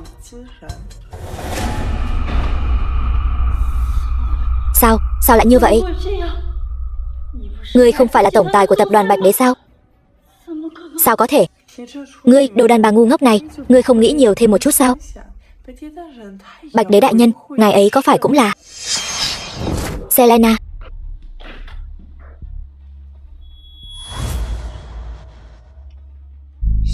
Đồ ngốc. Ngươi mau ký đi. Chỉ riêng tiền mặt đã 5 triệu rồi. Trong thẻ này còn có hẳn 1 tỷ đó. Cái này chúng ta lời thêm 5 triệu đó. Nhanh ký đi. Nghĩ kỹ thì ký đi. Nhanh ký đi. Mẹ, ta còn chưa đồng ý mà. Ngươi có phải ngốc không vậy? Đồ của đàn ông không lấy thì phí. Cái này còn dư ra 5 triệu nữa kia. Đúng, Long Hưng sáng tạo. Ta nhớ ra rồi. Long Hưng sáng tạo trải dài khắp Âu Á, căn bản chưa từng đầu tư vào công ty game. Ngươi đang nói dối. Hứa tiểu thư ngươi cầm miệng cho ta. Nhất định là ngươi và Bạch Vũ cấu kết với nhau, muốn lừa gạt để lấy Lam Nguyệt, đúng không? 1 tỷ cộng thêm 5 triệu gì đó. Ta thấy trong thẻ này chỉ có 5 triệu mới là thật. Selena rốt cuộc đã cho ngươi lợi ích gì? Cô ta ngủ với ngươi rồi đúng không? Ngươi mới liều mạng làm việc cho cô ta như vậy. Thật không biết điều. Đồ ngu. Bạch Vũ, trước đây ngươi chưa từng đánh ta. Lúc chúng ta ly hôn, ta còn cho ngươi thêm 1.000 vạn. Ngươi bây giờ vì nữ nhân này, ngươi muốn hủy hoại tất cả của ta. Bạch Vũ, ngươi dám đánh Mẫn Mẫn? Ngươi đừng có giả nhân giả nghĩa nữa được không? Con trai người bán chị gái. Người bán con gái. Bất quá cũng chỉ là một đám ô hợp thôi. Ngươi nói bậy bạ gì đó. Xem ra ngươi biết chuyện Hứa Bằng bán chị gái rồi. Ngươi nói bậy bạ gì vậy? Bạch Vũ, ngươi nói là thật sao? Lời của ta trong tai ngươi vĩnh viễn đều là giả. Ngươi nghe hay không cũng mặc kệ. Selena, ngươi tới giúp ta lấy Lam Nguyệt trở về. Ta không muốn nói với bọn họ thêm một câu nào nữa. Được rồi sếp. Làm bộ làm tịch. Hứa tiểu thư, ta không dễ nói chuyện như vậy. Thủ đoạn nhà họ Lôi dùng được ta cũng dùng được. Hơn nữa có thể làm tuyệt hơn. Ngươi muốn làm gì? Alo Tống ty trưởng, chỗ Hứa thị trò chơi này còn phải làm phiền ngài quay lại một chuyến. Ta cảm thấy những người này có hiểm nghi lấy mạng người. Ta ký. Đồ ngu. Ngươi căn bản không biết mình bỏ lỡ là một nam nhân ưu tú như thế. Làm việc không xong, phá việc thì giỏi. Ngươi ngay cả một công ty game hạng 3 cũng không lấy xuống được. Ngươi nói ta cần ngươi còn có tác dụng gì? Là tên Bạch Vũ đó. Hắn vậy mà lại đột ngột xông tới. Có lão già Tống Thành kia. Hắn phía sau còn có Bạch Đế tập đoàn. Chúng ta cũng không có biện pháp. Ngươi nói cái gì? Bạch Đế tập đoàn? Chẳng lẽ Bạch Đế tập đoàn cũng nhìn trúng trò chơi này rồi? Phải. Ngươi không biết. Ngươi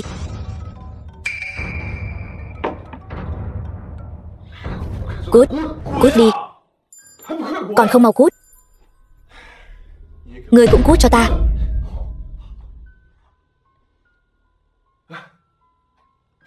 Sếp tiên sinh, buổi sáng tốt lành. Tân, lời chào hỏi của ngươi ngớ ngẩn quá.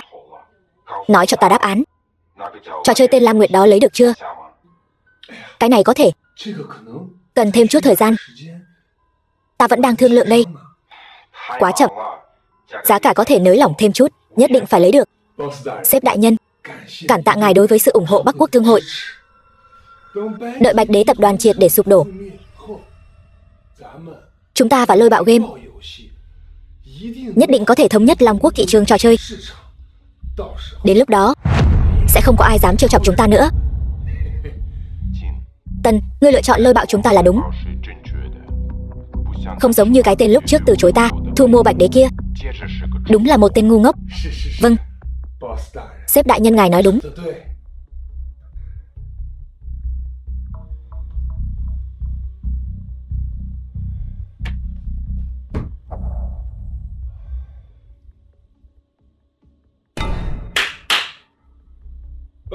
Gọi cho Hứa thị trò chơi. Ta tự mình nói chuyện với cô ta. Vâng.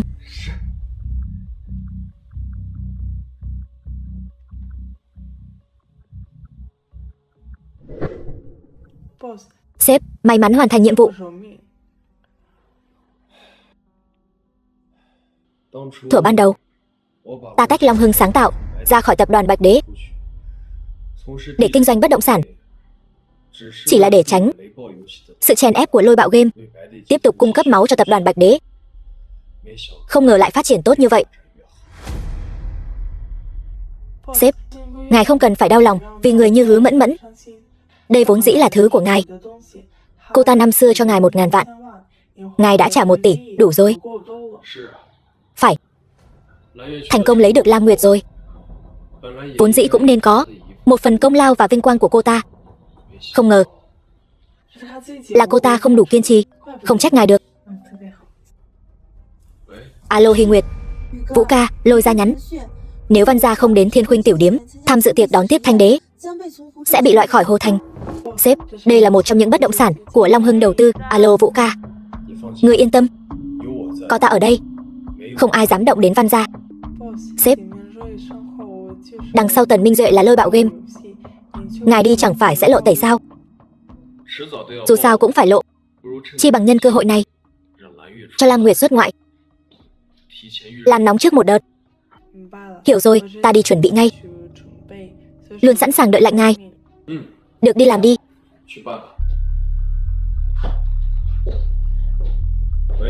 Alo Hy Nguyệt, cô đang nghe không? Sao ta nghe thấy tiểu thư Selena gọi ngươi là sếp vậy? Sếp của cô ta không phải là Bạch Đế đại nhân sao? Đúng vậy, ta chính là Bạch Đế. Chỉ là vẫn luôn có người không tin thôi. Bạch Vũ, ngươi còn bí mật gì giấu ta nữa hả?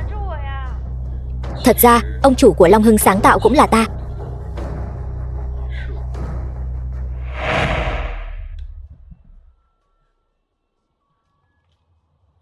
Thật sự cho 1 tỷ sao? Giống trước đây. Bạch Vũ thật sự là ông chủ của Long Hưng sáng tạo sao? Con bé ngốc này, một chàng rể tốt như vậy mà ngươi lại ly hôn với hắn. Không phải trước đây là ngươi chê hắn sao? Vậy những lời Bạch Vũ nói có phải đều là thật không? Dĩ nhiên là thật. Vậy hắn nói em trai ta vì 500 vạn mà bán ta cho Đường Kiên cũng là thật sao? Trời ơi, ngươi đừng nghe hắn nói bậy. 1 tỷ trong thẻ đó, ngươi mau rút ra đi. 500 vạn tiền mặt này ta lấy trước nhé. Tạm biệt.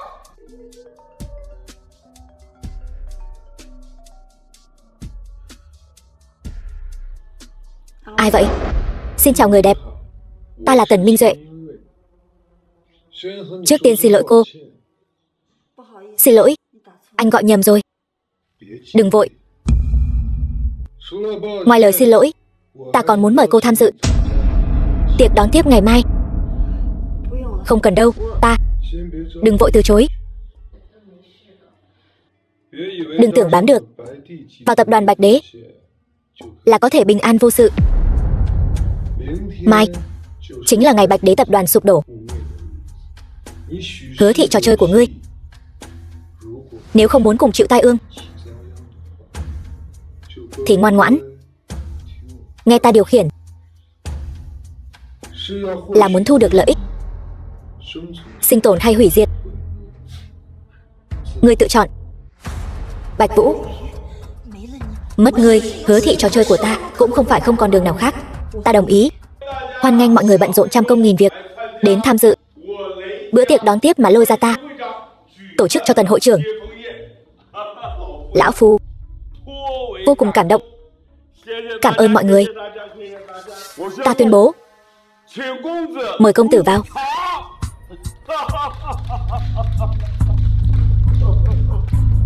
Nào, ta giới thiệu với mọi người, đây chính là vị Tần hội trưởng trẻ tuổi tài cao.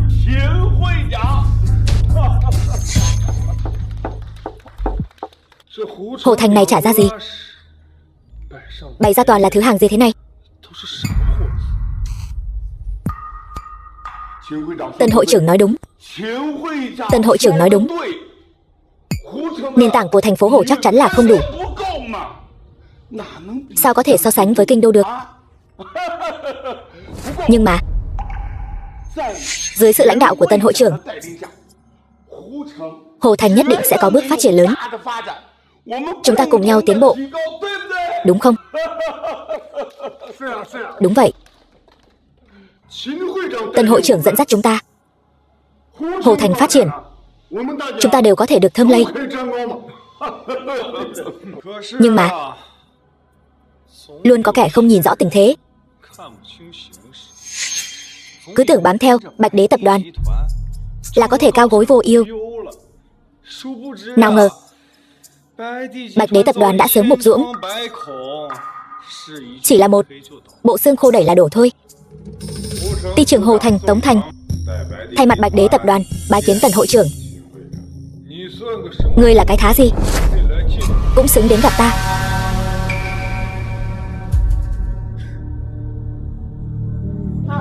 Đại nhân, đừng trốn, để ta thương ngươi cho đã.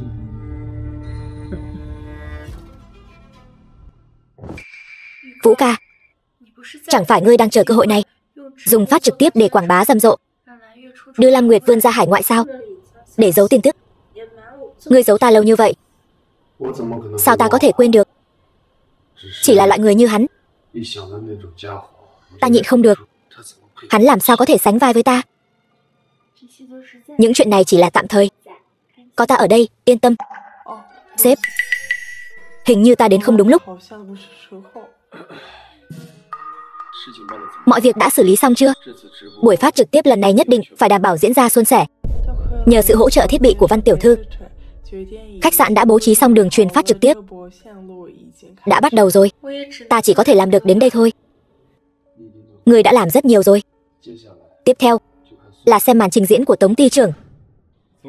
Tống ty trưởng, lão phu có giao tình với ngươi, có chuyện muốn nói với ngươi. Lão già, ta nể mặt ngươi lắm rồi đấy. Lần trước ngươi sai người đánh ta, ta còn chưa tính sổ với ngươi đâu.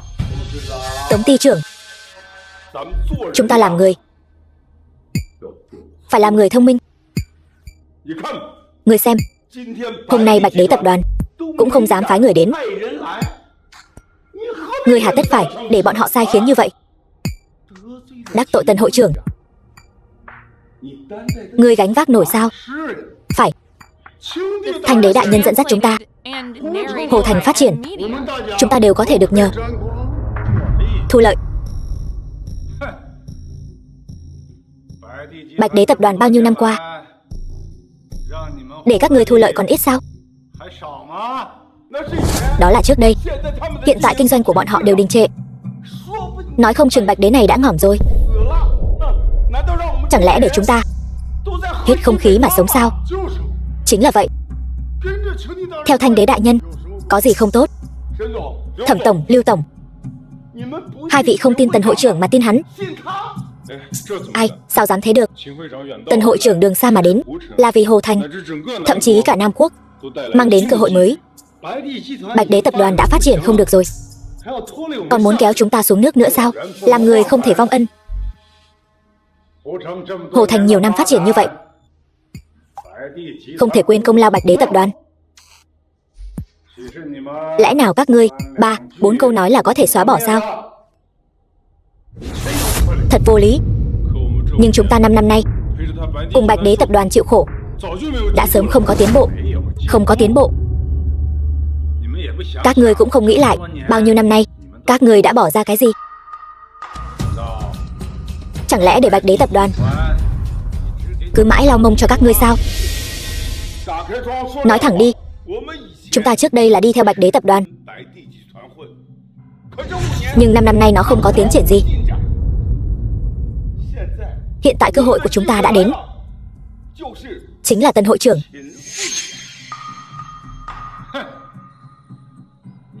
Ngươi còn biết cốt lõi của Hồ Thành là ngành công nghiệp game. Không có sự cống hiến của Bạch Đế tập đoàn, làm sao có Hồ Thành ngày hôm nay? Làm sao từng người một con ngôi ghi công mà chỉ tay 5 ngón? Họ Tống, ngươi đừng có khoác lác nữa. Những người này tại sao không có tư cách? Những điều này cũng là vì phát triển mà tìm đường ra. Bọn họ làm sao không có tư cách? Chúng ta hiện tại tin tưởng Tân hội trưởng.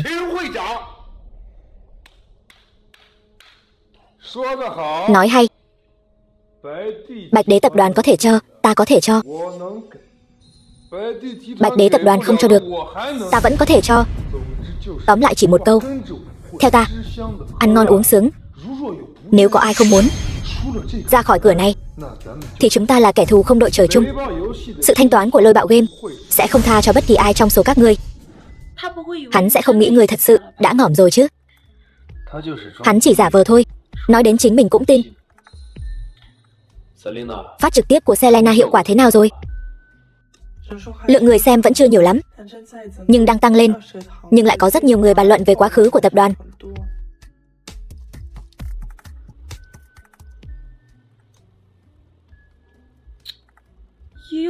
Cũng có rất nhiều anti-fan đang nói về phốt của Bạch Đế tập đoàn. Phốt từ 5 năm trước. Vũ ca, trước đây ngươi sống thật sự rất khó khăn. Đều qua rồi. Hiện tại là một tương lai mới. Chúc mừng Lam Nguyệt kỷ nguyên phá 5.000 vạn người chơi.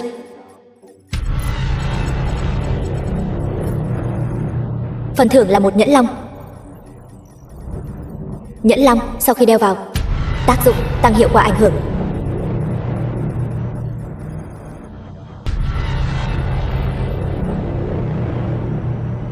Ngươi nói hay ho như vậy thì có tác dụng gì? Công ty ngươi là do nước ngoài nắm giữ cổ phần. Cái gọi là Thương hội Bắc Quốc chính là khoác lên mình lớp da nội địa, ở trong nước vơ vét kiếm tiền. Kiếm tiền mà, không hổ thẹn. Các vị, Bạch Đế tập đoàn đưa ra điều kiện, chỉ cần các ngươi quay lại quy thuận, đóng góp cho game nội địa, Bạch Đế tập đoàn nguyện ý nhường 3 phần lợi nhuận. Nhưng nếu các ngươi không muốn thì đừng trách ta. The film was translated and narrated by Truyền đạt một câu. media. Cái gọi là ý tại ngôn ngoại. Ngươi giả vờ cái gì? Nội địa cái gì? Có quan trọng bằng kiếm tiền không? Ngươi chẳng qua là đang giao bán tình cảm. Bạch Đế tập đoàn đã suy yếu rồi. 5 năm trước hắn ra nước ngoài gặp chuyện, hại biết bao nhiêu công ty. Chúng ta cũng nhận được một chút lợi ích. Thế nhưng tiền bồi thường của chúng ta cũng rất lớn. Đúng vậy, tất cả chúng ta đều là nạn nhân mà. Mọi người yên tâm. Còn có ta, Tần Minh Duệ, một ngày nào đó danh hiệu Thanh Đế sẽ che chở cho các ngươi. Không ai có thể ép các ngươi đầu tư.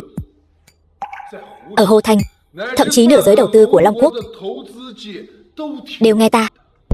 Ngươi lấy gì mà đấu với ta? Ngươi không đại diện được cho Hồ Thành, ta không đại diện được cho Hồ Thành. Chẳng lẽ tính đạo nhái của Bạch Đế tập đoàn lại có thể đại diện cho Hồ Thành sao? Mọi người, các ngươi có muốn nhìn thấy giới đâm của Long Quốc bị hủy hoại trong tay lũ tiểu nhân này không? Đạo nhái là đáng xấu hổ. Bạch Đế tập đoàn cút khỏi Long Quốc, các ngươi sẽ hối hận.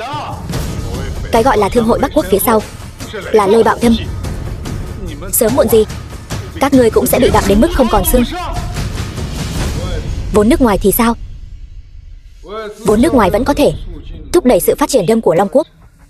Mọi người, để chúc mừng Thương hội Nam Bắc lần này dung hợp quán thông, ta đặc biệt mời vị khách quý quan trọng.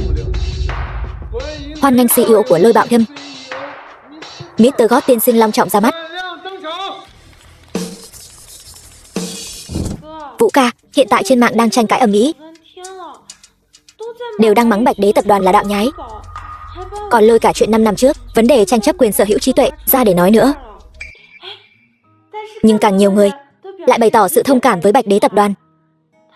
Họ tin rằng tập đoàn, tất cả những gì gặp phải đều là bị hãm hại, đều là bị ép buộc. Vậy chúng ta nhất định không thể để họ thất vọng. Chúc mừng Lam Nguyệt Kỷ Nguyên tiếp tục công phá. Phần thưởng mới: một chiếc nhẫn ký ức, có công dụng gây nhiễu ký ức. Xem ra phần kịch hay phía sau bắt đầu nhiều rồi đây. Không cần đợi nữa, ngay bây giờ hãy đem những chuyện trước kia đăng tải nguyên văn lên mạng đi. Sếp, bây giờ là lúc sao? Ít người như vậy, e rằng hiệu quả tuyên truyền sẽ không tốt lắm. Chính là bây giờ. Chúng ta tuyệt đối sẽ không giống như tập đoàn Bạch Đế, làm tên trộm đáng khinh bỉ. Tin tưởng vào sự hợp tác, chúng ta nhất định sẽ rất vui vẻ. Được, nói hay lắm. Vậy ta xin chúc mừng hợp tác vui vẻ trước vậy. Bạch Vũ, giả vờ cái gì? Ngươi cũng có tư cách chất vấn Tần tiên sinh và Lôi Bạo Thâm.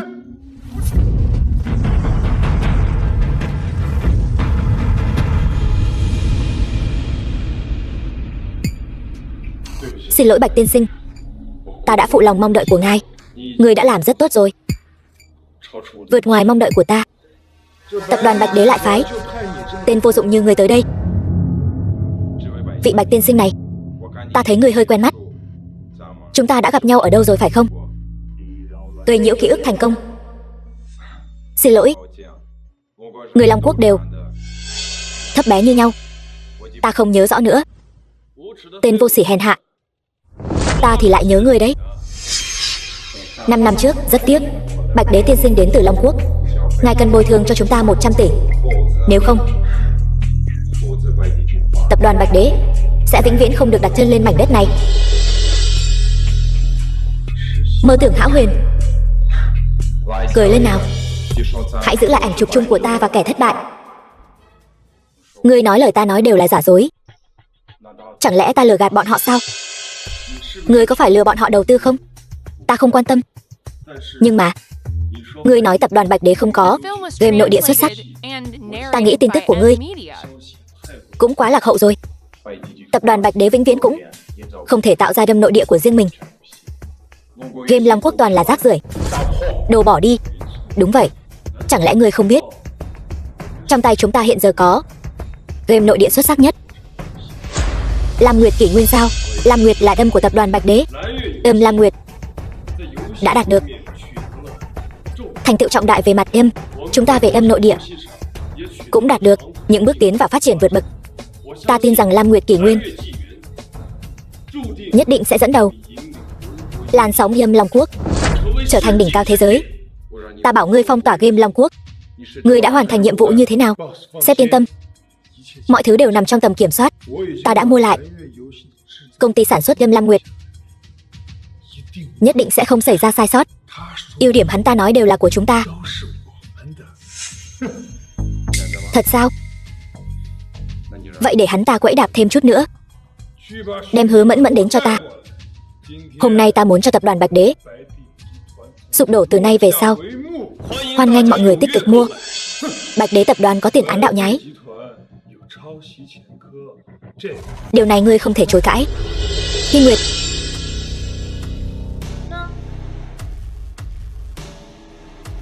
cái này là bằng sáng chế của chúng ta. Bên trong không có một điều nào trùng khớp với công nghệ nước ngoài, hoàn toàn thuộc về sáng tạo nội địa. Thêm một câu nữa, Bạch Đế tập đoàn chưa bao giờ đạo nhái. Nếu mọi người không tin, có thể vào trang chính thức xem lại tất cả các tệp nguồn trong quá khứ và hiện tại. Mọi người cái gì? Vũ ca, hiện tại cư dân mạng trực tuyến đều đang ủng hộ chúng ta hết mình, nói là muốn tải Lam Nguyệt để ủng hộ. Chúc mừng Lam Nguyệt kỷ nguyên tiếp tục công phá.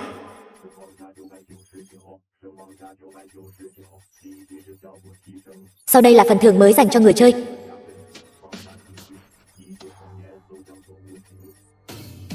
Máy giỏ nói dối, thật thích hợp để dùng cho đám đông, cũng để cho thế giới nhìn xem bộ mặt ghê tởm của các ngươi. Ngươi đang buôn bán tình cảm. Tình cảm không thể mua được. Tốt chính là tốt. Ngươi có bôi nhọ cũng vô dụng. Hiện tại Lam Nguyệt nạp lần đầu đã phá 100 triệu rồi. Chỉ cần các ngươi bây giờ bằng lòng đầu tư vào Lam Nguyệt, chờ nó ra mắt quốc tế, bảo vệ vinh quang của game nội địa, các vị ở đây đều có một phần. Bạch Vũ, ngươi còn giả vờ được nữa sao? Game nội địa gì chứ? Nó đã sớm không còn là của ngươi nữa rồi. Nói cho hắn biết, trò chơi này bây giờ là của ai? Lam Nguyệt đã bị lôi bạo game. Mua rồi. Bạch Vũ, ngươi nghe thấy chưa? Mau quỳ xuống xin lỗi ta. Nổ cái gì vậy? Hóa ra đã sớm bán Lam Nguyệt cho lôi bạo tập đoàn rồi. Đây không phải là buôn bán tình cảm của những người chơi sao? Toán tính của ngươi đúng là rất hay, nhưng mặt ngươi đã bị tát rồi. Lam Nguyệt cũng vậy, coi như hỏng rồi. Khi thực lực không xứng với dã tâm, sẽ gặp báo ứng.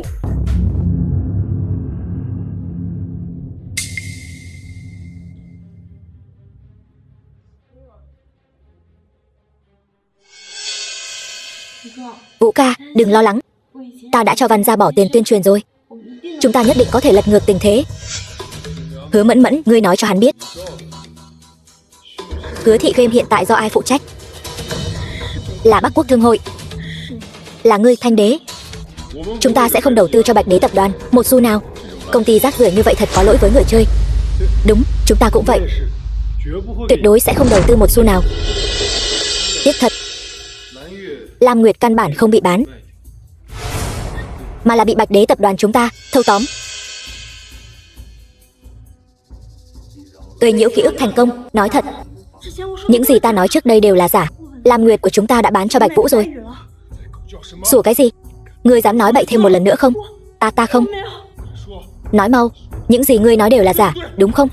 Là hắn ta lừa ngươi, đúng không? Không, ta đã ký hợp đồng với hắn ta. Lam Nguyệt đã tách khỏi Hứa Thị Game, bây giờ đã thuộc về Bạch Vũ rồi. Ngươi chỉ mua cổ phần của Hứa Thị Game thôi. Tiện nhân, ta lấy mạng ngươi. Đồ vô dụng, ta cho ngươi 1 tỷ.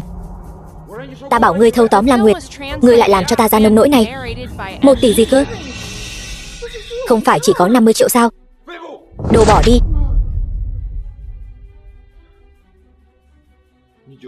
Cho dù ngươi là hàng nội địa thì đã sao?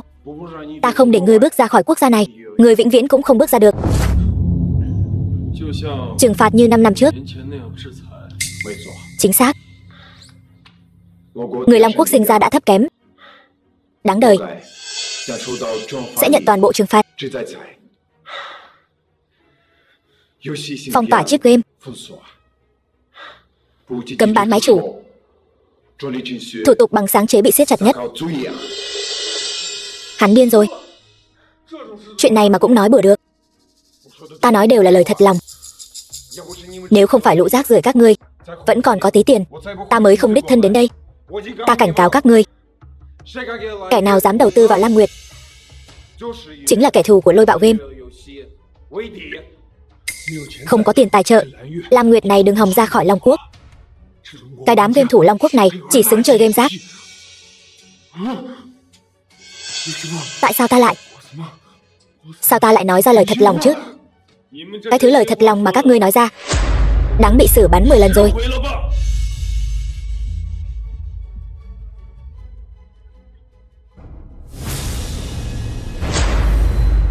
Nhìn xem, cái bộ mặt xấu xa của các ngươi đã bại lộ trước thiên hạ rồi. Công ty Lôi Bạo các ngươi quả nhiên là doanh nghiệp tiểu nhân.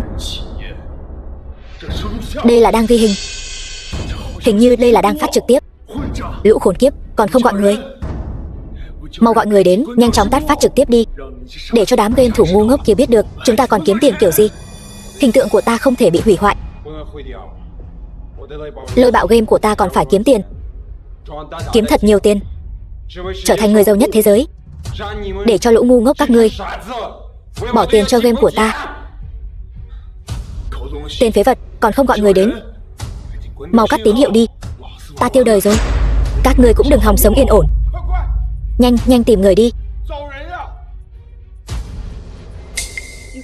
Anh Vũ, hiện tại người trong phát trực tiếp đều đang ủng hộ Lam Nguyệt hết rồi. Còn có người bảo lũ Tây Dương cút xéo nữa. Nhìn bọn họ nói muốn ủng hộ Lam Nguyệt mãi mãi kia. Là ngươi xúi giục phải không? Cút ngay cho ta. Khách sạn chúng ta không hoan nghênh ngươi. Ngươi là cái thá gì? Cho dù Lộ Khai Dương đến đây cũng phải cung kính với ta. Ngươi là cái thá gì? Tưởng là ông chủ lớn của chúng ta sao? Ta nói cho ngươi biết, khách sạn chúng ta chính là sản nghiệp của Long Hưng sáng tạo. Biết Long Hưng sáng tạo là gì không hả? Ngươi là giám đốc khu vực, chẳng lẽ ngươi không biết ông chủ của Long Hưng sáng tạo là ai sao? Ông chủ chúng ta Thần Long thấy đầu không thấy đuôi, cũng là loại người như ngươi xứng biết sao? Còn không cút cho ta, là kẻ thù của Long Hưng sáng tạo chúng ta. Đến lúc đó, cho dù là tập đoàn Bạch Đế cũng không đỡ nổi cơn thịnh nộ của Long Hưng chúng ta đâu. Bạch Vũ ngươi đã hoàn toàn chọc giận Mr. God rồi. Cái trò chơi lôi bạo này, Bạch Đế tập đoàn các ngươi cứ chờ mà tiêu đời đi. Không có đầu tư, Bạch Đế tập đoàn chỉ có thể tan rã. Không có đầu tư này, Bạch Đế tập đoàn chỉ có thể bị xâu xé. Cút khỏi Hồ Thành ngay, sẽ không còn chỗ cho người dung thân. Các ngươi đừng nói về hắn nữa. Hắn thật sự là ông chủ của Long Hưng sáng tạo. Không thể nào. Long Hưng sáng tạo này trải dài khắp Âu Á, tài sản đạt hàng vạn tỷ. Sao hắn có thể là ông chủ được? Ông chủ, sao ngài lại đến đây? Tên vô dụng. Ngay cả ông chủ lớn cũng không nhận ra. Không thể nào. Sao hắn có thể là ông chủ lớn được? Sếp, chúng ta đã điều tra ra Tôn Sơ và Lôi Gia cấu kết nội ngoại, rửa tiền với số lượng lớn, nguồn gốc khối tài sản khổng lồ không rõ ràng. Tống ty trưởng, vụ này nên xử lý thế nào? Bạch tiên sinh yên tâm, bọn chúng tuyệt đối không chạy thoát được. Bất kỳ ai liên quan đều sẽ ngồi tù. Người đâu? Đưa đi. Tần hội trưởng, ngài phải cứu Lôi Gia chúng ta. Hắn vậy mà thật sự là ông chủ của Long Hưng sáng tạo. Vậy nói như vậy, Bạch Đế tập đoàn chẳng phải là cùng một bọn với Long Hưng sáng tạo? Sao bọn họ có thể thiếu tiền được? Lôi bạo game lần này sẽ thảm bại. Người chơi trò chơi nhất định sẽ giảm mạnh. Chúng ta nên sớm tính toán. Alo, chuyện lớn không hay rồi. Lôi bạo game của chúng ta bị phanh phui. Tin đồn kỳ thị người chơi Long Quốc cổ phiếu của chúng ta đang lao dốc không phanh, tối thiểu thiệt hại mấy trăm tỷ. Đi thôi, Selena.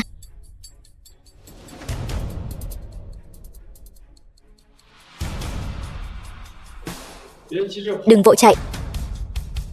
Hủy hoại danh tiếng của Bạch Đế tập đoàn, xúc phạm người chơi Lam Nguyệt trò chơi. Muốn đi nhanh vậy sao? Không ổn đâu. Xin lỗi, ta xin lỗi vì những lời nói của mình. Xin lỗi, ta cũng xin lỗi.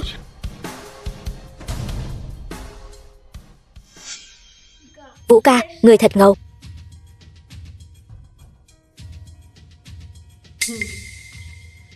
Chúc mừng ngươi, cũng hãy tặng cho Selena một nụ hôn nồng cháy chúc mừng đi. Người vất vả rồi. Không, người biết ta không muốn điều này.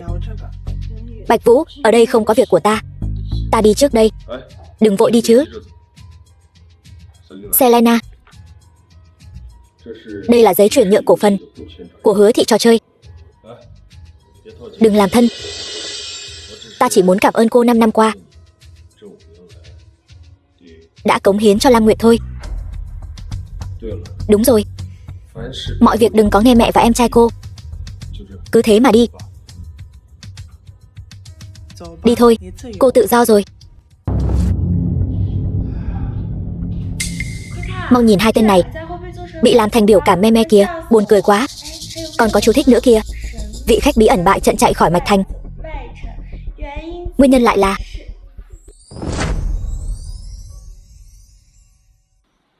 Hy Nguyệt. Cảm ơn cô. Cảm ơn ta làm gì? Đây đều là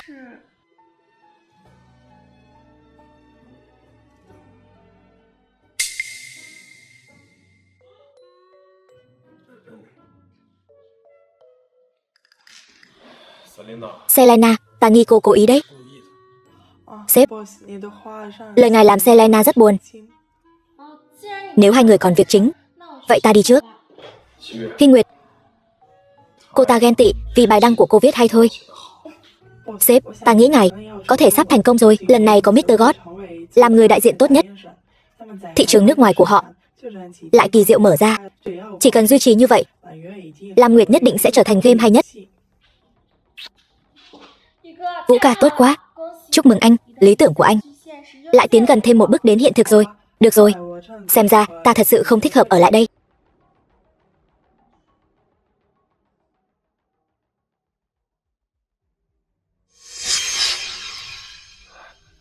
Tần, ngươi làm ta tổn thất trăm tỷ. Nếu còn không giải quyết được việc, ta sẽ giải quyết ngươi. Sếp yên tâm, cái Bạch Đế tập đoàn này mà muốn đối kháng với Lôi bạo game chúng ta, đúng là châu chấu đá xe. Ngài cho ta chút thời gian, không bao lâu nữa ta nhất định khiến Bạch Đế tập đoàn tan thành mây khói. Làm được rồi hãy nói.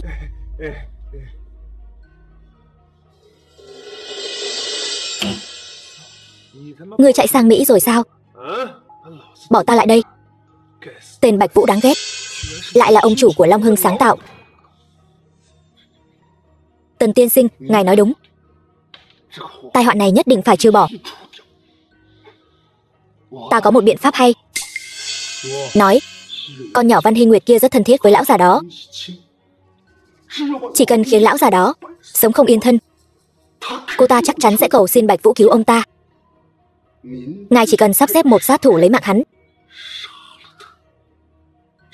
chẳng phải một công đôi việc sao? Được đấy. Ta vừa hay có một ninja Nhật Bản. Chỉ cần bọn họ gặp nhau, chắc chắn có thể trừ khử được. Tuyệt quá. Chỉ cần tên khốn Bạch Vũ ngỏm, Văn Hy Nguyệt chẳng phải sẽ nằm trong tay ta sao? Vị trí gia chủ nhất định là của ta. Cái này.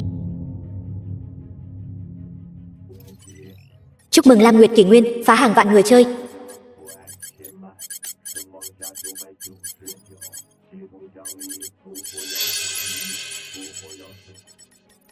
Phần thưởng mới. Thuốc hồi sinh. Alo.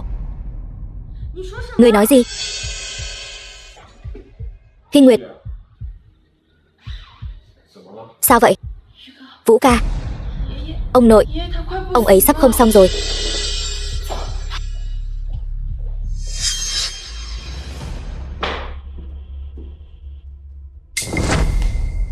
Ngươi cho lão già thứ thuốc gì vậy? Sao giờ đã mất mạng rồi? Đều tại bọn Long Quốc các người tự mình tạo nghiệt sâu nặng, không gánh nổi sự trừng phạt của thần linh đông doanh chúng ta. Ngươi. Ba, con đàn bà Văn Hy Nguyệt kia tới rồi. Vậy chúng ta phải ăn nói thế nào đây? Kéo ra ngoài vẽ vời đại đi, rồi thiêu hắn. Lũ hèn nhát ngu xuẩn Long Quốc.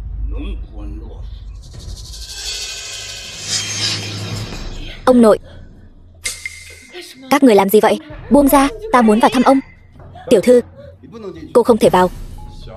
Mù mắt rồi sao? Cô ấy là gia chủ Văn gia đấy. Còn không mau cút. Lão già đã mất rồi. Để cơ nghiệp cho ngươi hủy hoại, chi bằng bây giờ ta tiếp quản luôn. Sao có thể? Anh Vũ rõ ràng trước đó đã chữa khỏi cho ông nội rồi mà. Chỉ cần nghỉ dưỡng cho tốt là được. Hy Nguyệt, hắn đang dùng lời lẽ kích động ngươi đấy. Trong chuyện này nhất định có bí mật không thể tiết lộ. Văn Hoành Ba, bên trong có gì mờ ám sao? Ngươi nói bậy bạ gì vậy? Ngăn cô ta lại. Cút ra. Dừng tay. Các người muốn làm gì? Các người buông ông ta ra. Lão già đó mất rồi, đương nhiên là đem đi thiêu rồi. Người buông ra. Ông nội. Hy Nguyệt, khoan đã. Nói. Rốt cuộc vừa rồi đã xảy ra chuyện gì? Nói cho hắn biết. Lão già đó bị cô ta chọc tức đến ngỏm. Chính là cô ta. Đúng, cô ta đã chọc tức gia chủ Văn gia. Văn Hy Nguyệt, người hại lão gia chủ mất mạng, không có tư cách đảm nhiệm chức gia chủ Văn gia. Ta với thân phận tân gia chủ Văn gia chính thức trục xuất ngươi. Khoan đã.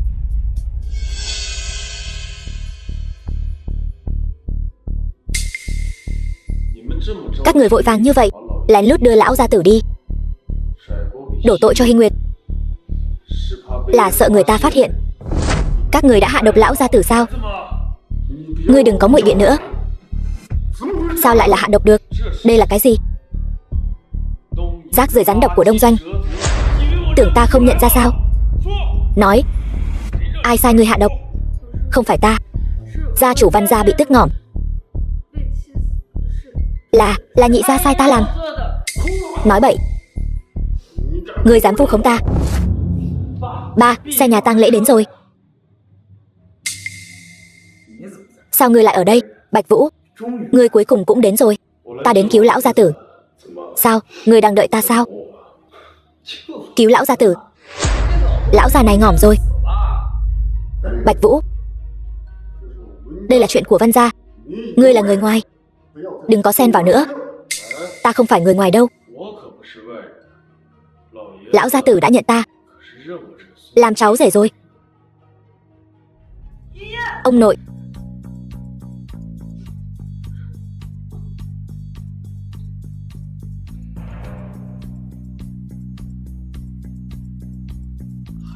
vẫn còn hơi ấm. Môi tím đen.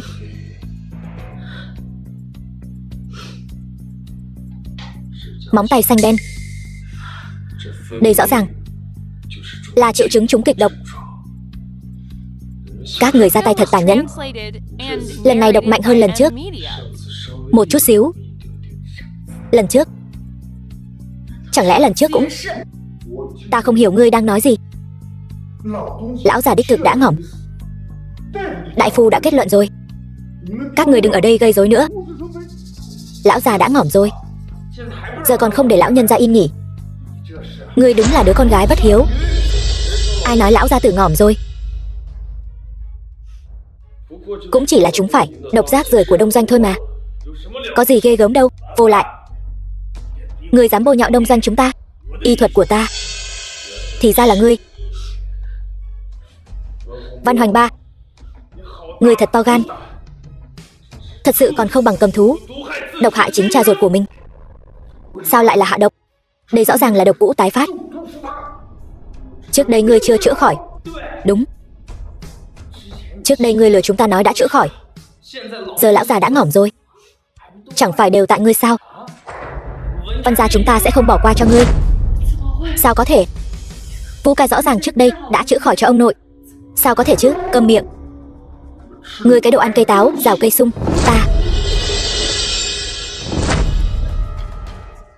loại người như ngươi cũng xứng đáng nói chuyện ăn cây táo, rào cây sung sao? Hy Nguyệt, ngươi yên tâm, lão gia tử vẫn chưa ngỏm. Giao cho ta. Thật sao? Ông nội thật sự còn cứu được sao?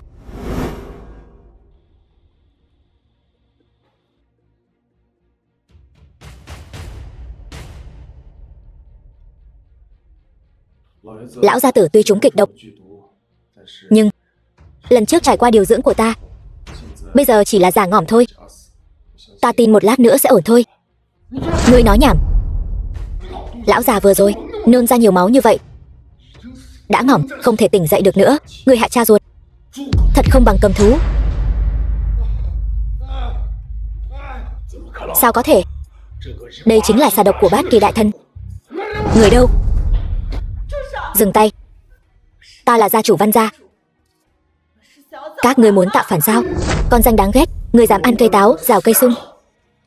Dựa vào cái gì mà làm gia chủ Văn gia? Còn đứng ngây ra đó làm gì? Lão già vừa ngỏm, lời cô ta nói chỉ là nhảm nhí. Bắt lấy cô ta cho ta.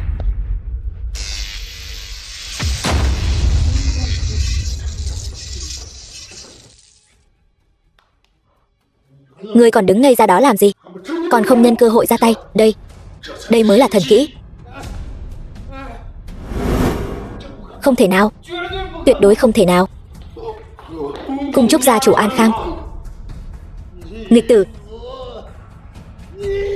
nghịch tử. Không, không thể nào. Lão già này rõ ràng đã ngỏm. Tất cả đều là giả. Lên cho ta. Lên, lên. Tự làm tự chịu.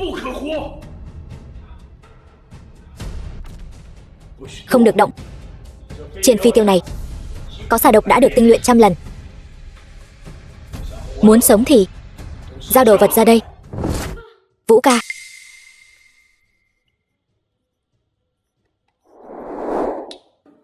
ngươi muốn nó phải không? Đưa nó cho ta. Ta tha cho ngươi khỏi ngỏm.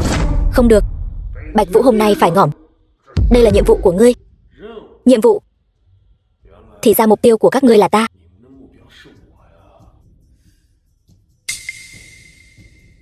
Là Tần Minh Duệ, Lôi Bạo Game.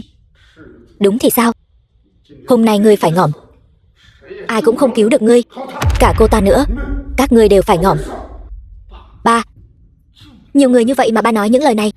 Ba điên rồi. Hại cha hại cháu. Ngươi thật to gan. Ngươi đáng ngỏm.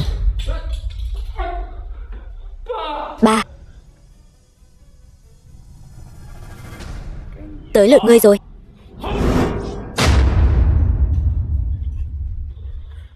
Tìm ngỏm.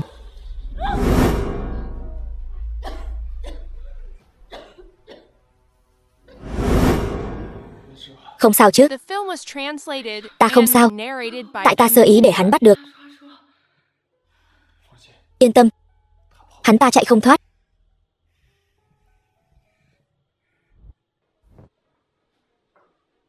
Ty trưởng, Bạch tiên sinh gọi điện. Mau, đưa cho ta. Bạch tiên sinh, ngài có gì dặn dò? Nhẫn giả đông doanh giữa ban ngày ban mặt, lại dám ngang nhiên hành hung ở Hồ Thành. Cảnh vệ ti của ngươi để làm cảnh sao? Bạch tiên sinh, là chúng ta sơ suất. Tên này phía sau còn có kẻ chủ mưu, nhất định phải một mẻ tóm gọn, một tên cũng không tha. Tuân lệnh. Bọn chuột nhắt lại dám xông vào Long Quốc ta. Lý đội trưởng, có, bất kể giá nào, phải bắt được tên này. Điều tra cho rõ. Rõ. Ba đi rồi, còn biết làm sao đây ba? Hắn ngỏm như vậy, thật là hời cho hắn. Vũ ca, nhị thúc, ông ấy thật sự đã ngỏm rồi. Hắn ta ngỏm cũng đáng đời. Toàn tính lão phù thì cũng thôi đi. Nhưng Hy Nguyệt nhiều lần gặp nguy hiểm, kẻ đứng sau lại là hắn. Người đâu, đưa nhị thúc xuống. Khâm liệm cho cẩn thận, chọn ngày an táng. Cút hết đi, tất cả cút hết cho ta. Ngươi con đàn bà này, không cần ở đây giả nhân giả nghĩa. Nếu không phải tại ngươi, ba ta cũng sẽ không ngỏm. Đó là do hắn gieo gió gặt bão. Gieo gió gặt bão. Lão già nhà ngươi, sao ngươi không ngỏm sớm đi? Vị trí gia chủ, tại sao không thể là ba ta? Tại sao? Ngươi nghĩ ta không muốn chuyển cho hắn sao? Chỉ cần hắn có chút bản lĩnh, ta có thể từ bỏ. Không chuyển cho con trai ta sao? Ông nội, ông mới khỏe lại, phải chú ý sức khỏe. Chính lòng tham của hắn đã hại ngỏm hắn. Lòng hại người không nên có. Đây là báo ứng mà hắn ta phải chịu. Cút, cút ra ngoài. Thả ra, Bạch Vũ. Ngươi cứ chờ đấy, ngươi sẽ không ngỏm tử tế đâu. Thả ra. Đã 7 ngày rồi, các ngươi ngay cả một tên tàn phế cũng không bắt được. Chỉ cần điều tra rõ ràng, chúng ta có thể bắt người bất cứ lúc nào. Không chỉ Nam Bắc Thương hội, ngay cả Lôi Bạo Game cũng phải điều tra triệt để. Ta xem mấy cái đường bay, chuyến bay gì đó, cứ tạm dừng lại đã. Tuyệt đối không được bỏ sót một nghi phạm nào. Vâng. Alo, Hy Nguyệt. Vũ ca, ngươi tìm ta. Ngươi bây giờ cũng thành người bận rộn rồi nhỉ? Công việc bận rộn, vất vả rồi. Không vất vả, ngươi tìm ta có việc gì? Ngươi nói nhanh đi. Không phải là Lam Nguyệt gần đây bán chạy, việc mở rộng ra nước ngoài đã là chuyện chắc chắn. Lôi Bạo Game cũng không thể ngăn cản được nữa. Muốn chia sẻ niềm vui với ngươi. Chúc mừng ngươi Vũ ca. Ta biết ngay ngươi nhất định là giỏi nhất. Vậy khi nào ngươi mời ta một bữa thịnh soạn đây? Bất cứ lúc nào cũng được. Không phải thấy ngươi dạo này bận quá sao? Sao? Dạo này ta rảnh lắm. Có muốn ta làm vệ sĩ riêng cho ngươi không? Được đó. Vừa vặn ngươi có thể giúp ta giải khuây. Được. Ngươi đến khi nào vậy? Ta đến ngay sau khi Tống ty trưởng rời đi. Chỉ là sếp đang bận nghe điện thoại, nên không rảnh để ý đến ta. Có chuyện gì quan trọng sao? Sếp, danh tiếng của Lam Nguyệt Kỷ Nguyên hiện đang tăng lên. Ngay cả Lôi Bạo Game cũng sắp không phải là đối thủ của chúng ta nữa. Điều này chứng tỏ suy đoán của ta là chính xác. Sếp, ngài thực sự đã thành công. Nhưng mà nhiều công việc như thế này đều cần ngài xử lý. Sao ngài có thể bỏ bê công việc để đi làm vệ sĩ chứ? Tổng tài Selena, cô biết ta luôn rất tin tưởng vào năng lực của cô, đúng không? Còn cả sắc đẹp của ta nữa. Đúng rồi. Vậy nên Sau này những công việc này giao cho cô đấy. Trước đây ta cũng không nhúng tay vào nhiều. Cô chẳng phải cũng làm rất tốt sao? Nhưng bây giờ khác rồi. Chúng ta đang đối mặt với thị trường nước ngoài. Yên tâm, cô nhất định làm được. Thôi được rồi, ngài cứ đi tán gái đi. Sếp của ta.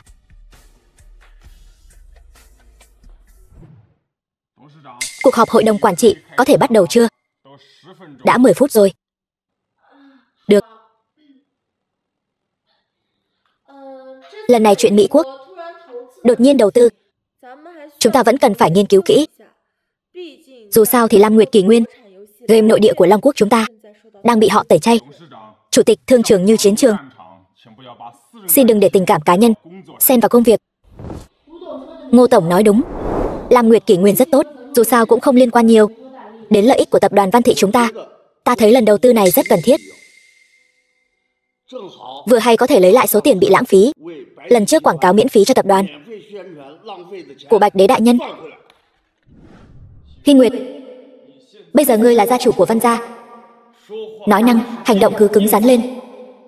Nếu có kẻ nào không biết điều, dám bắt nạt ngươi, đừng sợ, có ta ở đây. Ta sẽ chống lưng cho ngươi.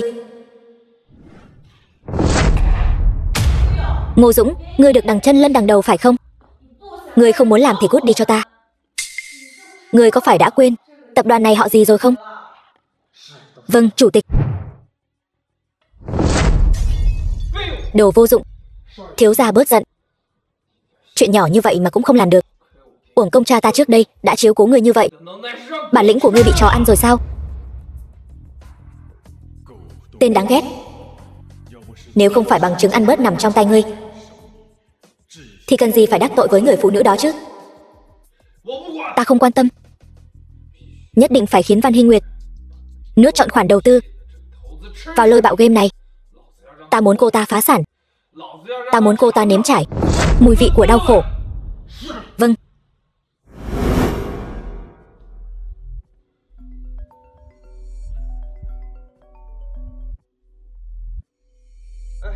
Tần Tổng, là ta việc ngài giao phó đã làm xong rồi. Ngài cứ yên tâm. Tốt lắm. Chúng ta đều có một kẻ thù chung. Thù của cha ngươi, ta sẽ thay ngươi báo. Đều tại ngươi, đồ vô dụng. Ngươi nói xem, ngươi không lấy mạng được Bạch Vũ thì cũng thôi đi, ngươi lấy mạng người mình làm gì? Hắn ta đáng ngỏm. Ta đúng là xui xẻo mà. Ta vậy mà lại phải ở chung phòng với ngươi.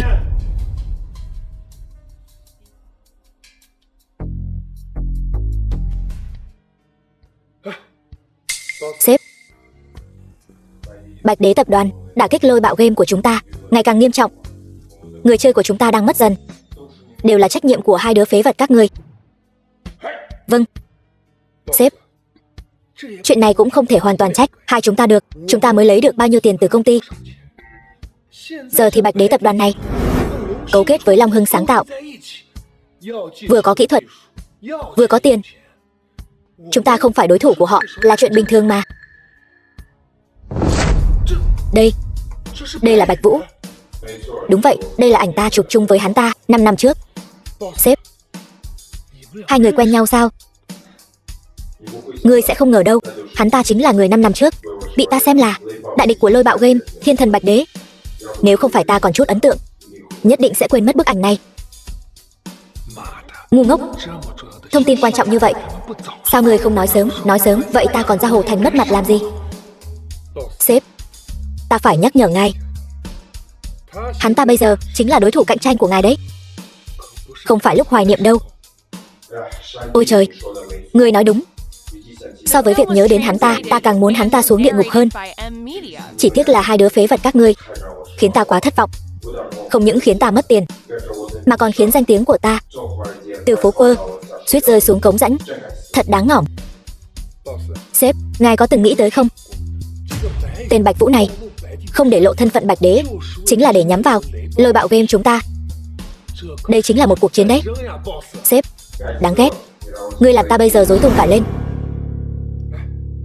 Sếp, ta xem ảnh của ngài rồi. Đột nhiên nảy ra một ý tưởng tuyệt vời. Tuy nhiên, có thể sẽ khiến ngài mất chút mặt mũi. Nói mau, mặt mũi của ta không quan trọng bằng tiền của ta. Được, ta biết rồi. Trước tiên cứ mặc kệ đi. Vũ ca có việc gấp. Ngươi có thể đi trước. Không cần. Là Lôi Bạo Game. Không biết bọn họ lại giở trò quái quỷ gì nữa. Mr. God, vậy mà lại muốn ra xin lỗi chúng ta. Chủ động.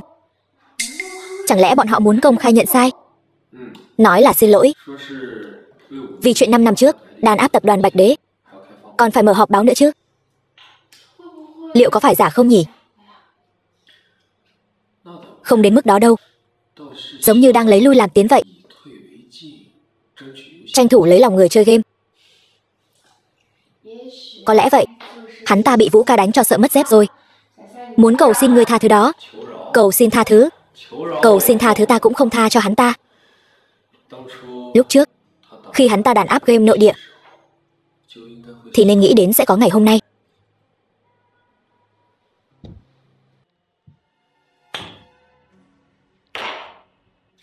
Đây là văn phòng của ta. Ai cho phép ngươi vào đây? Đi ra ngoài. Ta có việc quan trọng muốn báo cáo. Người không phận sự. Đi ra ngoài. Ta bảo ngươi cút ra ngoài. Không hiểu sao. Đây là tài liệu quan trọng. Không quan trọng hơn việc cô với tên dã nam nhân này. Mèo mà gà đồng sao? Ngươi, sao lại bị ta nói trúng tim đen thế? Gia nghiệp to lớn của tập đoàn Văn Thị giao vào tay con nhỏ ngu ngốc, con nhóc vô dụng như cô. Thật không biết còn chống đỡ được mấy ngày nữa. Nếu công ty bỏ lỡ vụ án lớn này, tổn thất gây ra, trách nhiệm này cô gánh nổi sao? Ngươi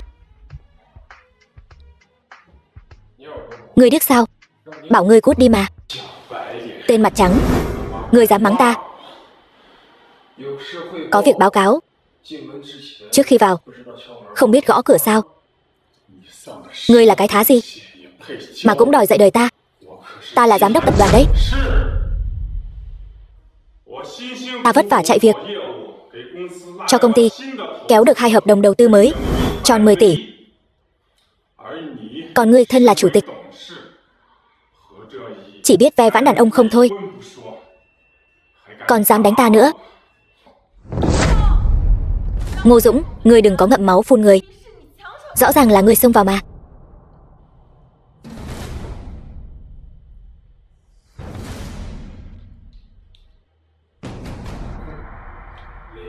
Lôi Bạo Game 10 tỷ. Cười cái gì? Ta cười ngươi vừa ngu vừa ngốc. Đúng là đồ ngốc. Ngươi dám mắng ta? Văn Hy Nguyệt nhậm chức gia chủ rồi. Lên chức rồi đúng là khác thật. Ngay cả giám đốc tập đoàn cũng dám đánh. Còn gì cô không dám làm nữa? Mọi người xem cho kỹ nhé. Chủ tịch của chúng ta, ngay cả người có công cũng dám đánh. Sau này muốn đuổi việc các người thì cũng chẳng sao cả. Im miệng, người không biết. Gần đây Lôi Bạo Game liên tục đàn áp tập đoàn chúng ta sao? Chính cô mới phải im miệng. Chẳng phải nên trách cô sao? Trò chơi rác rưởi của cô đều là tại hắn ta. Đều tại trò chơi rác rưởi của tên vô dụng này. Lôi Bạo Game đã thực hiện lệnh trừng phạt với game Long Quốc chúng ta. Ngành công nghiệp phát triển nhất Hồ Thành chúng ta bây giờ đều sống không yên thân.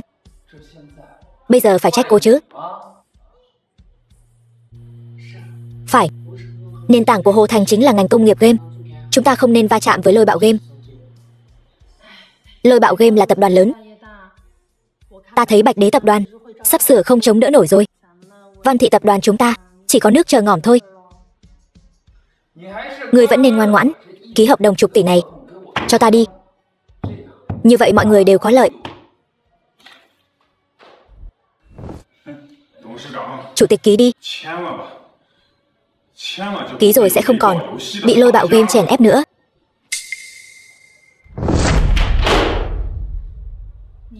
Các ngươi là đang muốn ép cung sao? Nhìn ngươi nói kia, ép cung gì chứ? Ta làm vậy hoàn toàn là vì muốn giữ gìn đại cục thôi.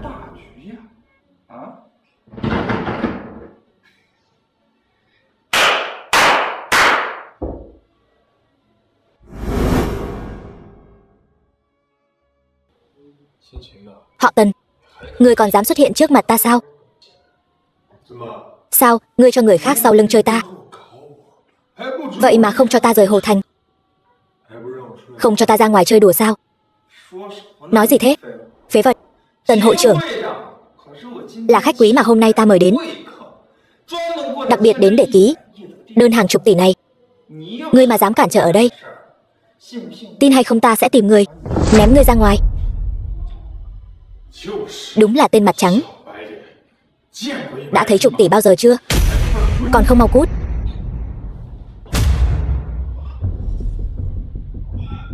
Muốn bị ăn đòn thì cứ việc tới. Ta đâu ngu ngốc yếu ớt như ngươi. Đây chính là chục tỷ đấy. Ngươi dựa vào cái gì mà nói ta là đồ ngu? Chục tỷ thì đã sao? Văn Thị tập đoàn chẳng phải là đang thiếu vốn sao? Ta cho nó 100 tỷ.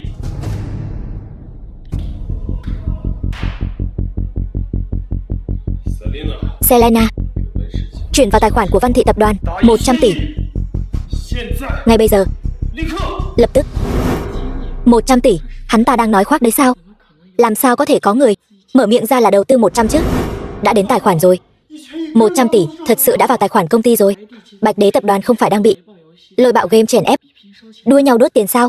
Sao lại có thể bỏ ra 100 tỷ được? Không được rồi, ta là fan của Bạch Đế đại nhân.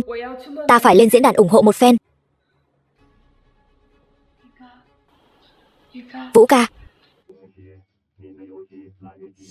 chúc mừng Lam Nguyệt Kỷ Nguyên phá 100 triệu người chơi. Phần thưởng mới: nhẫn dịch chuyển. Họ Tần, người biết thân phận của ta chứ? 10 tỷ đối với ta mà nói chẳng đáng nhắc tới. Đánh thì đã đánh rồi, ngươi xem ta có quan tâm không? Là Mr. God tiên sinh phái ta đến. Bạch Đế tiên sinh. Bạch Đế? Không thể nào, tuyệt đối không thể nào. Tên phế vật Mr. God này lúc này lại nhớ đến ta rồi. Mr. God tiên sinh nói rằng chỉ cần ngươi ngừng tranh đấu với Lôi Bạo Game, không còn tranh giành người chơi nữa, thì hắn nguyện ý trước mặt người chơi toàn thế giới xin lỗi vì chuyện Bạch Đế tập đoàn xuất ngoại 5 năm trước. Không phải, Vũ ca, bọn họ chỉ là nhận thua thôi. Điều kiện là gì? Điều kiện rất đơn giản. Việc này có thể cần ngươi phải đích thân đến Mỹ Quốc, bắt tay giảng hòa với Mr. God tiên sinh. Người biết đấy, hắn ta là người thượng đẳng, rất coi trọng thể diện. Đợi ngươi ngỏm ở đó rồi mới tiết lộ thân phận Bạch Đế của ngươi, giới game Lam Quốc chắc chắn sẽ sụp đổ. Bạch Đế tập đoàn, Lam Nguyệt Kỷ Nguyên gì đó đều sẽ là miếng mồi ngon trong tay ta. Được, ta đồng ý. Vũ ca có thể gặp nguy hiểm. Yên tâm, chưa có ai có thể giữ chân ta được. Đồ ngốc, chờ ngỏm đi. Vậy thì chúc mừng Bạch Đế tiên sinh. Nguyện hòa bình.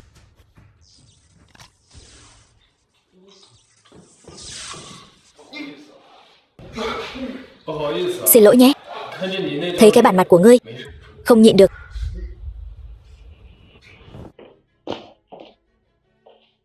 Văn tiểu thư, ngươi không cần lo lắng sếp.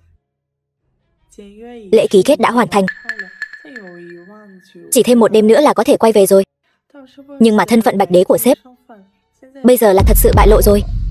Nhưng mà như vậy cũng tốt, công ty nhất định sẽ ngày càng tốt hơn. Vậy thì tốt. Tin tức mới nhất của đài này: Đa Quả Châu, Mỹ Quốc nghi ngờ xảy ra một trận động đất nhỏ. Khách sạn Quả Châu đã sụp đổ và bốc cháy trong vòng 10 giây theo tiết lộ của các chuyên gia. Khách sạn Quả Châu bị tấn công bởi vũ khí nhiệt độ cao từ nguồn không xác định. Khách sạn Quả Châu Đây chẳng phải là nơi Vũ ca ở sao?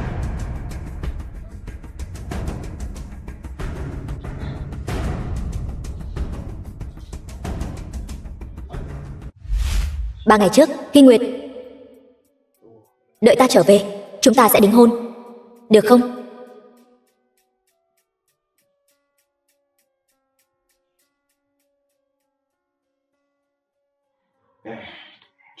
Đây có lẽ là ngày tồi tệ nhất của ta trong năm nay. Người bạn tốt của ta, Bạch Đế tiên sinh đến từ Long Quốc. Hắn ta lại bất hạnh như vậy. Ngỏm, ngỏm thật là tốt. Lão tử cuối cùng cũng không cần phải ở chỗ quỷ quái này nữa. Người đâu? Có. Đi lấy cho lão tử Vân Đỉnh Thiên Cung. Lão tử tối nay sẽ qua đêm ở đó. Thiếu gia, đằng sau Vân Đỉnh Thiên Cung chính là Bạch Đế tập đoàn chúng ta. Hỗn xược, đằng sau lão tử chính là Lôi Bạo Game chống lưng. Bạch Đế tập đoàn này sớm muộn gì cũng là của ta. Thuận tiện mang theo hắn ta. Thông báo cho tất cả mọi người ở Hồ Thành, ngày mai tại Vân Đỉnh Thiên Cung tổ chức yến tiệc. Thuận ta thì thịnh, nghịch ta thì vong. Đáng ghét. Hệ thống cũng không nhắc nhở là sử dụng nhẫn dịch chuyển sẽ hôn mê nửa ngày. Bọn lão già này thật không dễ gặp. Lão tử suýt chút nữa thì không về được. Nhưng mà cũng may, hợp đồng đã đạt được. Bây giờ ra khơi là vô địch.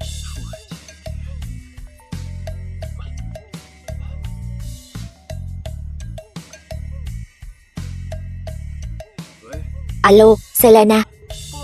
Cuối cùng sếp cũng nghe máy. Tôi biết là sếp sẽ không sao. Xin lỗi, khiến ngươi lo lắng rồi. Nhưng mà ngươi có thể đến đón ta trước được không? Ta đang ở. Xin lỗi ngươi, Hy Nguyệt quá quan tâm ta. Sao bây giờ lại đến lượt ngươi lái xe? Không phải, là ta yêu cầu được đến đón ngươi. Vì Tần Minh Duệ đã cứu giúp tất cả các nhân vật nổi tiếng trong thành phố. Tối nay muốn thảo phạt tập đoàn Bạch Đế. Chỉ là lũ sâu bọ nhảy nhót thôi. Có đại nhân ở đây, chúng ta mới yên tâm. Đừng khách sáo như vậy. Ta còn muốn mời ngươi làm chủ hôn cho ta và Hy Nguyệt nữa đấy. Này, ngươi nhất định đừng từ chối nhé. Đại nhân đã có lệnh, Tống Thành nào dám không theo. Ngươi.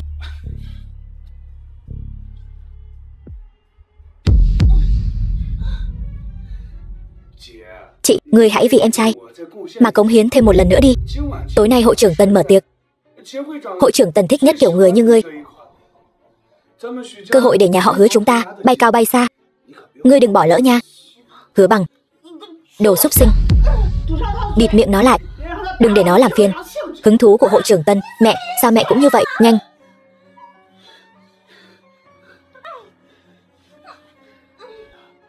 Chư vị, hoan nghênh đến với bữa tiệc của Tần Minh Duệ ta. Hội trưởng Tần uy vũ. Hôm nay bữa tiệc của Tần Minh Duệ ta là để tế lễ một người. Hội trưởng Tần tế lễ ai vậy? Hắn ta chính là ông chủ của Long Hưng sáng tạo, Bạch Đế của tập đoàn Bạch Đế. Các người biết hắn ta là ai không? Bạch Đế. Vậy Bạch Vũ chính là Bạch Đế. Hắn ta không chỉ là ông chủ của Long Hưng sáng tạo. Ngươi chưa nghe nói sao? Thời gian trước, tin tức về tổng giám đốc của Lôi Bạo Game ồn ào náo nhiệt lắm. Không sai được, chính là Bạch Vũ. Là hắn ta. Vậy thì tiếc thật, hắn ta vừa ngỏm Lôi Bạo Game này còn không nhào tới. Lần này tập đoàn Bạch Đế khó rồi. Này hội trưởng Tần, ta biết người này chính là tên phế vật Bạch Vũ đó. Hắn ta hại ngỏm cha ta, bây giờ lại ngỏm nơi đất khách quê người. Thật sự là đại khoái nhân tâm. Tên nhóc Bạch Vũ đó còn từng bắt nạt hai mẹ con chúng ta. Thật sự là ngỏm chưa hết tội. Các người im miệng. Anh Vũ nhất định sẽ quay lại. Đợi anh Vũ quay lại, không sợ anh ấy xử lý các người sao? Xử lý? Xử lý kiểu gì? Biến thành ma mà xử lý sao? Các người cứ đợi đấy.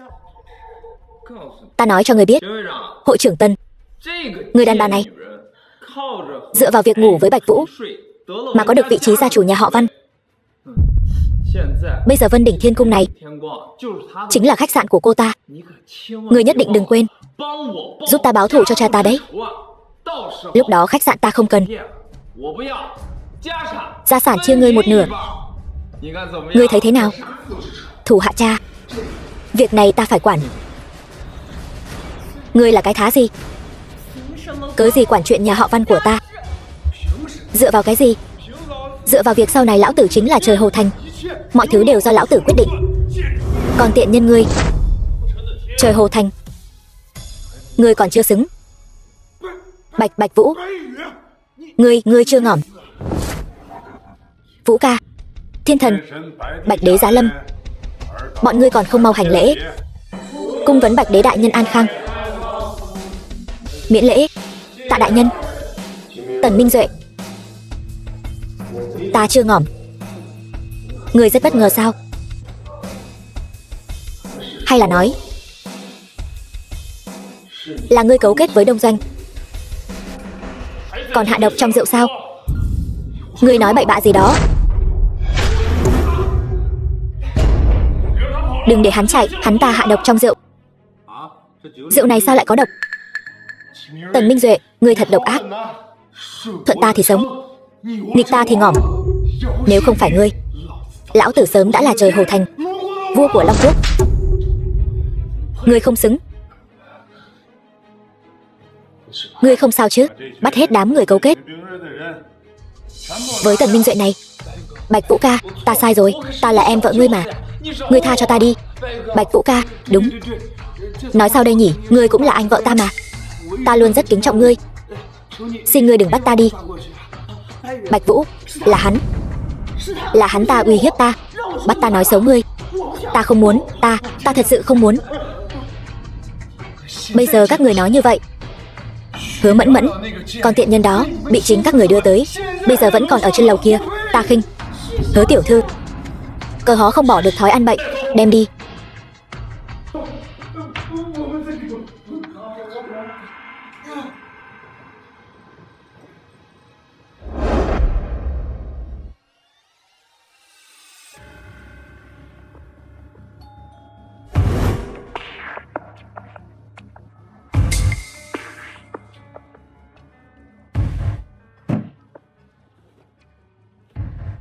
Trời ơi,